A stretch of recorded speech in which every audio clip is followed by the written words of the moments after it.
This story begins with the gears breaking through the barrier of Limbo.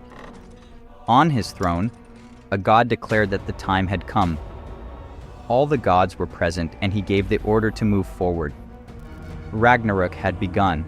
The horn sounded in every corner. Thousands of angels descended upon the world. Dragons, trolls, wolves, undead, and warriors invaded the land with death and devastation. No one knew what to do against these cursed monsters. A mother and her son were about to be crushed by a giant, but the mother managed to push her son out of the way to save him. However, she was also crushed. The son tried to pull her out so he could run away, but she just screamed at him to run. He could still survive. Then a warrior appeared, and his death was certain. But when he swung his sword, his skull was severed. An almighty presence had appeared and told them to evacuate the place as soon as possible. His comrades were behind him. She thanked him for healing her and saving her. The child recognized the robe. The protagonist smiled. All the beasts were in front of him, believing it was time to begin. They lunged at him bloodthirsty, but Young gathered his strength, drew his sword and cut them down. The other beasts fought against him, but their fate was no different.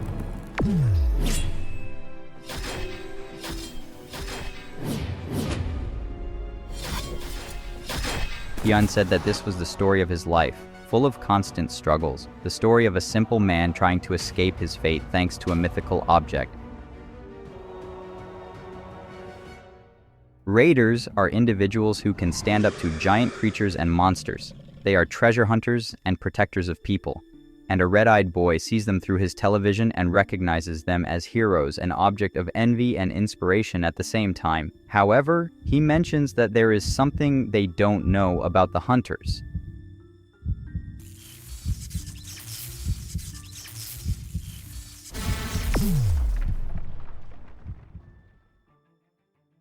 Min Jae-hyun, the boy with the red eyes, is upset in a coffee shop because a boy offers him to be a human shield. He feels betrayed by the boy in front of him. Jong Woo-min, an employee of the Raiders agency, which helps non-guild raiders like him get jobs. Jae-hyun admits that when he was contacted, he thought the job would pay well, but now he sees that he will actually enter a dungeon full of undead where he is only there to be cannon fodder. Jae-hyun tries to negotiate for a better job that is more in line with his rank, but Woo-min admits that he has no use for warrior-type raiders who are currently undervalued.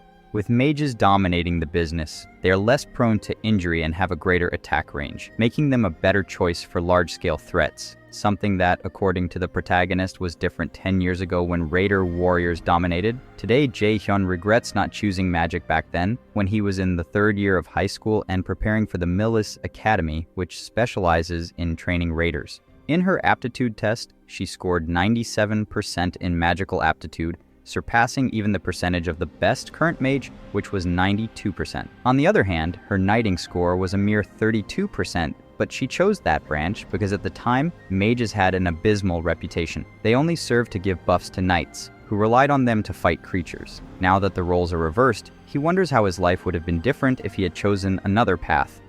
Now that it's too late, all he can do is watch the boy with the glasses insist. Jae-hyun is so desperate that he regrets that he had the talent to be superior, as today he is only a low D-rank warrior. Out of options in his bad life, he accepts the job and makes Woo-min happy. The protagonist can only admit that no matter how hard he tried to negotiate, the answer was always yes from the beginning, with limited options. Woo-min tells him that he will see him tomorrow before entering the dungeon. The protagonist replies that it is not necessary as he knows he has work to do, but Woo-min insists that he will see him there. The day arrives and everyone is in front of the portal, with Jae-hyun complaining about his friend not showing up and remembering how his friend, as an A-ranked magician, wastes his life working at the agency. Thinking about this, a strange dark figure calls him a useless bastard. Coming to his senses, now even more pessimistic, he turns to another warrior who greets him. This is Myung, an old friend who came to the job for the same reason as the protagonist. He had no other choice. However, this older man is more optimistic and proud to be a warrior. The protagonist, for his part, just wants to stay alive, and his optimistic friend invites him for a drink if they survive. Jae-hyun accepts, but he has no money. At first, Myung doesn't want to invite him back. but when he sees him looking so gloomy, he does, which makes the protagonist thank him for the invitation and see him as a friend. At that moment, his boss appears and announces the entrance to the dungeon. Myung goes ahead, while the protagonist takes a moment to sigh and remember that the raiders there have two functions: to search for treasures, which can sometimes fill them with greed and put them in danger, with the risk of the situation escalating into a tragedy. The second we will not know, because his friend rushes him inside and sees him cheerfully with his phone, thinking that the protagonist has a girlfriend, when in fact he is just looking at a picture with his mother, to whom he promised he would survive. Once inside, the inanimate attack and the warrior raiders hold them with their shields and tell them to hold on until they die, while the magicians conjure a fireball that vaporizes them. The protagonist recognizes these mages as part of the Meteora Guild, well known and useful for his goal, to survive. Later, while resting, Jae-hyun and his friend have a conversation. The latter thinks that they don't have much left, complains about growing old without enjoying life. The protagonist tells him that he is still young and stronger than him. Myung, cheerful, asks him if he has any good things. The protagonist tries to check, but at that moment, his screen is bugged, which gives him a headache as he sees that the ACR system is down and cannot be rebooted as it has been infiltrated. Confused and frightened when he hears a voice in his head telling him to follow the light he notices around him, he gets up to follow it. He moves deeper and deeper into the dungeon, following the orbs of light as he tries to reactivate his system. He has never had any problems since his awakening at the age of 10. Following the orbs, he thinks that the voice he heard might be related to the failure of the Azir system, which refers to the Asgardian gods as the last bastion of hope for humanity. At that moment, he remembers the event that nearly led humanity to extinction. 20 years ago, the disaster began.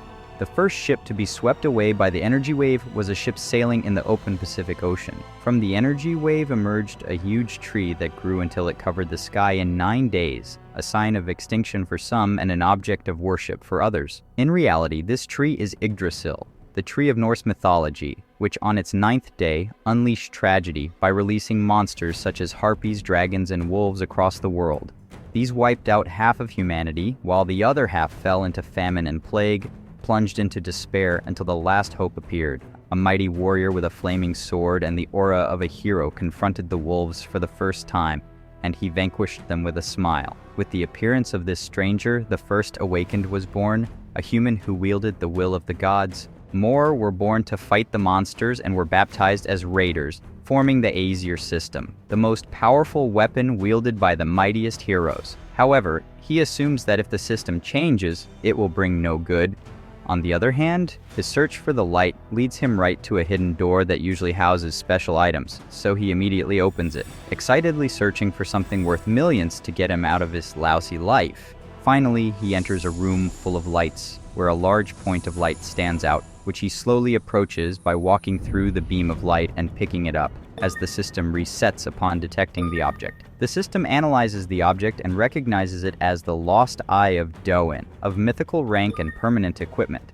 This is the Eye of Duin, the king of Esri, which imparts wisdom. It is the only mythical item in the world that allows you to understand runes and use magic, activating a universal derivation ability that allows you to understand magic as a formula, destroy it, and use any magic without enchantment. He also has the one-time ability, Blank Cards, which copies abilities. Reading this, he smiles as he remembers how an item like this could be worth millions on the black market. Since this is the only mythical item, selling it would finally free him from being ridiculed and used as cannon fodder. He thinks of selling it quickly, but first he wants to try it on, until he realizes that once activated, there is no going back. He manages to cancel the equipment to archive it for safekeeping. He feels that it would be a waste to use it since his level has reached its age limit of 20 years, and he is grateful to have received it despite the system's failures. He believes that his experience in the dungeons has taught him how to deal with setbacks, which usually have two paths, happiness or tragedy. So he decides to go back with the group where they would have left him if it wasn't for Myung. Jae-hyun apologizes and they move on even though they get scolded. But Jae-hyun is still cheerful, and when Myung buys him some beers later, he is surprised because he thinks he has matured. As they continue on their way, he remembers how dangerous it is for someone to know that he found an object because it could mark him as a target, as the laws don't apply there and it would complicate his plan to sell it when they leave. So he has to try not to draw attention to himself. Just as the lead wizard is gathering them to continue, something shatters on the roof and falls on them.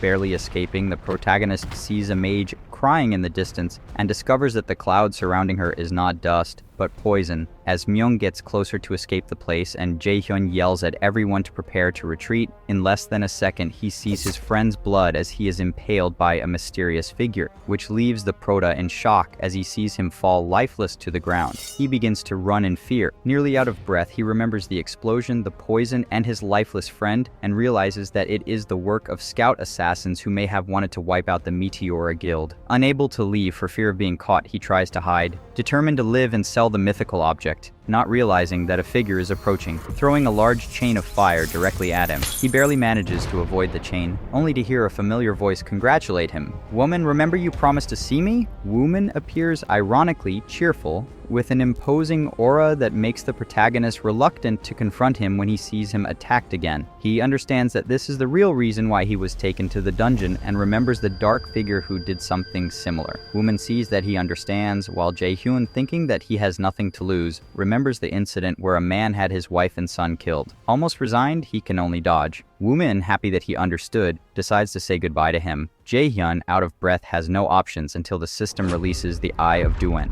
Woomin, for his part, is waiting to hear his last words when suddenly a gust of wind changes his confident expression as he watches Jae-hyun, now enveloped in a huge glowing aura, slowly approach. Woomin, amazed at the mana increase, begins to panic. He thinks about ending this quickly and, now nervous, uses his chain to attack him directly, hoping that this time he will actually eliminate him. The protagonist just watches as the attack slowly approaches his eye, but vanishes before it touches it, in front of their astonished eyes. The warning indicates that Duan's eye is equipped and that he has a blank card. Woomin, for his part, screams in agitation as he sees his magic dissipate. The prota, enraged, stomps his feet and promises with a withering fury to finish him off in the most painful way possible, activating his blank card and copying Woomin's chain of lightning bolts, forming 5 giant spears aimed at his rival. He doesn't understand how a D-class fighter can use a technique that took him years to learn. Furious, he does not want to be defeated by his own technique, but the protagonist tries it by throwing the chains. The mage blocks the blows again and again, struggling to dodge the attacks.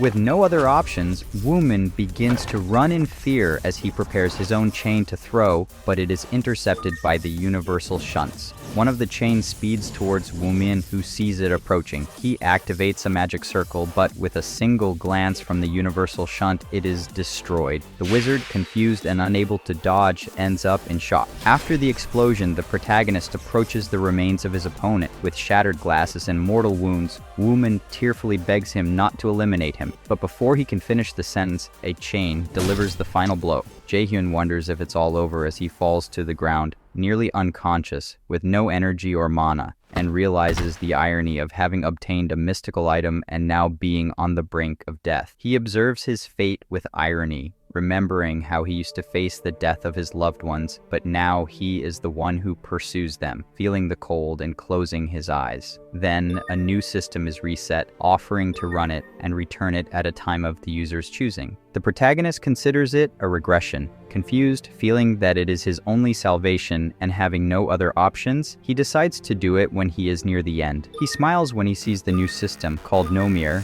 being activated. It transports him to a kind of heaven, where he observes 3 glowing maidens speaking in a strange language and seeming to agree on something. After reaching a consensus, the blonde maiden offers him her hand, and when he takes it, he becomes the adversary of the high and mighty Aesir, gaining the abilities Watched by the Gods and Absolute Eye of God. He wakes up in a much younger room and sees his desk with the picture of himself and his mother on it. The system tells him that time has been reset to the user's chosen period. He remembers much death and suffering and wonders if he is dreaming or if he has really returned to the past. When he sees his mother ready to go to work, he runs to embrace her and cries with joy, thinking that if he is dreaming, he does not want to wake up. After some time, the system tells her that it is November 15th, 2020. Jae-hyun wakes up with 20% energy, barely conscious, and realizes that he is in his old house. The system gives him the mission to rest and offers him a blank as a reward. Reviewing the events, the protagonist remembers everything from almost going to heaven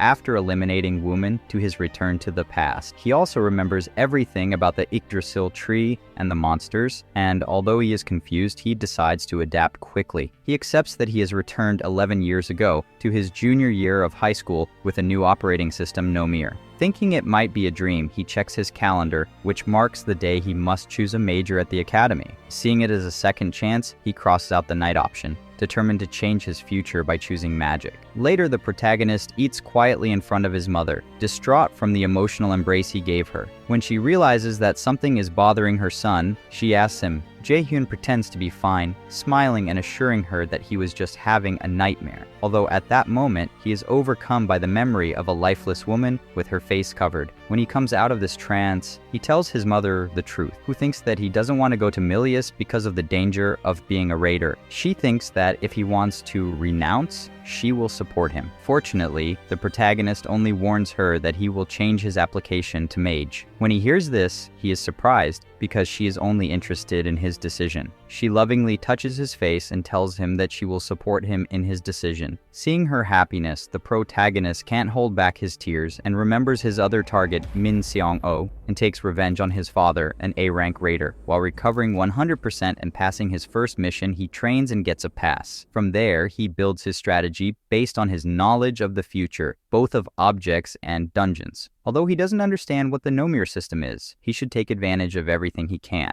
With the skills he has copied, such as Chain Lightning, and those he has been granted, such as Universal Drift, in addition to the other warrior skills he has learned, he notices that his stats are resetting, but unlike his skills, which are not, thanks to the skill observed by the gods, which allows him to keep his skills because he is blessed. Considering the huge buff this ability gives him and the fact that he is now literally being watched by the gods, he decides to check the rest of his abilities. Another ability is the Absolute Eye of God, which allows him to see through illusions. Although he doesn't understand it very well, he decides to focus on his stats, especially on improving his stamina, which allows him to train. Moving on to the next point, he decides which skills to learn, discarding combat skills since he already has the Woman skill and his mana is not enough to learn many skills at the moment. He decides on the healing skill, analyzing that mages are currently looked down upon by warriors, except for those with healing skills, which are highly valued in the medical field. This is a good way to avoid hatred, although the main problem will be finding an awakened with these skills. Since he does not know how many skills he can copy, he decides to use them strategically rather than desperately. Then he was interrupted by a phone call from Kim Yoo-jung, his childhood friend, with whom he had planned to enter the academy, until he saw her lifeless before his desperate eyes and, disturbed by this memory, decided to change it. When he sees the messages from her, in which she insists on going to a magician named Yu Sung-yoon, the saint, who is exactly what he is looking for, he lets his mother go and goes there. Meanwhile, the saint's chauffeur checks her schedule and is worried about her because she is very pale. Although she claims to be fine, it is clear to him that she is overdoing it, as her healing ability, Sacrifice, is slowly consuming her. With no one to heal her, it's only a matter of time before she collapses, which upsets the driver, but she doesn't seem to mind. So Kim drags Jae-hyun through a crowded square. The protagonist scoffs and says he only invited him so he wouldn't get lost, while she whines childishly and tightens her grip on his hand when he asks her to let go. Jae-hyun continues to tease her, surprised that someone so smart would be so bad at getting directions. She replies that he will be able to see the saint because of her and asks him to thank her. Jae-hyun accepts and admits that he wouldn't be able to talk to Yu-sung without her. Already at the event, Kim is very excited, so much so that, according to the main character, she exaggerates on the one hand, and on the other hand, she only believes in the mega event because of a speech by Yu-sung, the most famous guildmaster MANWHA. At that time, she was the most famous healer in the world. At a time when raids were rare and she was known for protecting people, a very important figure appears before them, who now stands in front of them and takes the microphone to the cheers of everyone. But for the protagonist, she is only a person with 2 months to live, as she will soon fall into a critical condition while exploring a dungeon, a victim of the counter effect of her own healing spell. with no method to cure her. But at this point, to the screams of her fans, the saint begins her speech, in which she basically tries to recruit more awakened ones for the raids.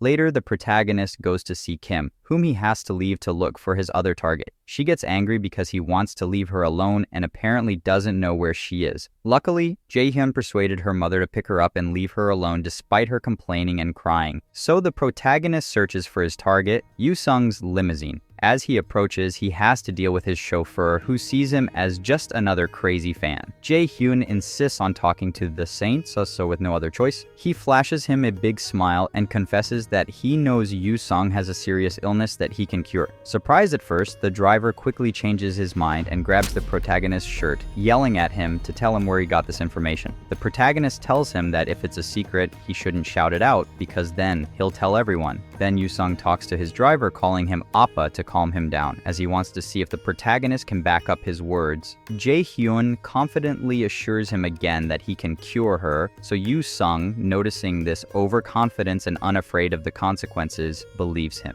Since he still has time before the next event, he invites the protagonist to get into the car. So they take him to a more private place where Yoo-sung asks him how he found out about her illness. Jaehyun has no intention of answering and warns him that if he does, he will not be able to cure her. This earns him the respect of the saint, who sees him as a brave person, but her gaze turns cold again and she asks him how he will cure her. Doubtful, the protagonist is honest and tells her that he will copy her technique, which upsets Appa, who accuses him of being a charlatan, as this is impossible. Jaehyun understands the mistrust, as sacrifice is a unique skill, ranked S, the most powerful. Unlike normal skills that can be learned by memorizing a formula, S-rank skills are unique skills that can only be inherited or born with. These skills have no formula, so they are monopolized by families or individuals, and still, the protagonist confidently asserts that if he couldn't do it, he wouldn't have suggested it. But Appa doesn't calm down until Soo-young asks him to. The protagonist knows that the only way is to use an equal or superior technique, and that sacrifice is the strongest because it cannot be used on oneself as a restriction, since it uses the performer's life force to heal others. Yoo-sung confides and demonstrates his technique, which the protagonist quickly imitates, although the woman remains skeptical. To dispel her doubts, he invokes the technique in his hand, suggesting a negotiation with sacrifice registered, which allows her to generate a healing wave for her allies and act as a light judgment against the undead, and with the advantage that it has no penalty as a copied ability. Jaehyun smiles. For Yoo-sung, it is not only surprising that he can heal her, but also that he wants to negotiate because he considers her someone interesting. The protagonist states his conditions and asks for a sponsorship.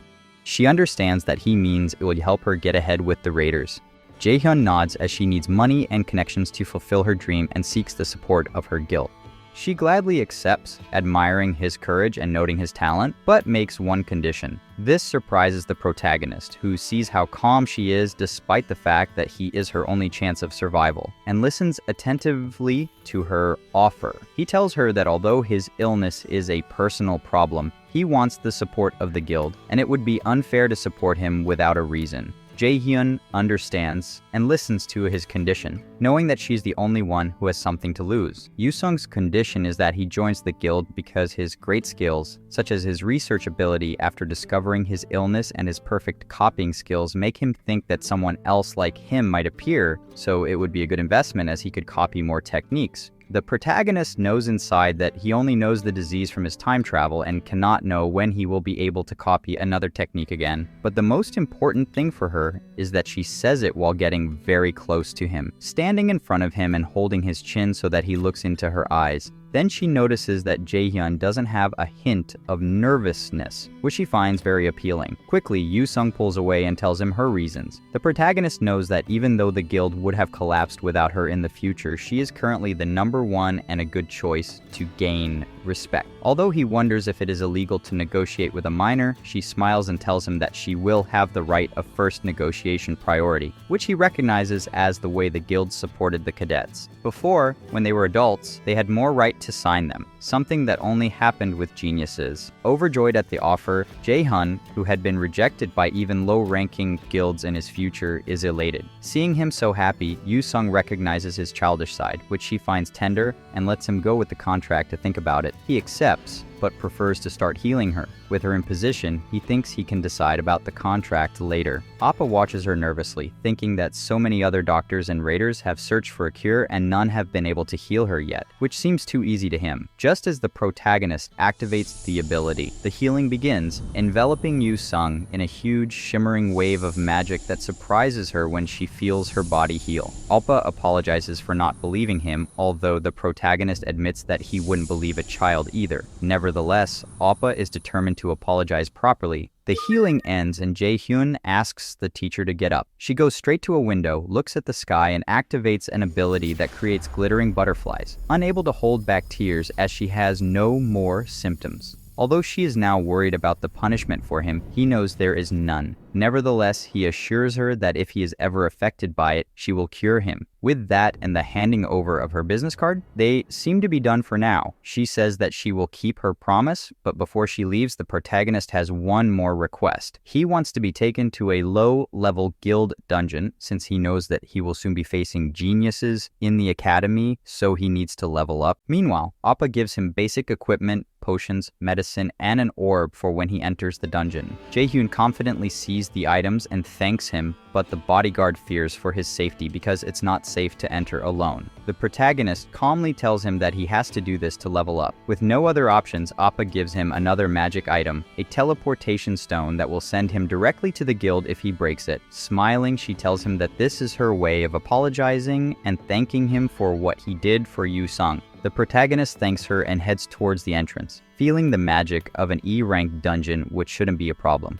But Appa stops him one last time and reminds him to use the stone if he's in danger. Hyun enters the dungeon, and as soon as he steps inside, everything changes color. Shadowy hands start to surround him and announce that by wearing the Nomir system, he will be transported to a certain place, the land of the dead, Helheim. Yu Sung, on the other hand, is very worried about the protagonist and remembers how she asked him to go to a dungeon, even though no contestant could defeat it alone, even with all his unpolished talent. Considering the protagonist's ingenuity, she wonders what he is really up to when a girl named Park Hana knocks on the door and interrupts her thoughts. She enters with what the teacher asked for, the protagonist's profile. Hana is surprised by the teacher's decision to investigate someone directly and thinks that she must have a special talent, until the saint realizes that Jae-hyun is an aspiring knight, which confuses her when she thinks about how he used magic. After seeing more of the file, there is a silence between the two women, which is broken by Yu Sung when she finds out that the result is wrong. However, Hana confirms it for her. Jae-hyun has a 97% magical attitude. Yu Sung gets up to call Appa and instructs him to bring Jae-hyun to her as soon as he can when he gets out of the dungeon. Meanwhile, the protagonist falls to the floor, unable to stop himself, staring at a glowing blue moon and coughing in pain over and over again. He stands up as best he can, confused about where he is. Before he knows it, a skeleton with a bow and a glittering arrow appears out of the darkness and shoots at him. Jae-hyun barely manages to dodge it, taking a cut on his cheek, while the skeleton reloads in the shadows to launch a new attack. The protagonist immediately senses the arrow's poison and activates Sacrifice, which begins to glow. But before he can react, undead begin to emerge from the ground as well as hundreds of shadows around him. An arrow heads straight for him, but he blocks it with his hand. Smiling, he thinks about how annoying the situation is. Kim, on the other hand, sees Yu Sung's autograph photo and remembers how the protagonist abandoned her in the square even though she knows she is bad with directions. She feels betrayed when she remembers that her boyfriend hates crowded places, yet he accompanied her to the speech only to leave her stranded. She remembers how he used to drive her home, but now she doesn't understand Jae-hyun's change in attitude or career. Even though he has trained himself to be a gentleman, he recognizes him as someone who is very careful in his decisions. And although he turns it around, he just admits that his friend has suddenly changed. Without coming to a conclusion, he decides to simply threaten him with a message. Kim's vibes reach Jae-hyun, who is in the dungeon and feels a chill as he is surrounded by ghosts. When he sees that his opponents are a drak and a skeleton archer, he realizes that he will have to face them alone with the guild staff. He remembers that he is in the realm of the dead in Norse mythology, overseen by Loki's daughter, one of the 7 worlds, other than Midgard and Asgard, consisting of Niflheimer, the world of mist and frost, Muspelheimer,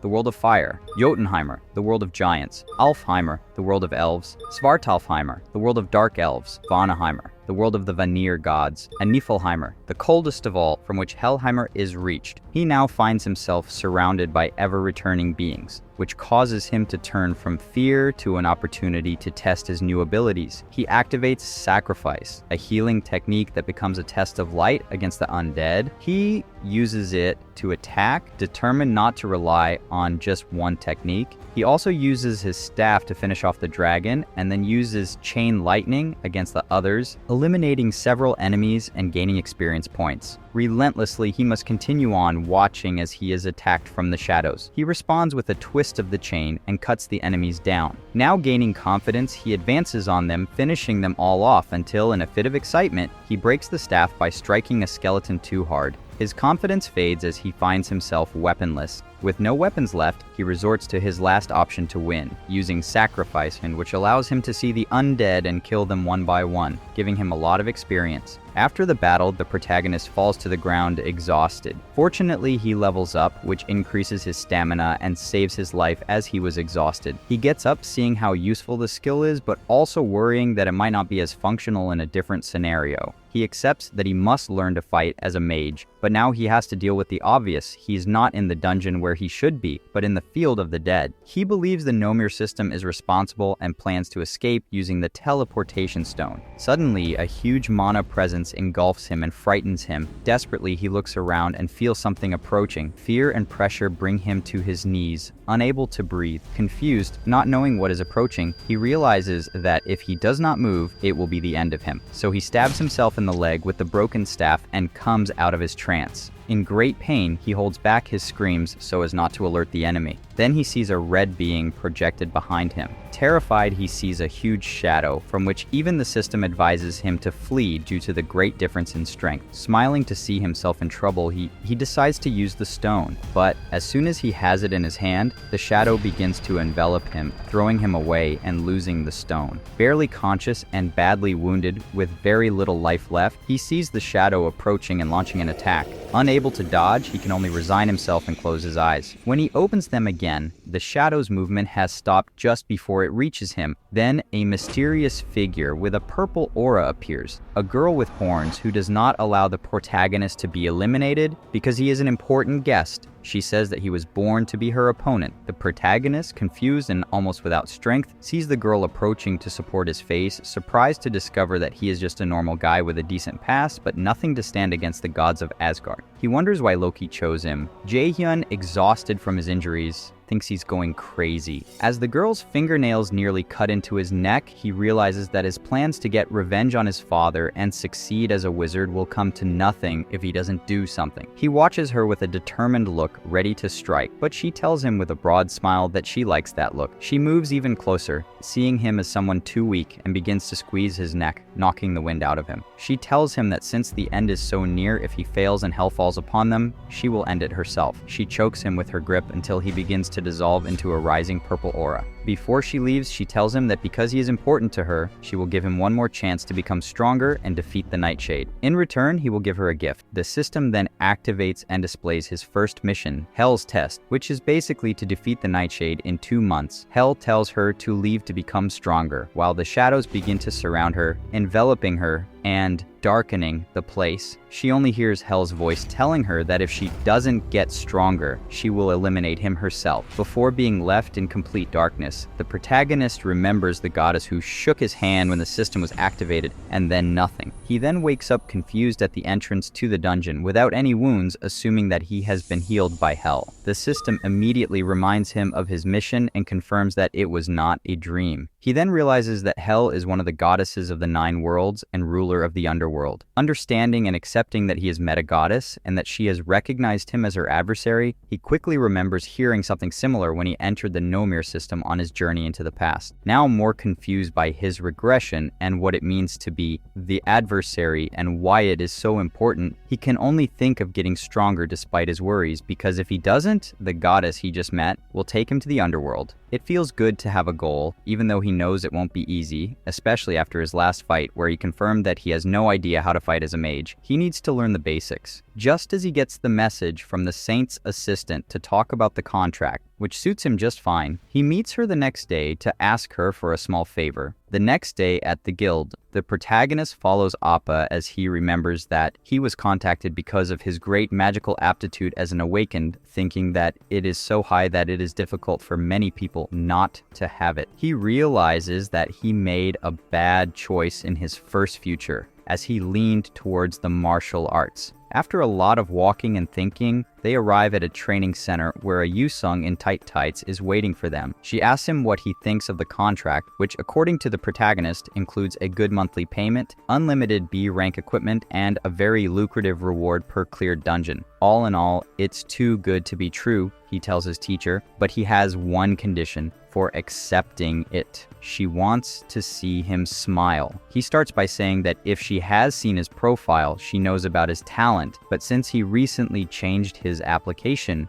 he has no idea about spells. She then asks him to teach her himself. Yo-sung doesn't lose his smile. Appa watches the scene and thinks that although he doesn't think it's a big deal, the boy is talented and it's unwise to ask for something like that without thinking. Luckily for him, Yu-sung accepts because she is interested in what he is capable of. However, she gives him one condition, a test. Something the protagonist expects, but Appa is worried because of the change in his boss's expression. The protagonist accepts without thinking twice, and after receiving the test from his smiling teacher, she uses her energy to create a gigantic blue mana cube that envelops the training field, leaving the protagonist astonished when he recognizes it as a mana cube. He has to overcome it, and even though Yu-sung thinks that he has the talent to do so, the protagonist realizes that it is a test for B rank and above magicians. Also, since he is very untrained in magic, he doubts that he can do it with his current level and admits to them that they seem to want to disappoint him. She reassures him by telling him that even if he fails, it won't change anything in the contract. It will only affect her decision to teach him. With that, the protagonist knows that he cannot back out and accepts. Jung happily asks Appa to start the preparations, but he doubts that the protagonist will be okay since the mana cube is a problem even for awakened magicians, and the protagonist is still a child. She assures him that they are not dealing with an ordinary child and confidently tells him to start. Appa agrees and presses a button.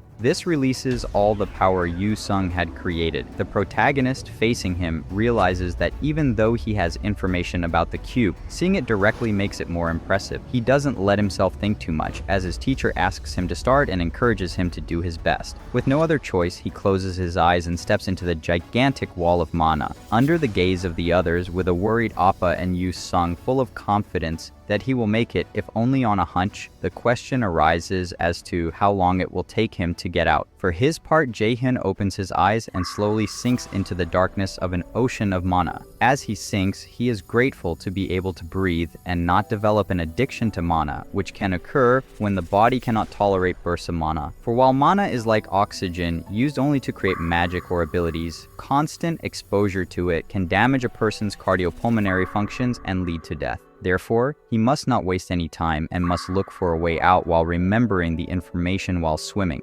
Meanwhile, Appa asks Yu-sung how long she thinks it will take. She calmly tells him that it took her 40 minutes and that it was the country's record. Now with more confidence in the boy, Appa just thinks that he will either beat the cube or even set a new record. His teacher, who has no doubt that the protagonist will come out, supports him. Before long, Yu-sung watches in amazement as the cube cracks and alerts his assistant so that they can both watch as the cube begins to crack. Amazed, they see that the cube has cracked in just 10 minutes, and they don't know what's happening inside.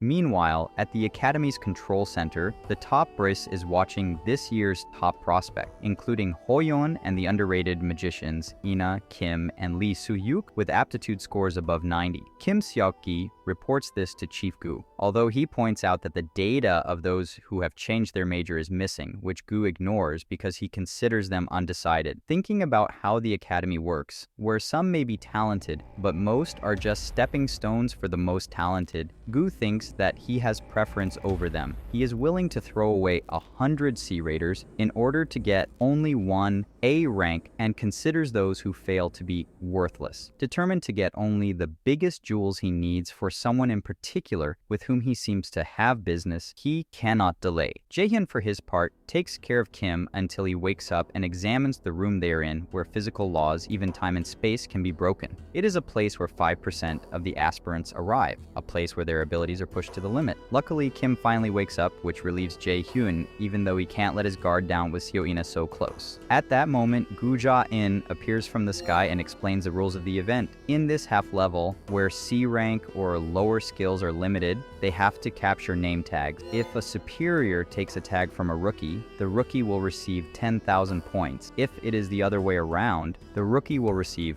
100,000 points, which they can exchange for amenities at the academy. Jaehyun sees that this restriction limits his lightning chain, but at least he will be able to use his unique ability. The boss says goodbye by telling them that they won't get hurt because everyone's abilities will be reduced. For the protagonist, however, this is just an excuse to make filters. He then decides to go with Kim and look for strategic locations such as debuff traps, the healing pond, and the nightmare forest, and seek shelter to survive the 3 days. But he didn't count on Kim wanting to join the group with Seo, as Seo seems to be lonely and disoriented. Jaehyun can't fight against this rational thought because having 3 members is more convenient. However, he knows that he cannot control Seo and remembers a big incident he saw on the news where she endangered many people because of her unbridled anger. She prefers not to do so, claiming that they could be betrayed and that Seo has a suspicious look on her face, although for Kim, that look is the same look the protagonist had when they were children. Without listening to reason, he runs to her and immediately suggests that they join forces, because the event is unfair for everyone and it's worse for the magicians, so it's better to be united.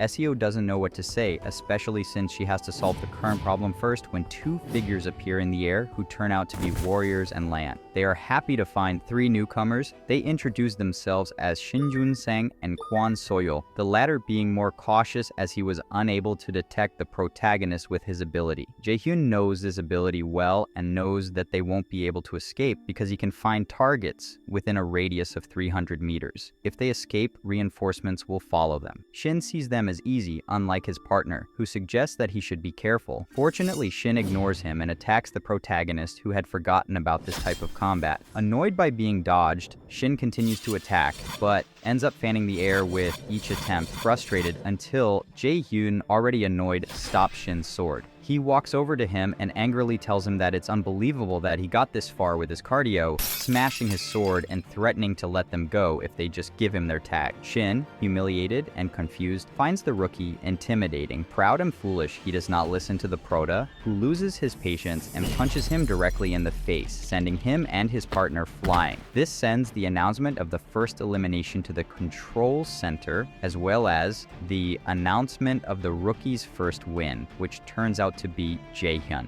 This makes one of the girls really angry, and she tries to check if there was a mistake, as she was expecting Hoyeon to win, but the one who seems to be the most fascinated is the boss. Back to the fight, Kwon is furious. Meanwhile, the protagonist only thinks about killing her and Kim, to whom he will send a group invitation. Although she was a bit distracted by the protagonist's strength, she summons her staff, just like Seo, and is ready to fight. Meanwhile, Kwon sees how things are getting complicated, as she is alone against 3, which is already problematic, even more so when she has to face the protagonist, whom she recognizes as a monster. So he gets ready, uses his speed, and heads straight for Kim, trying to get rid of her so he can escape. The protagonist calmly watches her go by as she stands in front of her terrified friend, knowing that this is the best strategy she could have used when she was cornered. This would have worked if Kim was normal, which she is not, as she manages to block Kwon's attack and even tries to tie her up, though Kwon dodges and throws his knives, which do no harm. This makes the protagonist feel confident, but he knows that Kim won't be able to do it alone, so he activates his holy light, until Seo overtakes him and forms a shining holy sword, which confuses the protagonist protagonist, as he recognizes it as his unique ability called Alfanje de Alfheim. He throws this ability directly at Quan, who, unable to do much more than spit blood and be eliminated, thinks of the place where 3 monsters stood in front of him. The points are split between Kim and Seo, who horribly asks if he interrupted her, to a nervous Kim who knows that he wouldn't have won without her. So Seo decides to accept his offer to team up. Thus, the protagonist forms the group and curiously observes Sao, from whom he has to update his information. Their next location is the Nightmare Forest, where new footsteps can be seen, and it is assumed that the newcomers have arrived at the hideout of the area. With the 2 previous eliminations, they decide to guard this area, knowing that after 3 days of competition, they won't last that long in a shelter. Suddenly, one of the elders is eliminated thanks to Kim, who was hiding in the woods. He begins to escape with a big smile, seeing that everything is going according to plan, and tells his rivals to continue to provoke and taunt them for working in such large groups. They easily fall into the trap and intensify the hunt. Kim remembers that after they found the shelter, the protagonist explained to them that although it was a safe place, they could not stay there for long, and that they had to get food and points, which Seo understood as a hunt for the elders. Back in the present, Kim is walking through a mushroom field that shoots out paralyzing spores, causing a debuff to those nearby following Jaehyun's plan. However, his stamina is now greatly reduced, so he leaves the rest of the protagonist while the knights are about to enter the same field. With a flashback, the protagonist remembers when he went to Jae-sang to ask him for a solution to the paralyzing fungus from the first trial. He suggested a cure called ash tree sap, which would not prevent anything but would be enough for the protagonist. Meanwhile, in the present, the elders pause when they discover that they are about to enter the paralyzing spore field and suggest that they flee.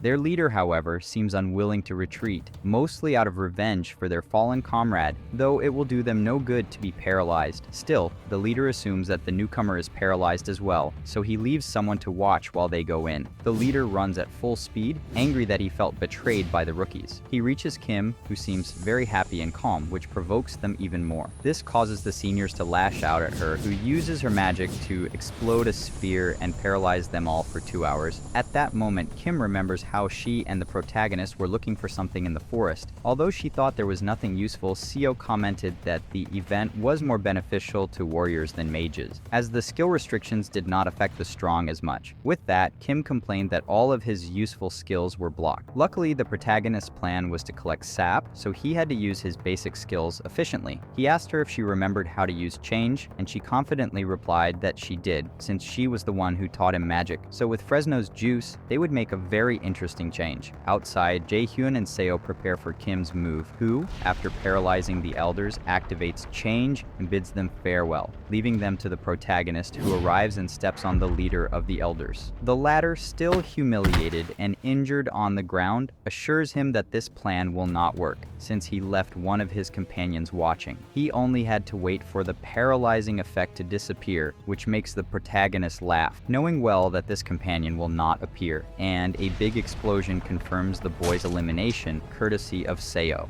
With this announcement, the protagonist confirms his words to the leader of the elders, who is still confident and thinks that everyone is paralyzed, but Jaehyun starts walking towards him, scaring him, and without him understanding how he moves. The protagonist admits that he's right, that he shouldn't be able to move, but he manages it thanks to Hell's blessing, and says that if he has any complaints, he should give them to the gods, just before he finishes him off and moves on to the others. By accumulating so many points that the control center is surprised, they put the protagonist in first place, with her companions tied for second and Hoyeon in third. Kim, for his part, receives ash juice from Seo, which he seems to be fine with, without paralysis, although he can't rest much and has to move quickly. Before continuing, he stretches a bit while talking to his companion about the protagonist's knowledge of magic, which he uses in such a strange way. Although Kim knows that she has been studying with Seo, her teacher, for only 3 months, Seo is surprised about the change of specialty, which also surprises Kim, since she never showed any interest until the sudden change. What she finds most strange is how he knew about ash juice and how he got rid of his paralysis. Without delving too deeply, they continue on their way. They quickly run into him, who is calmly waiting for them and also also looks very relaxed. Kim claims that she didn't do much, just ran and cast a spell. Seo claims that he's fine too, but Kim gets annoyed when the protagonist tells him that she usually thinks he's an idiot, except for this day, which makes him angry and he starts to squeeze her cheek. Seo, on the other hand, doesn't see him as stupid, but rather as cute. As she watches her friends play, she shakes her head to try to get the thoughts out of her head and think about being more careful. Later, while they are camping, Jaehyun prepares something in a pot that makes Seo curious. The boy tells her that it's an energy restoration potion and remembers that he learned it from a friend. Actually, it was Jae-sang who left him in tears because he ran out of ingredients in his 100 attempts to learn it. Kim scoffs because she doesn't think he has any friends, but he tells her that she's in the same situation. Seo, for his part, is surprised by the protagonist's entire experience as if he were 10 years older. This intuition frightens the protagonist when he realizes that he even deduced the exact time of his return. Fortunately, Kim interrupts them to say that dinner is ready, which alarms Jaehyun, who prefers to eat only fruit, and reminds his friend of an incident with inedible cookies that almost killed him, although he also admits to being a bad cook. Luckily, Seo offers to cook and claims that she's very good because she grew up alone with her grandmother and got used to cooking, so she starts preparing the ingredients for a good broth. Seeing her so focused, the protagonist admits that he knows almost nothing about her private life and assumes that the girl's childhood with her grandmother might be due to some family problem. Before they can think, the meal is ready and they both taste it and are surprised, especially Kim, who jumps up to hug the cook. Jaehyun, more discreetly, also congratulates her, which makes Seo happy. Meanwhile, everyone at the control center is upset because they see Hoyeon losing to the magicians and think that the system is failing. Even the boss thinks the same. Analyzing the situation, he has to see the replay with the paralyzing mushrooms and observes the audacity of the team to easily defeat trained warriors. Doubtful if they are mages, and even more so if they are new.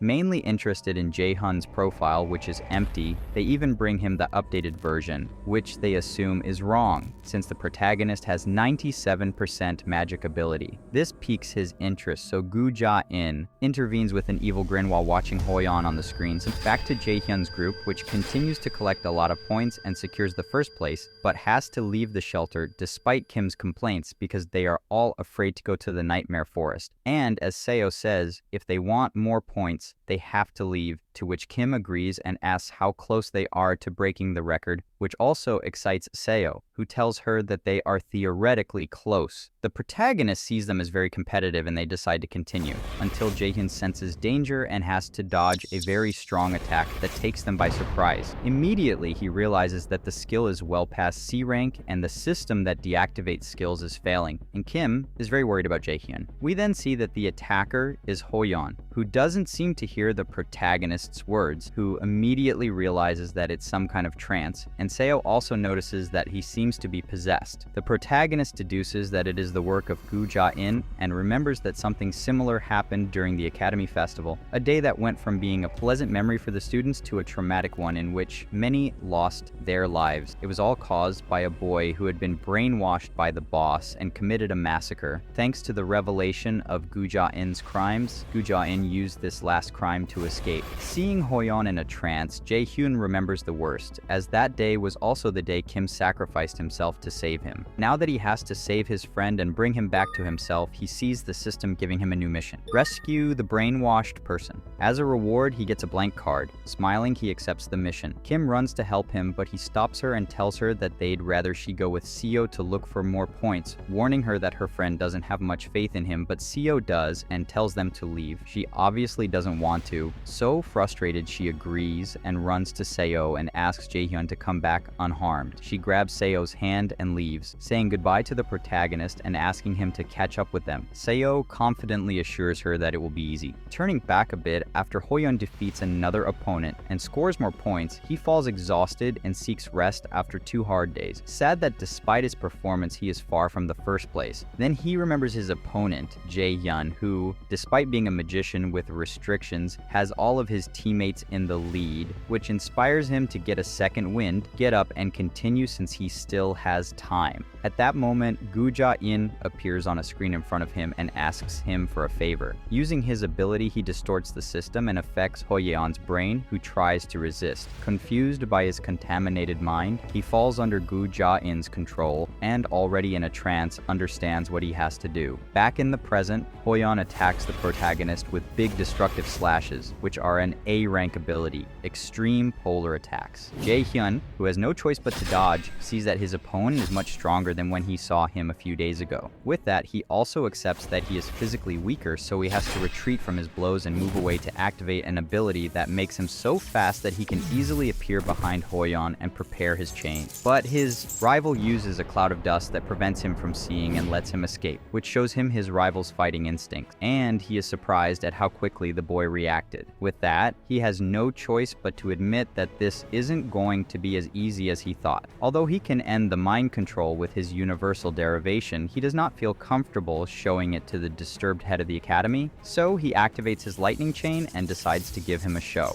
Right at the control center, one of the supervisors is very afraid and confused to see a magician fighting and winning against a prodigious warrior, while her boss is just fascinated. After a long battle, Hoyeon finds himself on his knees, exhausted, in front of a protagonist who thinks he overreacted a bit. Luckily, the guy is fine and moves on to the next thing, smiling, looking at the screen and using a blinding bomb to prevent the control center from seeing him. The boss is furious and tries to look for working cameras, but none are visible. Annoyed, he instructs the instructor to take Jae-hyun to his office when the event is over. This confuses the instructor, to whom Gu Jia-in explains that the protagonist has clearly blocked his view, proving that he knows what he is doing.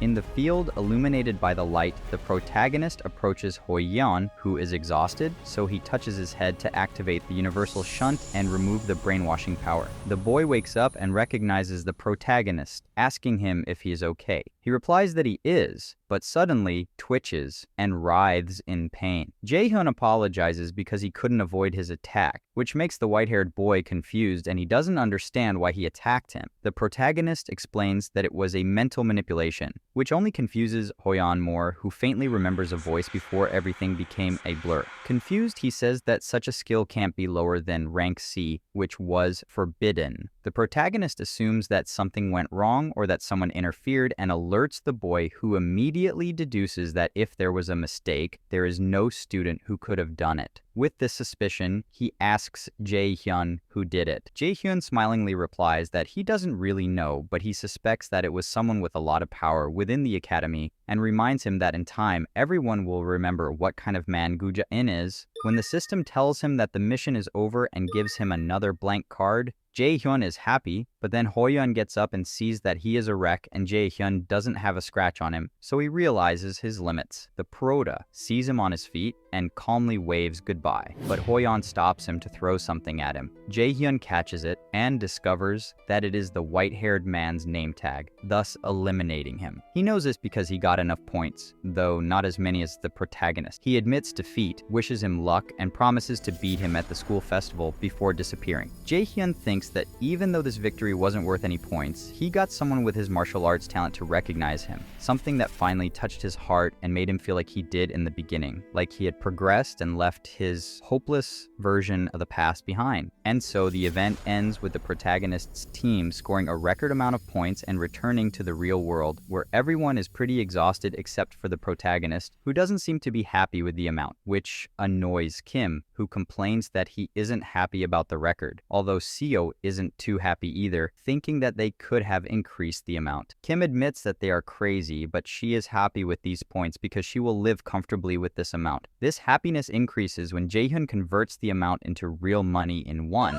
which leaves Kim with a blank stare. Kim doesn't really believe this amount, but Jae-hyun assures him that it will increase with the bonus points for winning the top places, which makes Kim glow with happiness and approaches Seo to celebrate. bragging about all the money they now have, which embarrasses the protagonist who feels the hateful looks behind him. In the middle of the celebration, Kim Suk appears and tells them that he has to talk to them somewhere else. When Seo asks where they are going, the protagonist guesses that they are going to the director's office. Seok is surprised that he guessed and officially summons them to his office. Now that everyone is in the principal's office, Jae-hyun acts impatient when he doesn't see him, which makes the teacher and the girls sitting next to the protagonist uncomfortable. The latter's complaints increase until the arrival of Gu Ja-in, who appears apologetically and is greeted politely by both girls, but only receives a complaint from Jae-hyun because she almost fell asleep waiting for him. This makes everyone in the place from Seok to Kim look at him with worried faces and think he is crazy. The boss, for his part, puts on a fake smile and apologizes for being late because he was getting ready, which prompts another comment from Jae-hyun, who apologizes for not washing up after spending 4 days on a battlefield. The protagonist's arrogance is meant to annoy the director, who knows he will do nothing because he has a preference for the talented. This is confirmed when the director, holding his nerve, offers them an award in the form of an apology, congratulating the protagonist for the first place, who humbly thanks his team. The boss ignores this and congratulates them for the record. SEO accepts the congratulations, but the protagonist wants to get down to business. Therefore, Gu Ja-in decides to go through with his offer: luxury suites, priority in the facilities, and the possibility to retake the tests they failed are part of the contract he offers the boys, which they accept just to make it official. Jae-hyun doesn't even think about it and rejects the offer, thinking that it's something they can do on their own in a short time. He snatches the contract out of the boss' hands in order to read the clauses that would bind them to give 30% of the profits from their forays into the academy and to share the rewards for 5 years after graduation, so that it seems more like a scam than an offer to him. Gu Ja-in is backed into a corner and can't change his mind, so he leaves the decision up to them. As Kim and Seo look at each other worriedly, they turn him down as well. The boss, furious, starts releasing an evil aura and asks the protagonist if he is sure to reject the offer, looking him in the eyes with his brainwashing technique. Jae-hyun, thanks to Hell's blessing, feels nothing and rejects him again, leaving the boss speechless as he sees his skill fail. Then the protagonist gets up hungry and goes to eat with his friends, saying goodbye before leaving. He leaves Kim Suk worried when he sees his boss, who also asks him to leave. Left alone, the boss shows a smile of frustration and anger that a student tolerated his brainwashing. Meanwhile, outside, the protagonist is worried that her friends have rejected the contract. Kim admits that it looked good at first, but as he said,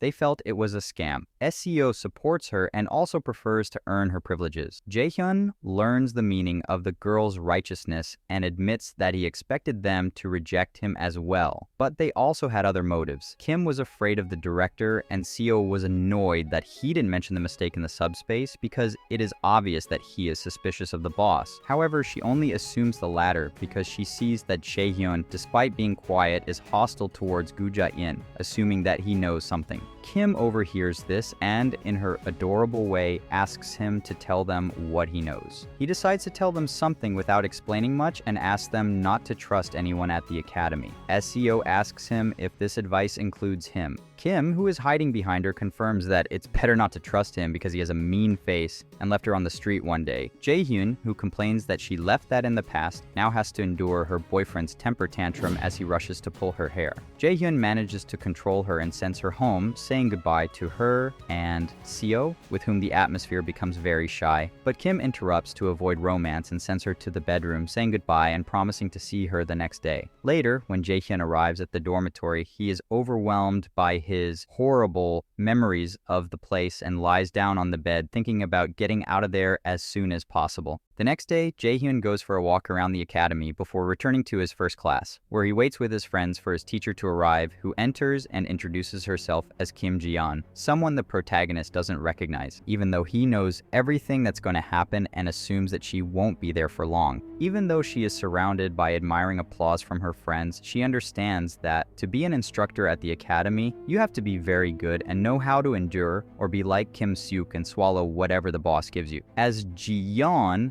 prepares for her first practical lesson, which will test her sensitivity to mana. A huge door that looks like a bucket of mana opens, scaring everyone as it is very difficult for the first day. However, Jaehyun sees it differently than the last time. The teacher points out that it is a mana hall that upgrades the mana dice that guilds use and divides the hall into different levels, starting at level 1 with low mana density that increases as you progress. Typically, level 3 is the maximum level for freshmen, and seniors reach level 7. SEO is the one who seems most interested in seeing how far she can go, as it is a test of her mana level. So they enter the first level without any problems, move on to the second, where some stay, and then to the third, where the main ones have no news. Many give up, and in the fourth, half remain, before moving on to the fifth, where even more remain, a number that doubles in the sixth, where many flee in terror. In the seventh, Kim complains a bit. Seo seems to be affected as well, but the protagonist looks calm and takes it as a personal challenge to improve, and the teacher is surprised to see that there are 4 students left when the trio of the main characters and the attaché Lee Soo-yuk were the only ones who entered the ranking of the hunting test. She pays special attention to the main character, whom the boss ordered to watch and report, but she doesn't care about the order. So they go to the 7th level, surprising all those who stayed behind, and now to the 8th, where all 4 still seem to be half right, although Kim seems to be short of breath. Everything is ready. They go to the next level, where 3 of them, except Jaehyun, seem to have reached their limit. The protagonist begins to notice that his companions are in bad shape, and only realizes that Seo is in very bad shape when they reach the 9th level.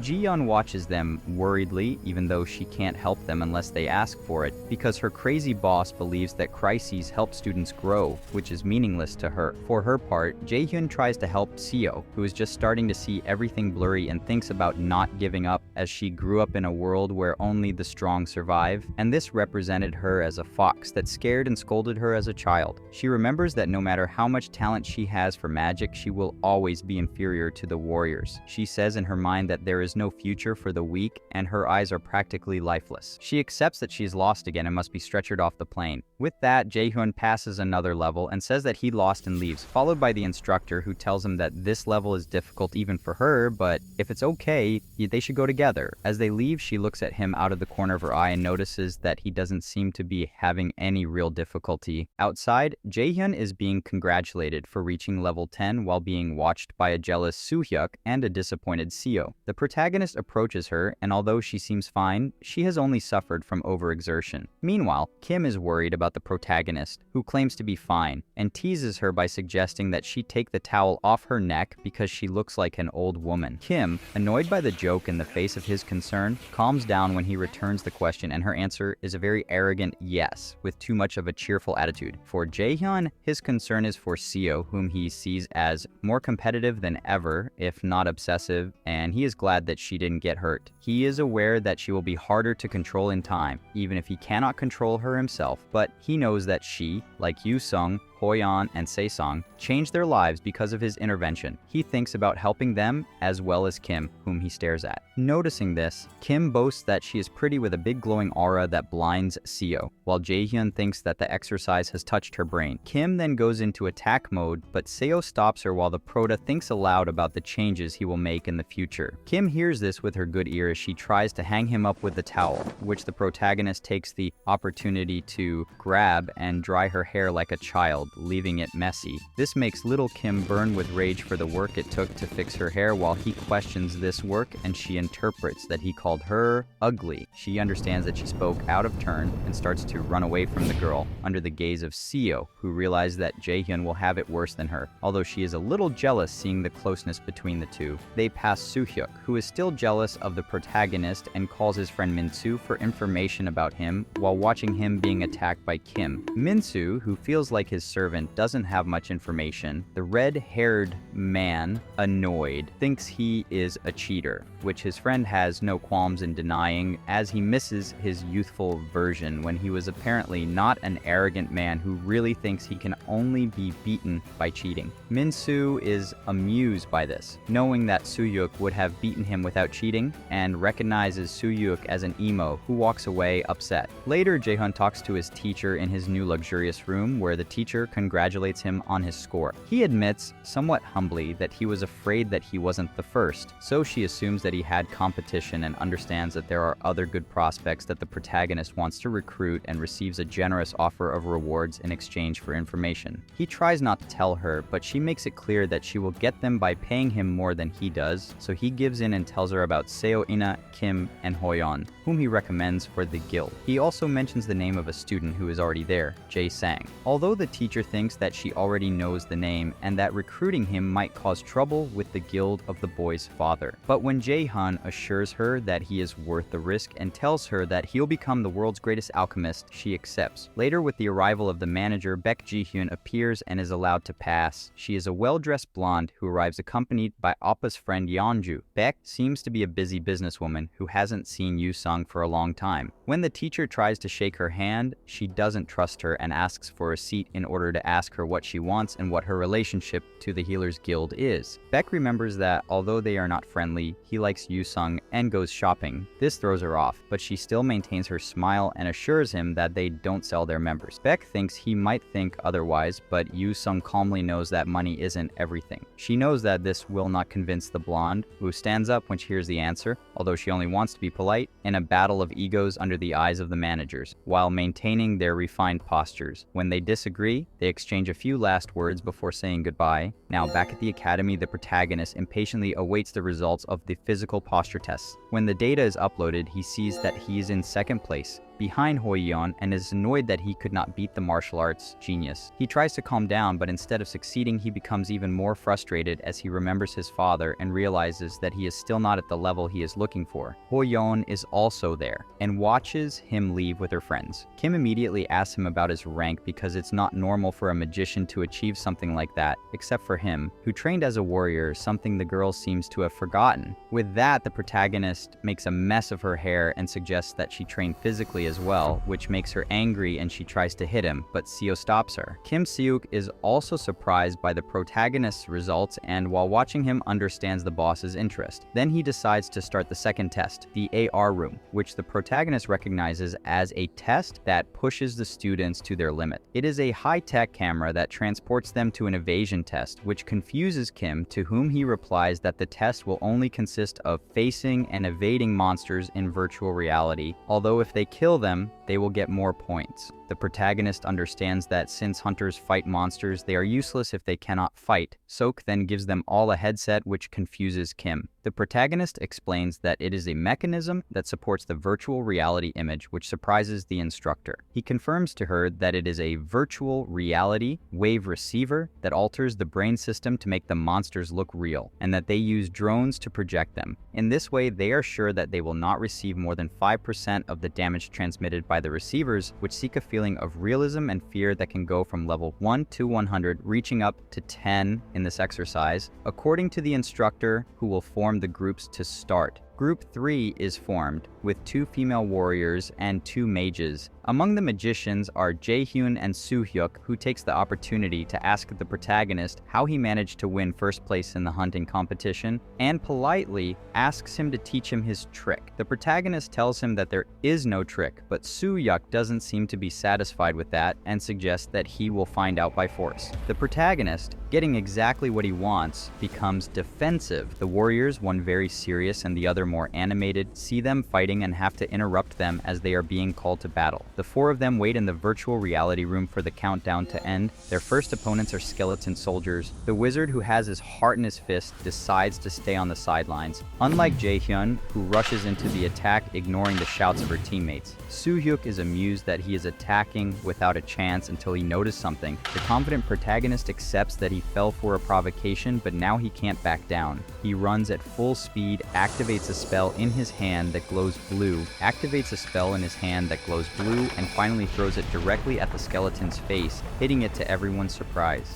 At the same time, a large number of skeletons appear on the battlefield. He continues to fight them, running and releasing large amounts of mana with each move, until he comes up with a technique he knows as the mana weapon, which increases the physical damage of the mages, something that is really useless to a normal mage. Except for him, he leaves his own team members stunned with level 1 and reaches level 2 when a Draugr appears, bringing back memories of the Field of the Dead. After a while, he completes all 10 levels without a hitch, setting a new record, much to the horror of Soo-hyuk, who can't believe what he's seeing. Although the protagonist only feels the improvements his body has experienced from the training his teacher taught him, he admits that when he trains it, it becomes terrifying. Nevertheless, the one in the Red movie insists that he explain how he did it, because he doesn't believe that a wizard could fight in close combat and win without cheating. Jae-hyun, who cannot explain anything other than what he has already seen, suggests that he stop bothering him or he will show him. Soo-hyuk is obviously afraid of him, but he stands his ground. Fortunately, the teacher stops them and the protagonist leaves, but the spiky-haired one tells him that he will confront him at the festival, which the protagonist already has plans for, so he turns him down. Later, Hoyeon remembers the protagonist's words against Soo-hyuk and assumes that his plans are with him because of his challenge at the entrance event. Thinking that he sees him as a rival, he decides to train even harder so as not to disappoint the protagonist. On the other hand, Kim Seok walks around the academy with 2 other assistants and thinks about how talented and shameless Jae-hyun is to throw himself into battle like a magician just to inform his boss about the result of the physical test. When Guja-in informs him of Jae-hyun's score, which he thinks is the best, he smiles mischievously and looks at the monitors, keeping a close eye on himself. The instructor instructs Seok to keep an eye on the protagonist's movements, and Seok,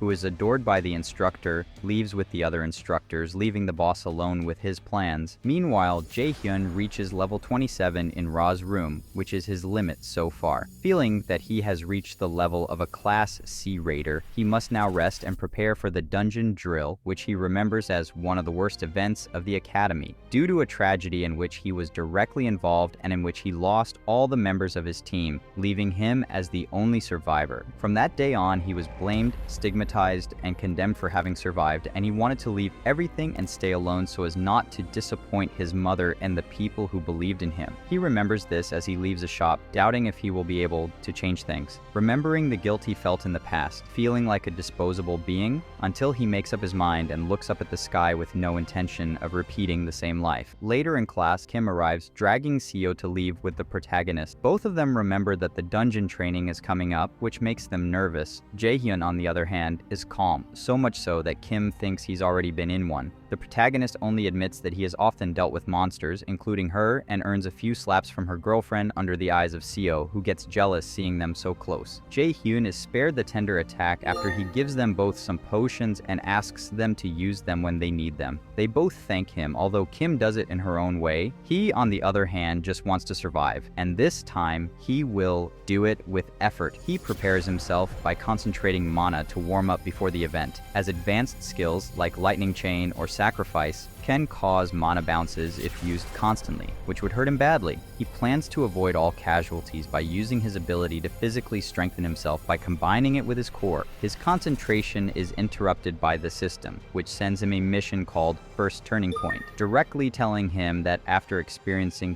so many actions he regrets, he should do things differently, and telling him to take a different path now. This confuses Jae-hyun, who thought that the system only wanted to strengthen him and now sees a completely different test. Thus comes the dungeon event with Ji-yeon as instructor, who tells them that the groups will be raffled off, which, according to the protagonist, can ensure a quick completion of the dungeon or suffer in the attempt. Ji-yeon claims that the results will affect their rankings and assures them that they will only face lesser monsters. Jae-hyun knows that this is a lie, as he remembers that Guja-in sent high-level monsters into the dungeon, namely a level D Lord Goblin. Although it will be easy for him to see his companions, he really doesn't want to please the boss, as he thinks that the priority of the event is for Guja-in to show his first weakness, which he will try to use to defeat him. The draw begins with the instructor. In this case, he ends up in group 3 next to Seo and is glad that he has at least one acquaintance in his group, and even more someone whose skills he knows, even though she looks much more shy than usual. Jae-hyun doesn't pay much attention to her, thinking about his strategy, when suddenly 2 warriors arrive, a very lively one, Kim Jina, and another very cheerful one, Park Seong. Frozen, he remembers that they were the ones who saved him in the past and allowed him to escape during the battle with the monster, even though they lost their lives in the process. He understands that the message of the system was about changing routes to save lives or staying the same and not doing so. Jae-hyun, for his part, heads straight for the densest source of mana in the place,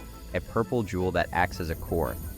He destroys it and feels the mana flow out of control, at which point the system tells him that he has gained the ability to apply the essence of mana. Outside, the adults watch in amazement as the cube collapses, leaving Appa dumbfounded, thinking that only 7% of mages achieve this, averaging 3 hours for B and S ranks in an hour and a half. The time record was held by a girl named Camilla from the European Union with 36 minutes, but the protagonist beat it by finishing in 10 minutes. On his way out, Appa sees him excited and rushes over to congratulate him. Yu Sung, amazed and a little worried, asks him how he did it. He confesses that he found a crystal and crushed it, which also excites her.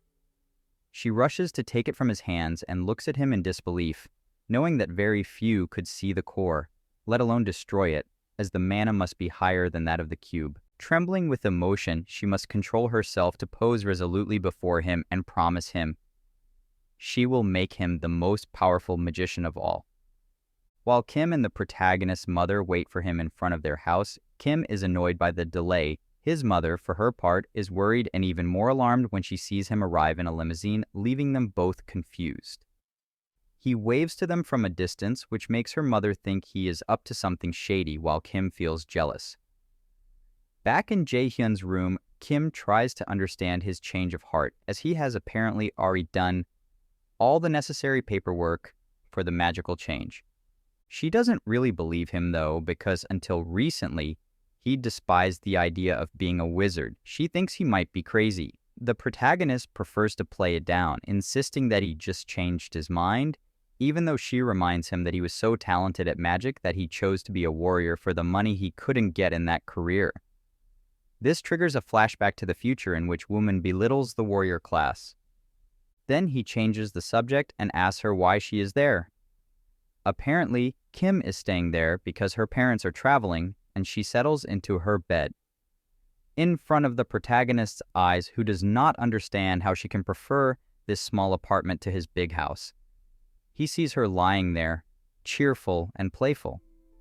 She remembers that she is an only child and that her parents, who work in the monster parts business, which varies from region to region, travel abroad a lot, leaving her alone. And since her mother is close to Kim's parents, she lets her sleep there. He accepts this with a smile and asks her to teach him magic theory. She gets upset because he asks her to do this without offering anything in return. He avoids the argument and accepts, asking her what she wants in return. Kim is clueless until a giggle, accompanied by a mischievous smile, asks him to grant her a wish. Upon hearing it, he accepts, but with an expiration date of 1 year, thinking she will have forgotten by then. In the end, she accepts.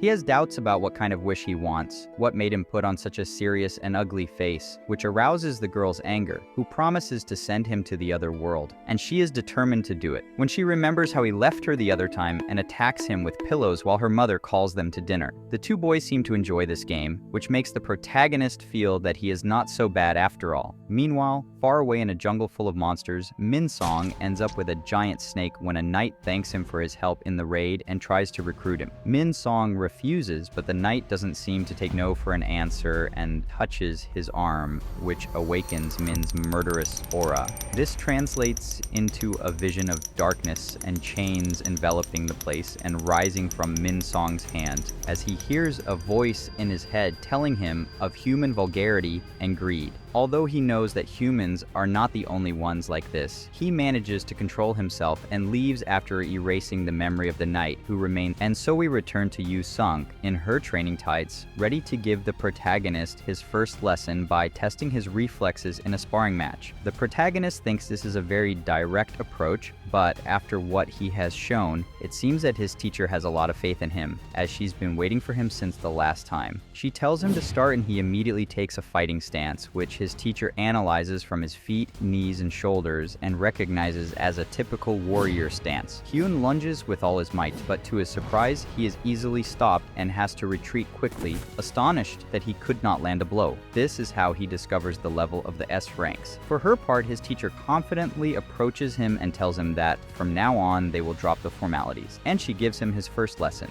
He has not yet abandoned the habits of a warrior as he rushed to the front without thinking. She asks the protagonist's first question: what is the difference between a mage and a warrior? He knows it's a ranged attack because, as they explained to him, mages use ranged attacks to weaken their opponent before delivering the final blow, while he shortens the distance a lot, which makes him miss. His master, being rougher, will show him directly and attack him as well. Not so hard as to hurt him, but enough to leave him as good as new with her skill if she gets her hand past him. The protagonist shudders as his teacher prepares a bolt of lightning aimed directly at him. She throws it and he dodges it, but he can't control his body and finally rolls to safety. She tells him it's his turn to attack. Without thinking, she visualizes her target and summons chains of lightning, which head straight for Yu Sung, but with superhuman speed. She stands next to the protagonist and is surprised that he has saved these abilities even though they are nothing to her. She quickly shoots a small arrowhead that the protagonist can't dodge out of fear. The arrow hits and explodes inside him, while his teacher, very calm, tells him that no matter how good a skill is, it's useless if it doesn't hit. Surprised to see the protagonist come out of the cloud of dust on his feet, despite the fact that she attacked him to knock him out, she decides to give him no rest and prepares more arrows. The protagonist, exhausted and wounded, unleashes his universal derivation ability,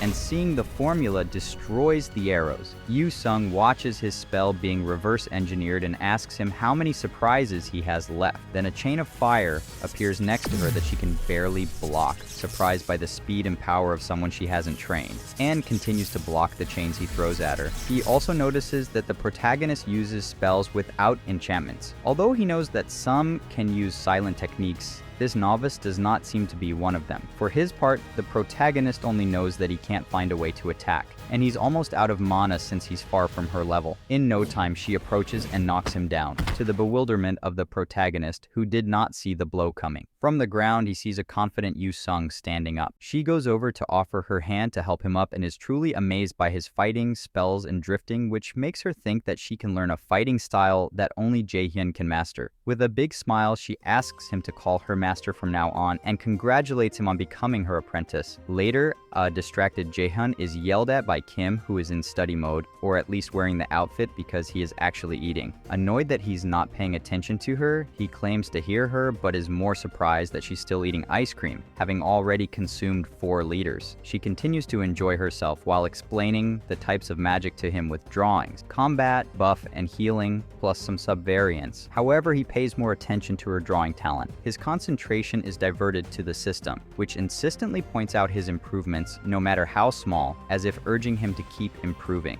Kim, for her part, tells him how amazing it is that someone so obsessed with being a knight can learn complicated spells in a matter of days. Though he tries to downplay it, the jealous Kim insists that he call her master, which he eventually does. She continues her tantrum, feeling that if he keeps this up, he'll catch up to her in no time. He really doesn't think it matters, reminding himself that he's the one who should be complaining, since he's literally putting his neck on the line. Kim comes back imposing and grabs another ice cream and starts to eat it while criticizing the protagonist because, although he never said it, he always thought it was silly that he chose to be a knight with all that magical talent, even if it didn't leave that much silver. He remembers how they treat wizards nowadays and has a horrible memory of a figure surrounded by burning chains. Since then, he doubts if he is making the right decisions. Kim's voice pulls him out of his thoughts and looks at him with interest to practice spells, although he already has another teacher for that. Still confused, he doesn't understand the hallucination or the voice he heard earlier and tries to stay focused, ignoring it and the fact that hell is threatening his life. He decides to change the subject and thinks about the miracle pill that can help him move faster. Meanwhile, Appa trains the cadets of his guild, including Wooman and Gina Kank. After a tour of the place, he returns to Yu Sung and tells her that they are good recruits, better than in the past, but she is at a loss when she thinks about Jaehyun. Appa notices this and tells her that she is surprised that she wants to teach him this impossible training style. She really trusts that the protagonist can do it and sees him as a future S rank, second only to her in that ranking. He might even surpass her, as she is mainly a healer with little fighting ability, unlike Jaehyun, who is more skilled in everything and sees him as an unrepeatable comet. The protagonist, for his part, remembers the mana boosting pill that increases the mana of those who take it, and seems to have the recipe for this coveted item. However, he has lousy mixing skills and creates things that might as well be poison. Annoyed with himself after 3 failed attempts using up his money on ingredients and unable to ask anyone, he gives up. Disappointed because he knows the pill will be created in 5 years and he is the the only one who has the ingredients and the steps to make it, but he fails. He wonders how he learned the recipe before returning to the past when a world-class alchemist revealed the secret of the formula on a television program. The boy, who was a very good scholar and an excellent person, asked for the formula to help many hunters in the world. From there, he decides to change his plan to make it more successful, thinking of that alchemist, Lee Jae-sung, whom he plans to search for. Thinking that even if the formula fails, getting along with him in the future will suit him, he goes to Miles Academy where Lee is a freshman. She goes straight there.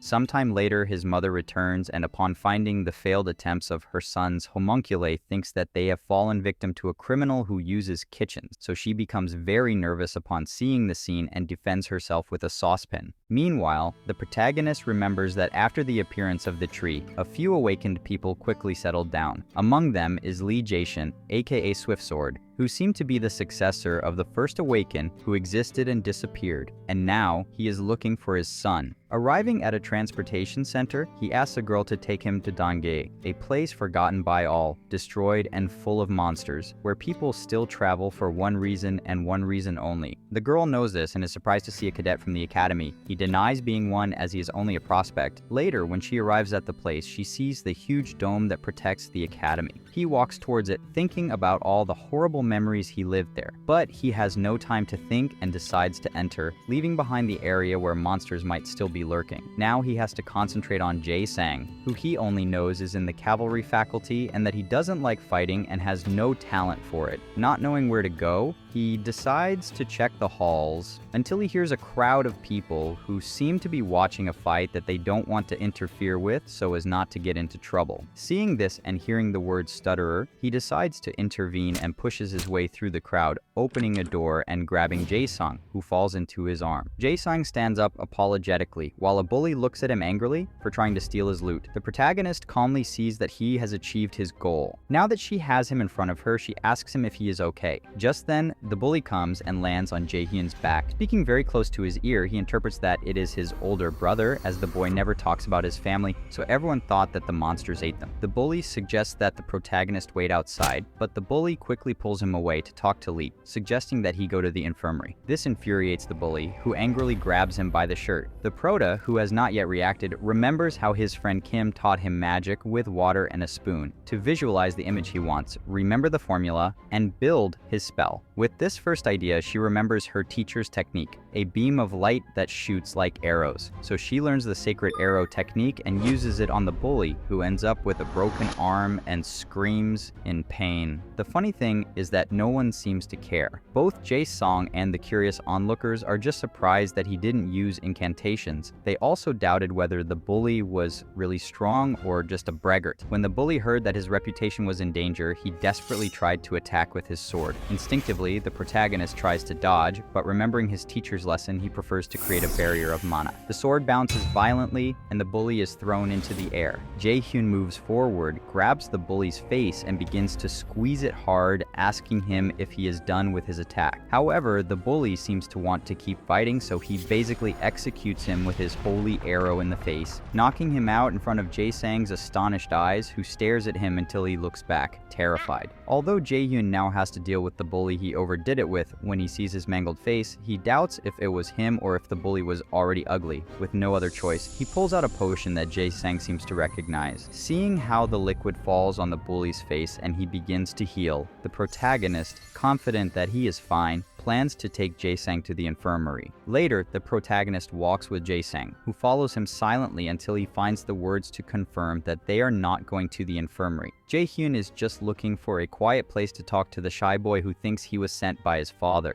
The protagonist denies it, but Jae-sung doesn't really believe him, so Jae-hyun continues to ask him for the favor he wanted, to make a pill. By getting too close, he ends up scaring the boy, who doesn't seem to understand what he's talking about. The protagonist makes it clear to him that he knows he's good at alchemy. as he was the one who sold him the potion he used earlier. Jae-sang, who is now scared and doesn't understand how he got that information from the black market. Jae-hyun understands that there is no way to track anyone on the black market, as it is a transaction system that hides the identity of the user. Only the information about the object and the price is handled, and everything goes through the ACR system for security. He remembers that this is exactly what he was going to use to sell Don's eye, though he no longer cares. Seeing the boy scared and doing nothing, Jae-hyun is thankful that at least No-mir works the same way with the black market. If he had not bought the potion, everything would have been more difficult. Now he asks Jae-sung directly if he was the one who made the potion, but the boy still denies it very implausibly. Remembering that he registered the potions on the black market, he thinks that maybe he just made a mistake because he wanted to make some money. Knowing that things would get very complicated for him if his father found out, he decides to do something. Beg the protagonist not to say anything. The protagonist comforts him, takes him by the shoulders, and makes it clear that this is not blackmail. He gives him the flask and makes it clear that he just wants a good alchemist who can make the elixirs he needs. As he walks away, Jae-sang watches him and thinks that he seems like an honest person, but he still has doubts and asks him who he is. Jae-hyun calmly replies that he is an applicant for the Min Jae-hyun Academy. From there, Jae-sang decides to listen to him. He takes him to his study, and the shy boy asks him what he wants to do. Jae-hyun answers that he is looking for a mana-boosting pill that has a permanent effect, which surprises the boy because he doesn't believe that such a thing could exist. The protagonist knows very well that it exists, as he has its inventor in front of him. At that moment, Jae-sang begins to analyze how he could perform it, which causes his aura to change. He remembers the adult Jae-sung who does not stutter and guesses various ingredients just by hearing the idea. Seeing this, the protagonist recognizes his talent and knows that he must have him on his side. However, the boy quickly breaks down and reverts to stuttering and being shy and asks him to find another alchemist. The protagonist, excited,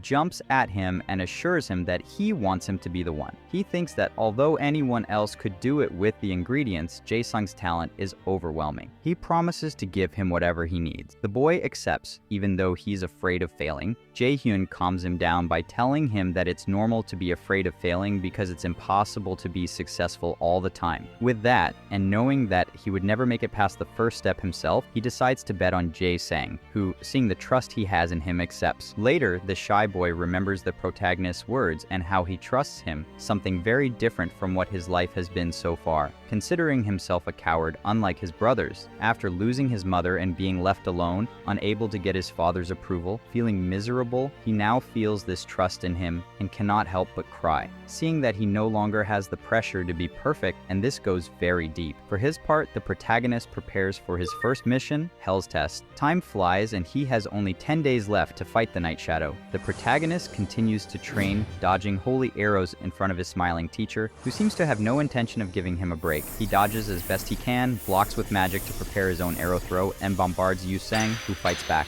Surprised, she sees how he managed to break her shield and acknowledges his advance. The two exchange glances before wrapping mana around each other and continuing the attack. Then Appa stops them and tells them to stop, mainly because they have already destroyed the training area with reinforced metal. If they continue, they could destroy the whole place. Yu-sang is amazed at how the protagonist has grown, both in spells and strength, and realizes that he is very talented. He also notes that he is learning the theory separately, which he admits, since it is his friend who is teaching him. His teacher praises this friend for being very smart, though the protagonist tries not to be too effusive when talking about her, remembering her as someone snooty who always asked him for ice cream, and also as smart, but kinda weird. His teacher pulls him out of his thoughts to get him into something worse when she asks him if it is true that he is looking for a new dungeon, and suggests that with his training, an E-rank dungeon will be easy. However, the protagonist is aware that this is not just any dungeon, but Hellheimer against a C-rank nightmare that he would not even have been able to defeat in his previous life. Nervously, he punches himself in the face, trying to come to his senses and get into battle mode. But first he goes to Jae-sang, who is very haggard but happy to have finished the job, the mana pill. Jae-hyun doesn't think much about it and asks to take it with the alchemist's approval. He takes it and feels the effect, increasing his magic stat by 15, which makes even the bitter pill seem sweet. Poor Jae-sung, on the other hand, is exhausted and sleeps on his feet. The protagonist recognizes him as a great alchemist, since alchemy is a complicated science and the effects vary from alchemist to alchemist, and thinks that another alchemist would not have achieved even half of this effect. Recognizing the talent of the boy, who is very happy to be trusted, Jae-hyun sends him to sleep, thanks him, and leaves. On the way, he switches to his serious mode and decides to fight the Night Shadow the next day. Meanwhile, in the depths of the underworld, Hel caresses his dragon and thinks that they will soon have a special guest. And so, with a ring, necklace, and earrings that made her an apprentice of Valkyrie and gave her the ability to extract mana, the protagonist thinks he is ready to enter. Appa watches him with concern as he enters the dungeon. As soon as he enters, he is transported back to the death camp of Helheimer, where he lands on his feet amidst the darkness, in which he can now see magical power emanating from various places, which he assumes is coming from the Night Shadow. He only thinks that if he defeats it, he will be able to see Hel again and resolve all his doubts. Who is his adversary, Loki, and what is the Nomir system? When a skeleton archer attacks him, he is undaunted and uses his magical shield. He remembers his teacher when she mentions the path she wants him to follow, a hybrid profession called mage swordsmanship, which combines magic with martial arts, a profession that no one has succeeded in. Back in the present, the protagonist runs at high speed, killing the undead while casting spells. Then he remembers the words of his teacher. In terms of long and short range, it's a complicated profession for anyone, except for him, who has wiped out all the undead. Outside, Appa entertains himself with his cell phone until he feels something approaching. Worried, he draws his sword, ready to strike, when he sees a car approaching at high speed. When it arrives, a girl he recognizes gets out of the car. Yeonju, who Appa is looking for, arrives and he questions the reason for her presence. She admits that she works for the guild and is looking for him. Since she didn't find him at the guild, she follows him there. Appa relaxes and puts his sword away, thinking that the girl is pretending to want to see him when she never contacted him. The girl approaches the entrance of the dungeon, surprised that he is there, as she assumes that he must have been demoted. With a cold attitude, he asks the guard directly if it is true that Yu-sung is sick. Upon hearing this, Appa says that it is just a rumor and implies that he has heard it from everywhere. She makes it clear to him that she is being spied on. This is enough for Appa to realize that she has a lot to do now, but she doesn't leave without first asking him who Min Jae-hyun is, who has been visiting the guild and the teacher. He obviously has no intention of telling her anything, which disappoints Yeonju, who wasn't really expecting an answer, but at least she had to justify her payment, so she leaves, promising to see him later. With her gone, he has to figure out what to do, starting with contacting Yu-sung. For his part, Jae-hyun waits patiently in the darkness for the arrival of the Night Shadow, who appears right in front of him and makes him smile. He waits for her, summons many holy arrows, and promises her something completely different than last time. And the battle begins with an attack from the shadow, which the protagonist avoids by stepping back to fire its arrows, which hit her eyes and injure her. This infuriates the shadow, who attacks with grazing slashes that the protagonist avoids by stepping aside. Now, with a firm step, he prepares for the next attacks and easily dodges them with only 2 steps and a slight movement of his head. The increasingly angry shadow sees how the protagonist controls the situation. Jae-hyun sees this and decides to attack him with an electric chain, which he pierces the shadow with. He then moves it away and traps it by wrapping it up, making it ready for his final attack with holy arrows that go straight for the head. As a last resort, he shoots energy from his eyes to stop them. Now looking directly at the protagonist, the shadow begins to shoot lightning uncontrollably, while the system alerts that the shadow has gone into absolute madness mode, increasing its strength and dexterity, which confuses the system and terrifies Jae-hyun. Fear increases when he is enveloped in a skull-shaped purple mana known as the Stigma of Death, an ability that gives him only 10 minutes of life to defeat the shadow. Otherwise, the punishment will be an eternal game over. In desperation, he uses the universal bypass to get rid of this curse, relieving himself until it immediately returns. This happens again and again, which Hel considers an intervention, infuriating the protagonist, who screams in annoyance. With time running out, he has no choice but to defeat the monster, so he rushes up to it and attacks with everything he has, but the shadow dodges every attack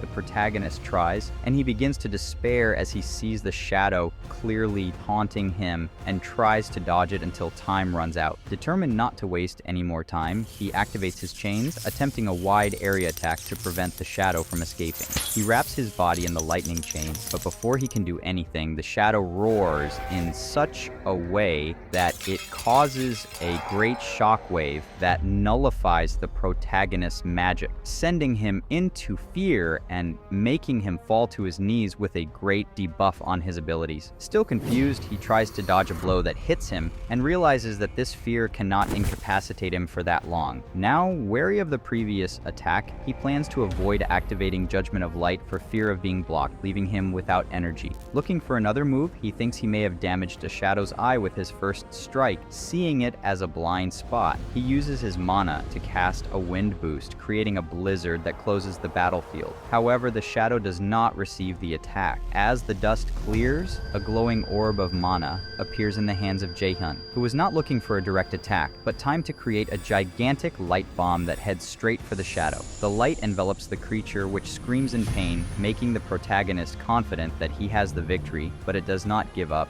and counters the power by holding him in a clash. With the entire field illuminated, even the inanimate hiding in the area, the protagonist decides to deliver the final blow and activates Sacrifice, which, upon detecting the zombies in the field, becomes a trail of light that envelops the place and ends the shadow. When the timer stops at 6 seconds, marking the end of the countdown, the protagonist sees the shadow turn to stone, smiling. As the system acknowledges his victory and the end of the first mission, Hell watches him from a distance and, admitting that it was a good, decisive choice after all, invites him to his temple. After defeating the first boss, gaining 3,000 experience points, a shadow core, shadow armor, and leveling up 3 levels, Jaehyun makes it through the first scene, exhausted in front of the shadow corpse until the system calls him to the Temple of Hell. It is a dark and desolate place that he arrives at after being greeted by a giant dog head, full of anger and mana, which puts the protagonist on the defensive. Fortunately, the giant dog recognizes him as its guest and turns around to follow him when he finishes materializing. He walks down a corridor until he reaches the center of the temple, where the boy calls out to speak to Hell. He quickly gets an answer, and the first thing they hear is her voice, which alerts him. She tells him that she really didn't trust him as she appears on the scene, very happy that her guest has passed the test and lands on her giant dog. As soon as he sees her, Jaehyun tries to ask her why she sent him the Nomir system and put him through such an ordeal. The queen of the underworld tells him that she wanted to make him stronger.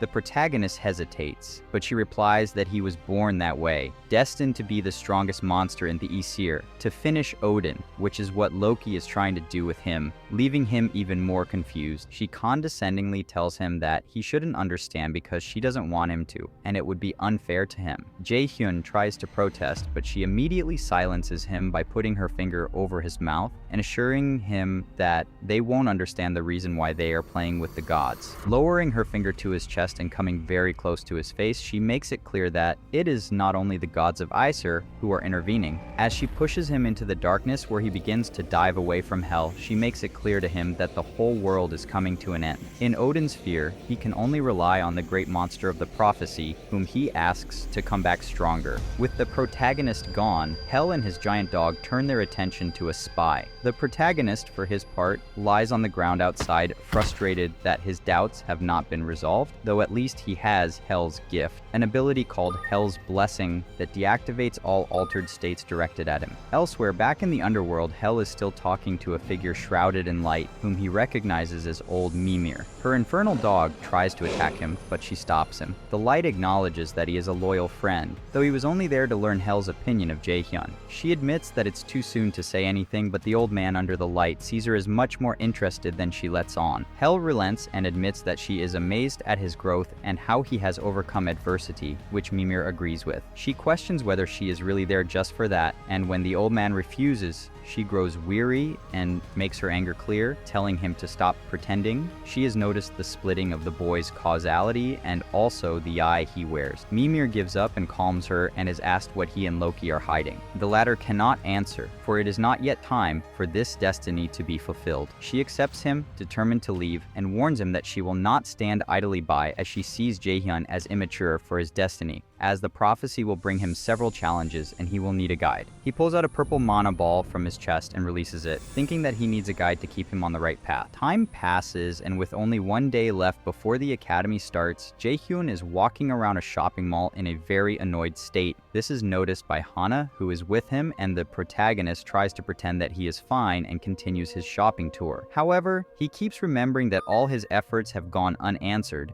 and comforts himself with the skill Hell's Blessing, which cancels abnormal state. And like his skills Eye of God and Watched by the Gods, it is an EX rank, a rank that did not exist in the easier system and that goes beyond the limits of that system. He still doubts why the gods are looking for him and remembers when Hell told him that they were looking for someone to kill Odin. Nevertheless, he resigns himself to not understanding anything and watches as Hana buys an almost disposable mana sword for an exaggeratedly high price. These are all items for him to replace the shoddy ones he got from the academy. As he moves on to the next item in a very long list, Jae-hyun gets goosebumps just thinking about how much money he is going to spend. Going back in time a bit, when Hana visited him to give him a gift from the guild, which now leads to many expensive purchases. Surprised about how much money the guild allows to be spent so far, they're still not done, with Hana looking for armor. Luckily, Jae-hyun stops her as she has a very good one, which she got after her fight against the Shadow and is B ranked, better than any other they can find. Also, she will learn to hide when equipped, so it would be good to get a stealth item. Hana, confused, listens to him, but knows that they are not easy to find. The protagonist understands this, as they can only be obtained with luck in dungeons. Hana knows this because only her brother has one in Korea. This surprises Jae-hyun, who asks her who her brother is and finds out that he is Appa, the manager, which leaves him shocked at the very different personalities of these siblings. Hana continues on his way to the weapons area when the protagonist's eye is activated, filling him with confusion and pain. He begins to see the lights that lead him to the treasure. Confused in the crowd, he desperately decides to follow the lights, and Hana sees him running away in confusion. Following the bright lights, he arrives at a tent where there is a huge yellow rock, and his eye gains two new abilities, the Supreme Eye of God and the ability to detect, which allows him to judge the value of unknown objects and see through the ability to hide and other illusory abilities. He is puzzled to see everything that the Nomir system activates out of nowhere. Now, elsewhere, we see a sword duel in which a boy is brutally defeated by a white-haired boy named An Hoyeon,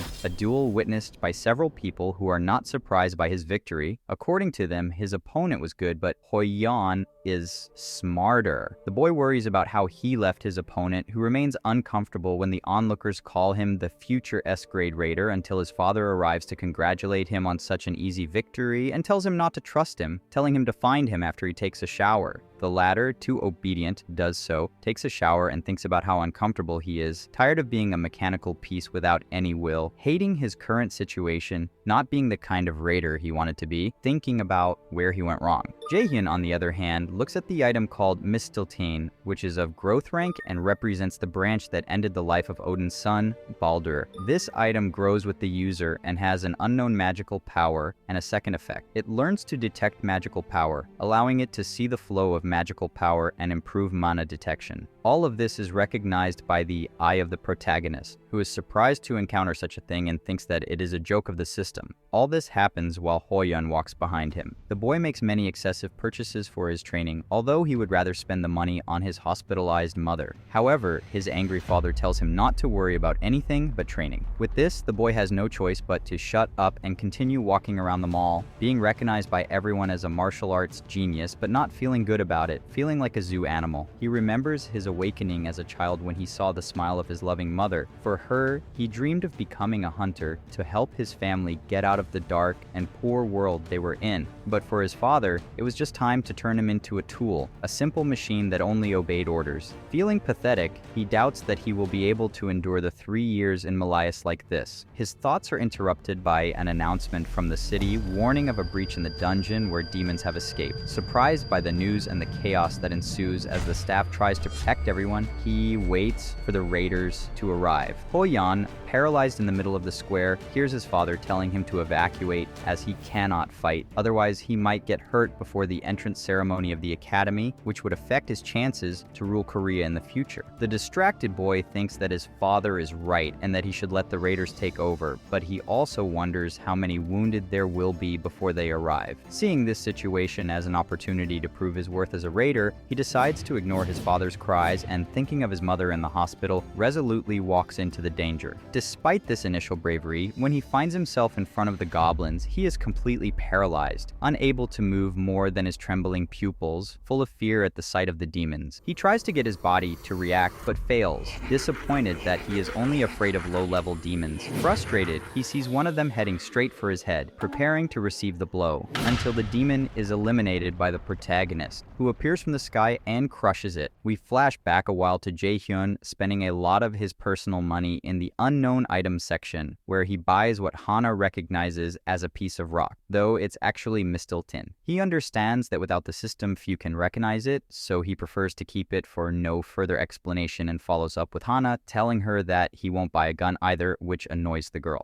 Before continuing, they hear the warning of the dungeon's collapse, which for some reason makes the protagonist react immediately and run, leaving Hana behind and going straight to a window through which he passes, directly above the demons full of hate that he sees and activates his powers to bombard them. Falling to his feet, he realizes that there are many monsters around and that it is complicated to eliminate them without getting hurt. He begins to use his lightning chain and arrows to eliminate several, moving quickly between buildings. In the distance, he sees a boy being attacked. He heads straight for him and crushes a goblin. We return to the encounter with Hoyan, who is only worried about his hat. The protagonist, on the other hand, is surprised to see the unfortunate goblin and asks him for help. Interestingly, this begins when Hoyan tells him about a surprise attack that the protagonist has already planned. Having agreed on this, he tells Hoyan to help him prevent the demons from reaching the place where the people are, and orders him to stop sitting and wave his gun. Hearing this, Hoyan is inspired and reacts, finally losing the fear that had imprisoned him. Seeing the protagonist as a true hunter, he decides to follow him on his mission to save people. The two go into battle, with Jae-hyun working out the strategy and ordering his partner to lure the demons into focusing on him. Hoyan agrees and, after summoning his weapon, sets out to do so.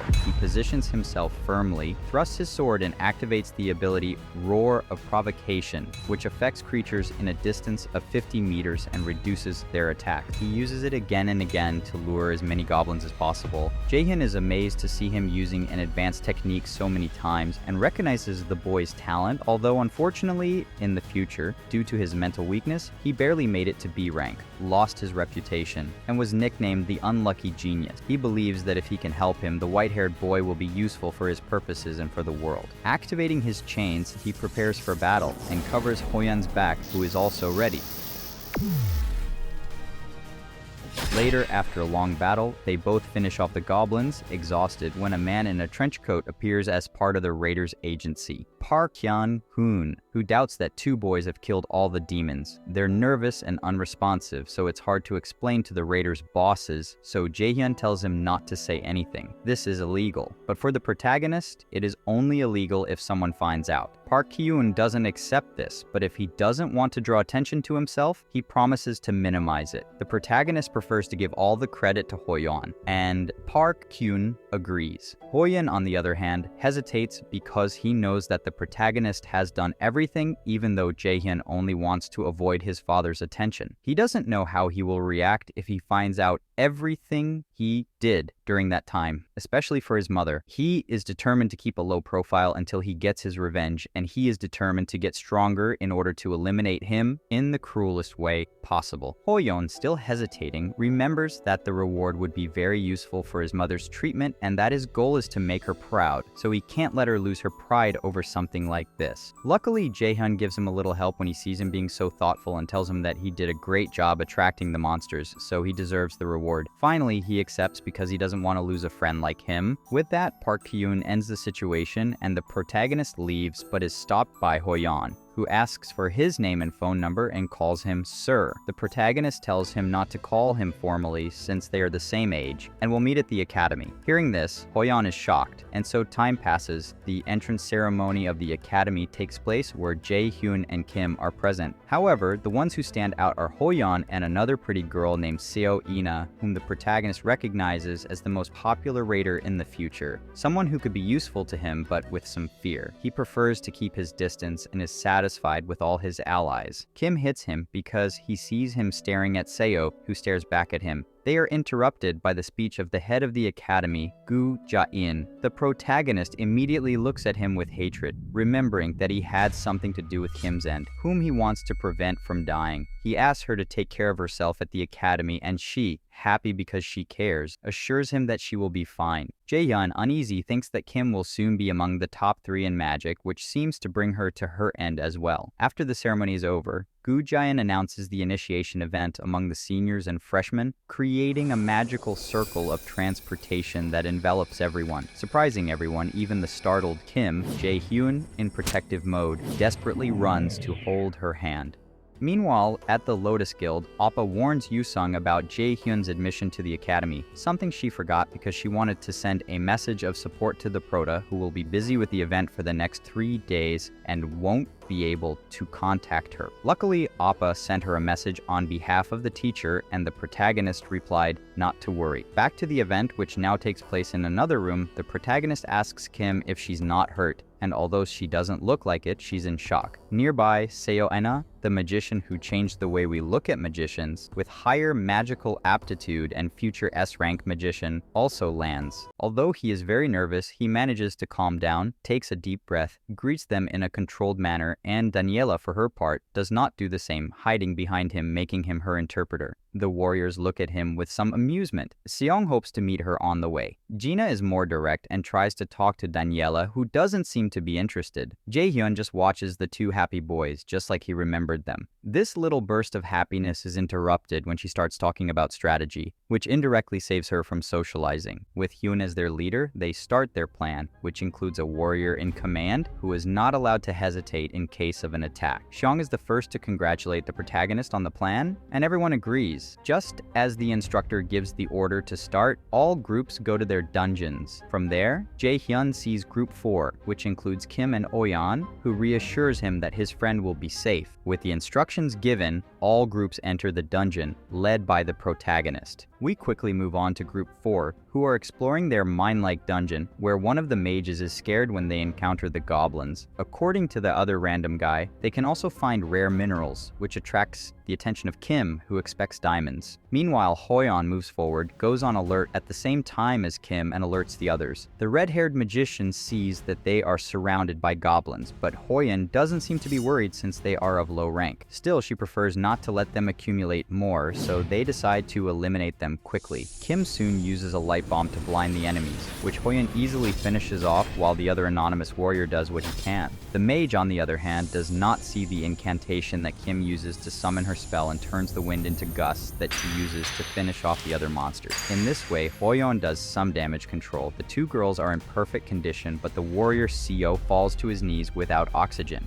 Everyone rushes to his aid, thinking he is poisoned, but Kim confirms that he is poisoned with mana. Then gigantic footsteps appear in front of them, and the realization that he was poisoned with mana from the creature that shocks the whole group. The goblin boss, which even seems to scare Hoyeon. When the 3rd group gets through the dungeon easily, Gina says it's thanks to the protagonist, who congratulates them for killing the monsters. He tries to be humble, but he's actually happy that they almost made it through the dungeon without getting hurt, except for Daniela, who only suffered from having to socialize. Jae-hyun sees her as too shy and remembers that even before his regression, he never saw her say more than 2 sentences. Just as they reach the center of the dungeon, which is very different from how the protagonist remembers it, he worries that the boss has caused a variant and thinks it's time to confront his monstrous past. He alerts his team, goes on the defensive, and tries to counterattack, but admits that the enemy is too strong, which confuses Seong as they were only supposed to fight low-ranking creatures. However, Chief Goblin appears and frightens everyone, and Seo remembers the plan.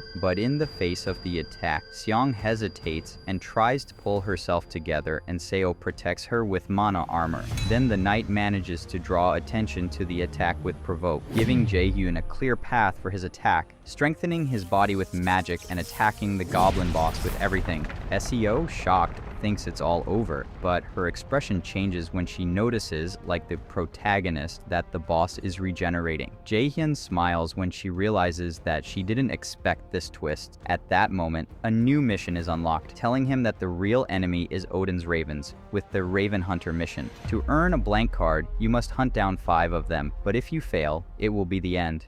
Meanwhile, outside, Jaehyun is quietly waiting as she watches some footage of the protagonist, wondering how he can be so good, doing things that, for her as an A-ranked mage, he couldn't.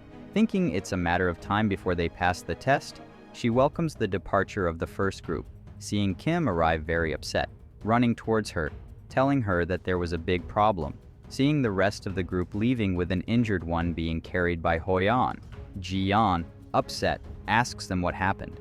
The answer is that they were attacked by a kobold lord, leaving her perplexed. After a while, reinforcements are brought in and the injured boys treated.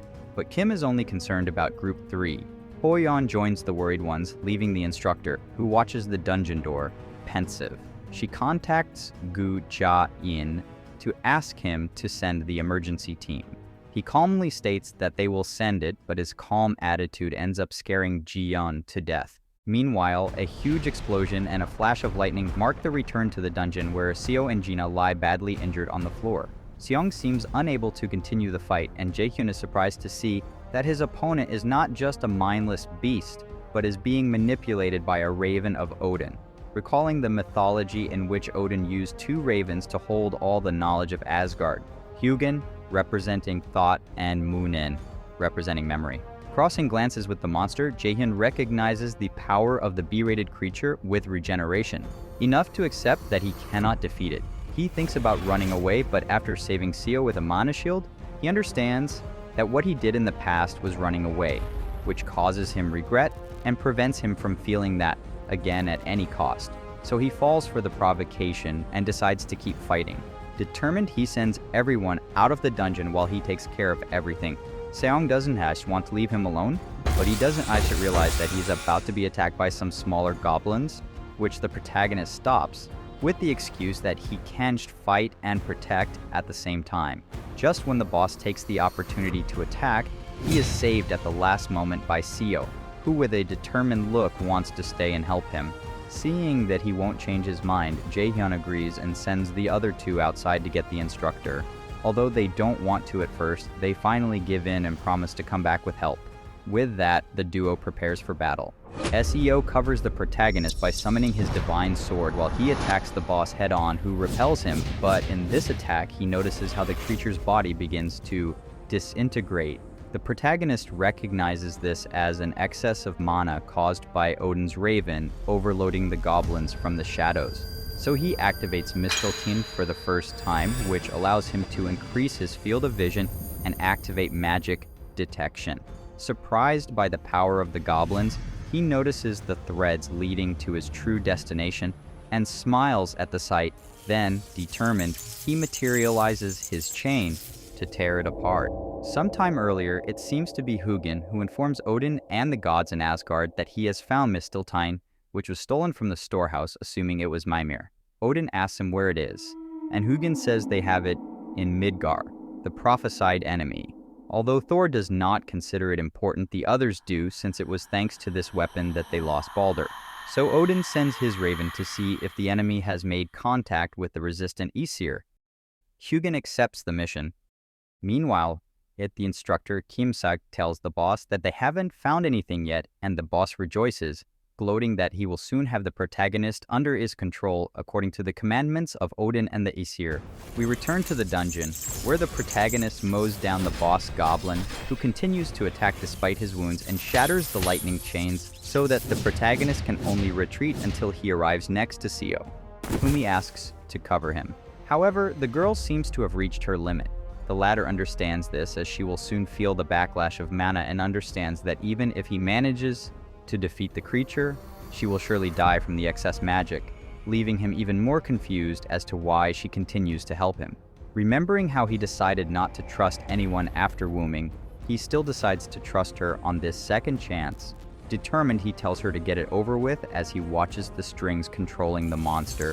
As the protagonist throws as many chains as he can while the creature responds to his attack, he has no choice but to trust Seo, who does her best to activate the mana shield to protect Jaehyun from any attack. While wearing his chains, the protagonist remembers a quote from his friend Myung, "There's nothing worse than dying because you don't trust your comrades." With this thought in mind, he jumps in with all his might, determined to prove that his friend wasn't wrong, striking with all his might and with a determined look in front of Seo, who is surprised by the boy's mana control abilities. She sees him go head-on into the creature, jumping at the last second under the creature's gaze, which can't reach him until the threads twist his arm and make it reach his back, where it attacks the prota. Seo sees that Jae-hyun can't dodge it, but he smiles confidently at the deflection of the blow as he unsheathes his sword and remembers his swordsmanship training. He is ready to strike with all his strength. But it is so much that he ends up shattering his sword in front of the untouched goblins. But his goal was achieved. He managed to cut the threads of Odin's raven. The boss fell on his back, defeated, and he stood before a helpless giant raven whose face he longed to see and stomped on it to ask what Odin's goal was. The raven doesn't answer, so he increases the pain and asks him about the relationship between Guja-in and Odin. But when he realizes that the raven has no will, he thinks it's a waste of time and eliminates him. Just as Seo gets close to him, he remembers that he still has to watch out for the mana bounce, which they both fall victim to at that moment. Seo faints and is about to fall as well, but his pure mana saves him thanks to the level up in mana boost and his blank card gain. However, Seo is about to leave the world. Luckily, she wakes up a short time later next to the protagonist who had fallen asleep. As soon as she wakes up, the girl checks her stats and finds that she has maximum health despite the mana bounce. She hesitantly sees Jaehyun getting up and doesn't understand why they didn't go out when the boss was defeated. Jaehyun confesses that they need to talk to reconcile their stories. Outside, Kim is furious to see that only the warriors have come out and reproaches them for their behavior. Jiyeon tries to stop her, but Kim has no intention of doing so.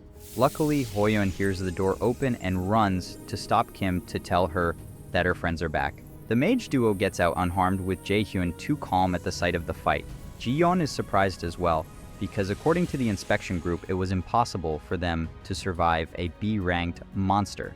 Kim can only burst into tears as he jumps towards them, happy to see them alive after no one thought they would survive. Seo smiles, but it's too sweet for Jaehyun, who wants him to let go. As he hugs him, he sees a grieving Seong and Gina waiting to be judged as scum, when the main character just thanks them for trusting him and asks the others not to blame them. Gina cries, Seong holds back, and Kim, who still won't forgive them for leaving her, has to be calmed down by Jaehyun, who accepts that he would do it himself and remembers when he actually did it. He tells her that not everyone is brave and that it's not worth it for him. She reacts by saying that she was just worried about Seo and hugs him tightly, annoyed about the prota. The atmosphere calms down under the teacher's gaze. Meanwhile, Jaehyun remembers her conversation with Seo when she confessed that he healed her and nervously asks him why he wants to hide this ability. Seo confesses to her that it was Guja-in who put a goblin boss in the dungeon, thus endangering the students, and sees her as an evil being, different from what she shows in public, who is not afraid that all the students she considers useless will leave the world. She understands that he is hiding his identity because of him, but his look is one of concern. She reminds him of when he told them not to trust anyone after they were in the director's office, and deduces that he not only knows much more than he admits, but also seems to know what will happen. So she demands an answer from him.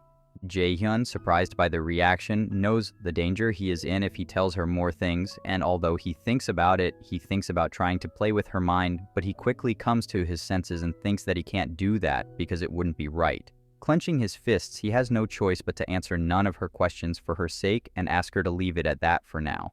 Not knowing how the conversation will end, we go back outside where Jaehyun is quiet until Jiyeon comes to apologize deeply for not being able to save him and to be happy that he made it out alive. She sarcastically tells him not to worry, since she didn't know what was going to happen, and leaves. On the way, Seo stops him and insists that he explain. With a smile, he asks him to keep his promise and walks away, leaving her in a very bad mood. When the protagonist completes his first main mission, Turning Point, and takes Route B to change his past, he receives the Golden Apple of Eden as a reward. Meanwhile, in the boss's office, the boss is disappointed with his subordinate and tells him in no uncertain terms that he will only tolerate him this once, angry about his failure. Although Seok apologizes and breaks out in a cold sweat, he's only ordered to tame Jae-hyun at the next event before his patience runs out. Time passes, and the protagonist is in his room, thinking about the expression he left Seo with, remembering that before his regression his friend Kim died and Hoyeon was stuck with all his potential. Feeling that he must intervene for his futures, but decides to disassociate himself from Seo, thinking that she will do well in a future without him. He reflects on the need to be much more careful about how he relates to her so as not to affect his future. He decides to forget everything by looking for something on television. While watching the news, he thinks about investigating the relationship between the boss and the Aesir, reflecting on Odin, the kobolds, the raven, and the warden, being clear that there will be more dangers in the future and that he must become stronger to face them. At least something on TV catches his attention, an old man talking about a new type of dungeon, which is not overcome by defeating the boss, but by following a series of requirements without which they cannot leave until they finish. They are called thematic dungeons, which the protagonist remembers from his future. The explanation he gives, according to the old man, are dungeons in which the raiders must adopt a role and fulfill the story.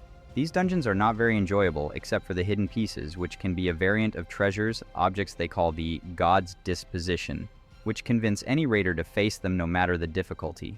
The protagonist sees this as the opportunity to get what he is looking for.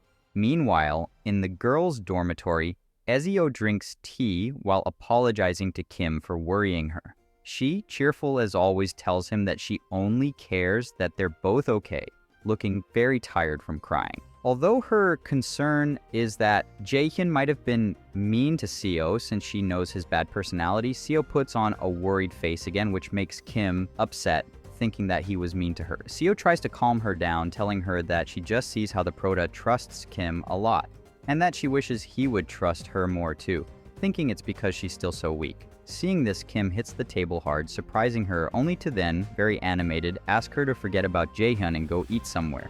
Seo hesitates, to which Kim, taking her by the hand, assures her that it will make her feel better, and the girl, still hesitating, ends up giving in with a smile. For his part, Jae-hyun is still on his own, now looking at the Golden Apple of Eden, which has natural aging delaying effects and increases regeneration, stamina, and mana. It is a consumable item that cannot be given to anyone else. The protagonist notices this, seeing that it could be worth millions, but since he can't transfer it, he looks at it, remembering that an A-rank themed dungeon will soon open in a park in Seoul, called Tialfi Thunder Steps, where he can get the speed-enhancing shoes. According to her memories, these are worn by Thor's servants. With this object, he will seek to balance his dexterity and mana. But first, he decides to bite into the apple, which leaves him surprised that it tastes exactly the same as any other apple. Rather disappointed, until it takes effect, which doesn't disappoint him, feeling lighter and energized. So now he makes a call. In this way, he arrives at a nice amusement park, where he feels an uncomfortable nostalgia. Arriving at the entrance, he hands over his Lotus Guild card and alerts that a themed dungeon is about to appear. Meanwhile, at the academy, Jeon is looking for Jae-hoon until the academy's front desk tells her that he went out with a day pass. She is surprised that he recovers so quickly, understanding his abilities and seeing him as someone adaptable or brave. So resigned, she instructs the receptionist to tell him to look for her when he returns. She then walks through the academy buildings until she finds a secluded spot where she uses an earpiece to communicate with a guy named Chief Song Ji Si-ok. The latter is interested in her investigation, receiving information about the dungeon incident and her direct relationship with the head of the academy, which terrifies the subject, who is surrounded by monitors and computers. However, the order for the girl is to continue investigating both the boss and her main subordinate. Before saying goodbye, Ji-yeon shares another piece of information with her, assuming that Jae-hyun has more details than they assume.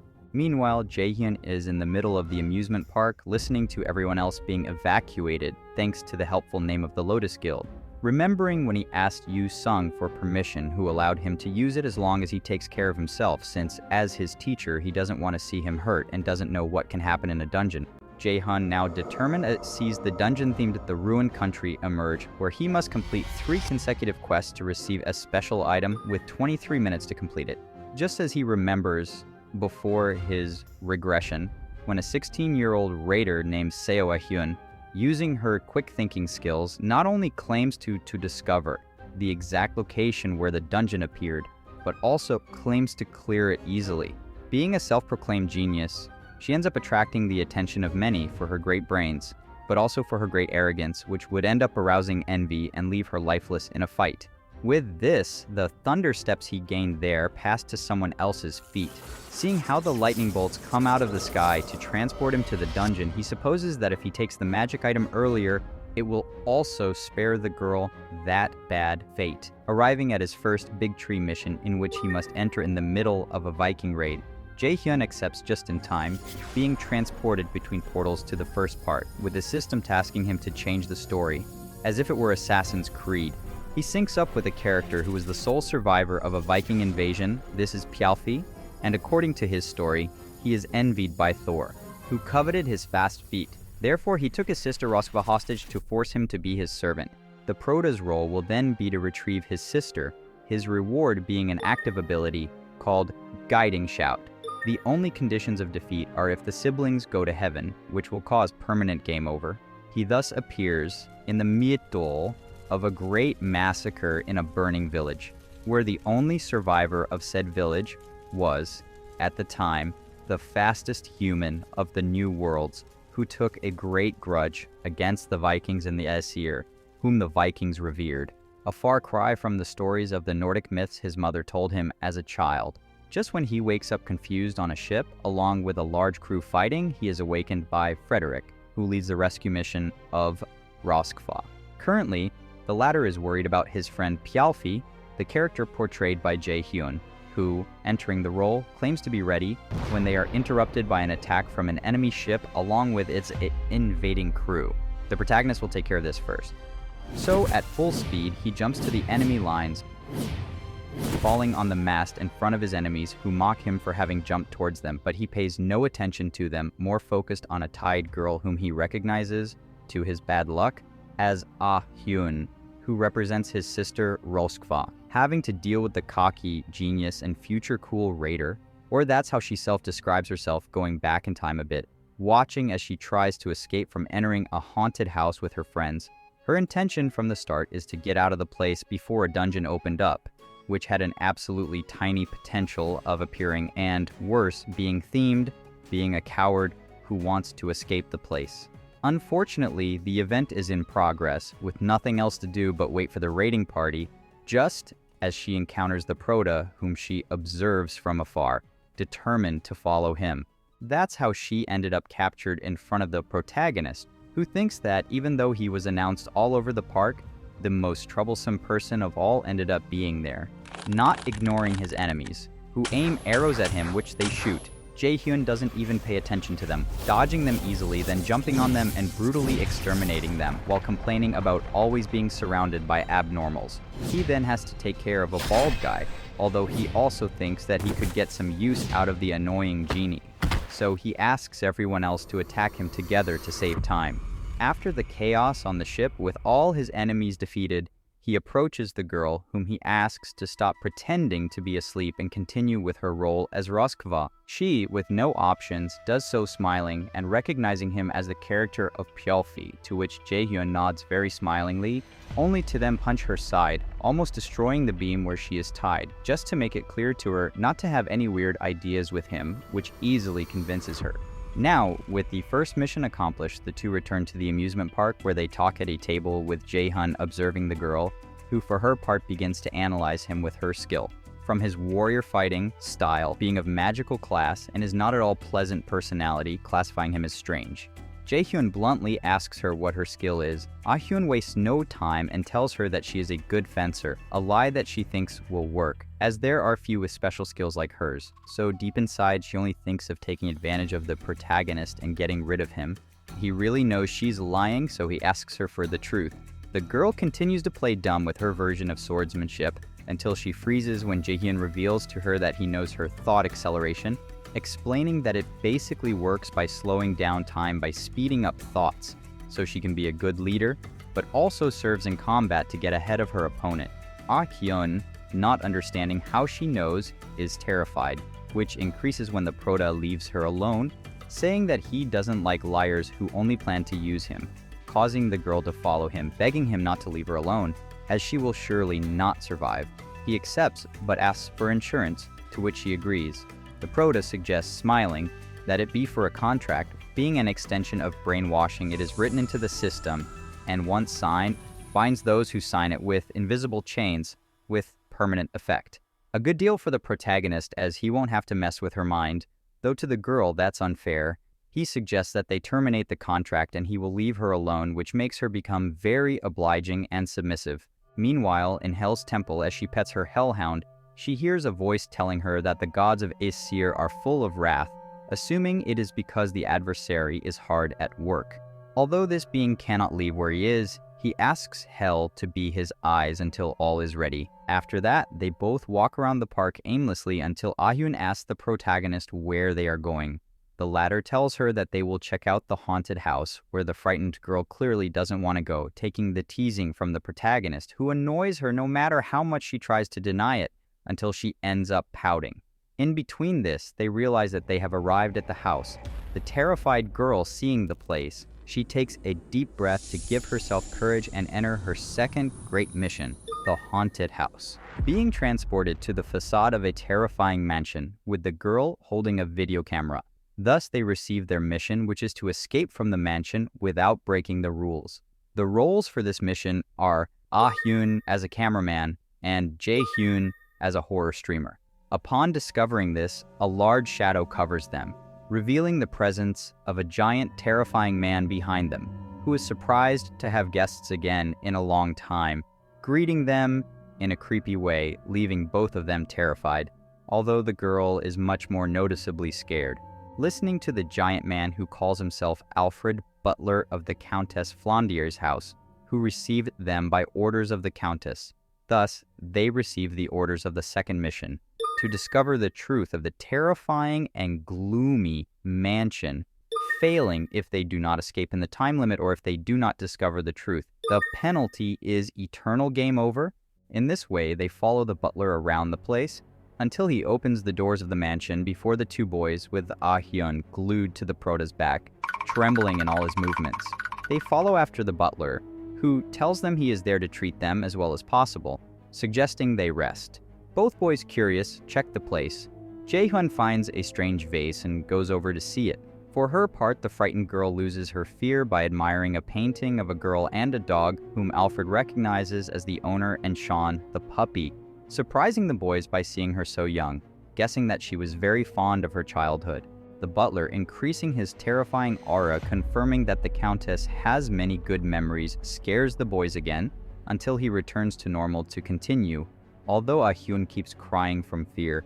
For his part, Jae Hyun is very attentive as he now has no help from the system and must figure everything out on his own. Plus, he sees his partner crying from fear and asks her if she's scared. She denies it again, stating that she just has to get used to it, walking thus until they are stopped by orders of the butler, who indicates that they have arrived, taking them to a large dining room with a banquet that, according to him, the Countess has prepared for them, assuring them that he will return when they are finished. He bids them a terrifying farewell, ordering them to eat, leaving both boys alone. Although Ah Hyun doubts whether it will be a good idea to eat, the prota suggests that they better investigate the rest of the house. She first wants to see what information she can glean from there, activating her thought acceleration ability. With her neurons like a machine, she begins to take a closer look at the place. She quickly discovers something about the mansion, which Jae-hyun is surprised to see that it was very fast. The girl tells him that she discovered that the Countess is a girl like the one in the photo, as the dining chair is much higher for the owner than for the guests, and because there was only small furniture in the foyer with only the lowest drawers in use. The main character understands and validates his observations, but they decide to move to another place, with Ah Hyun more focused on wanting to take the camera, as she sees it as very expensive. Until she sees Jae-hyun really worried, stops out of all jokes, tells him that they are trapped, Terrifying the girl again by thinking they will be there forever, the proto reminds her that it is a dungeon, so there must be a way out. They decide to keep looking for the exit in the place, although the protagonist doesn't feel very welcome in the house and notices that he couldn't smash the door despite his strength, which confuses him as his scary companion went through that dungeon alone in the past, assuming that there is no need for strength to overcome the challenges. At that, Ah-hyun seems to discover something very scary with his camera, although the prota thinks it is an exaggeration until he goes to see, and through the lens of it, he sees the horrible scene of the butler Alfred torn to pieces in the middle of the banquet table.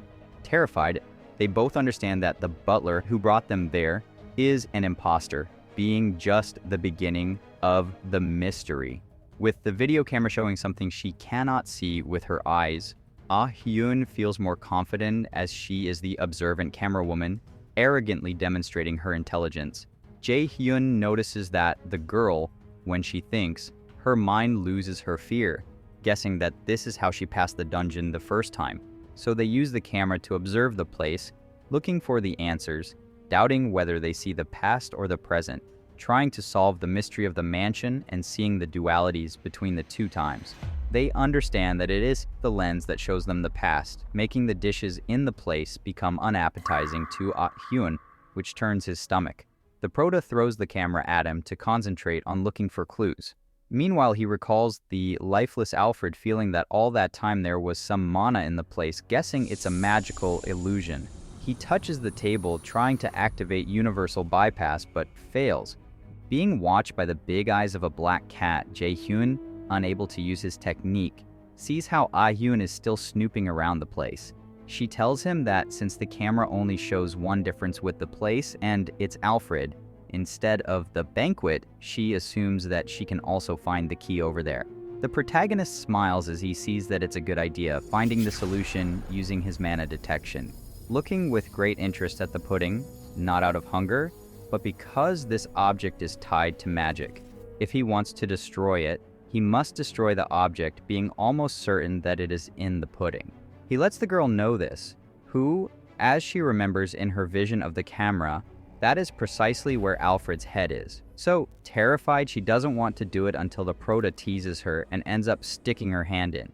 She is surprised to pull out the key and the second part of the mission, the Seal of Illusion.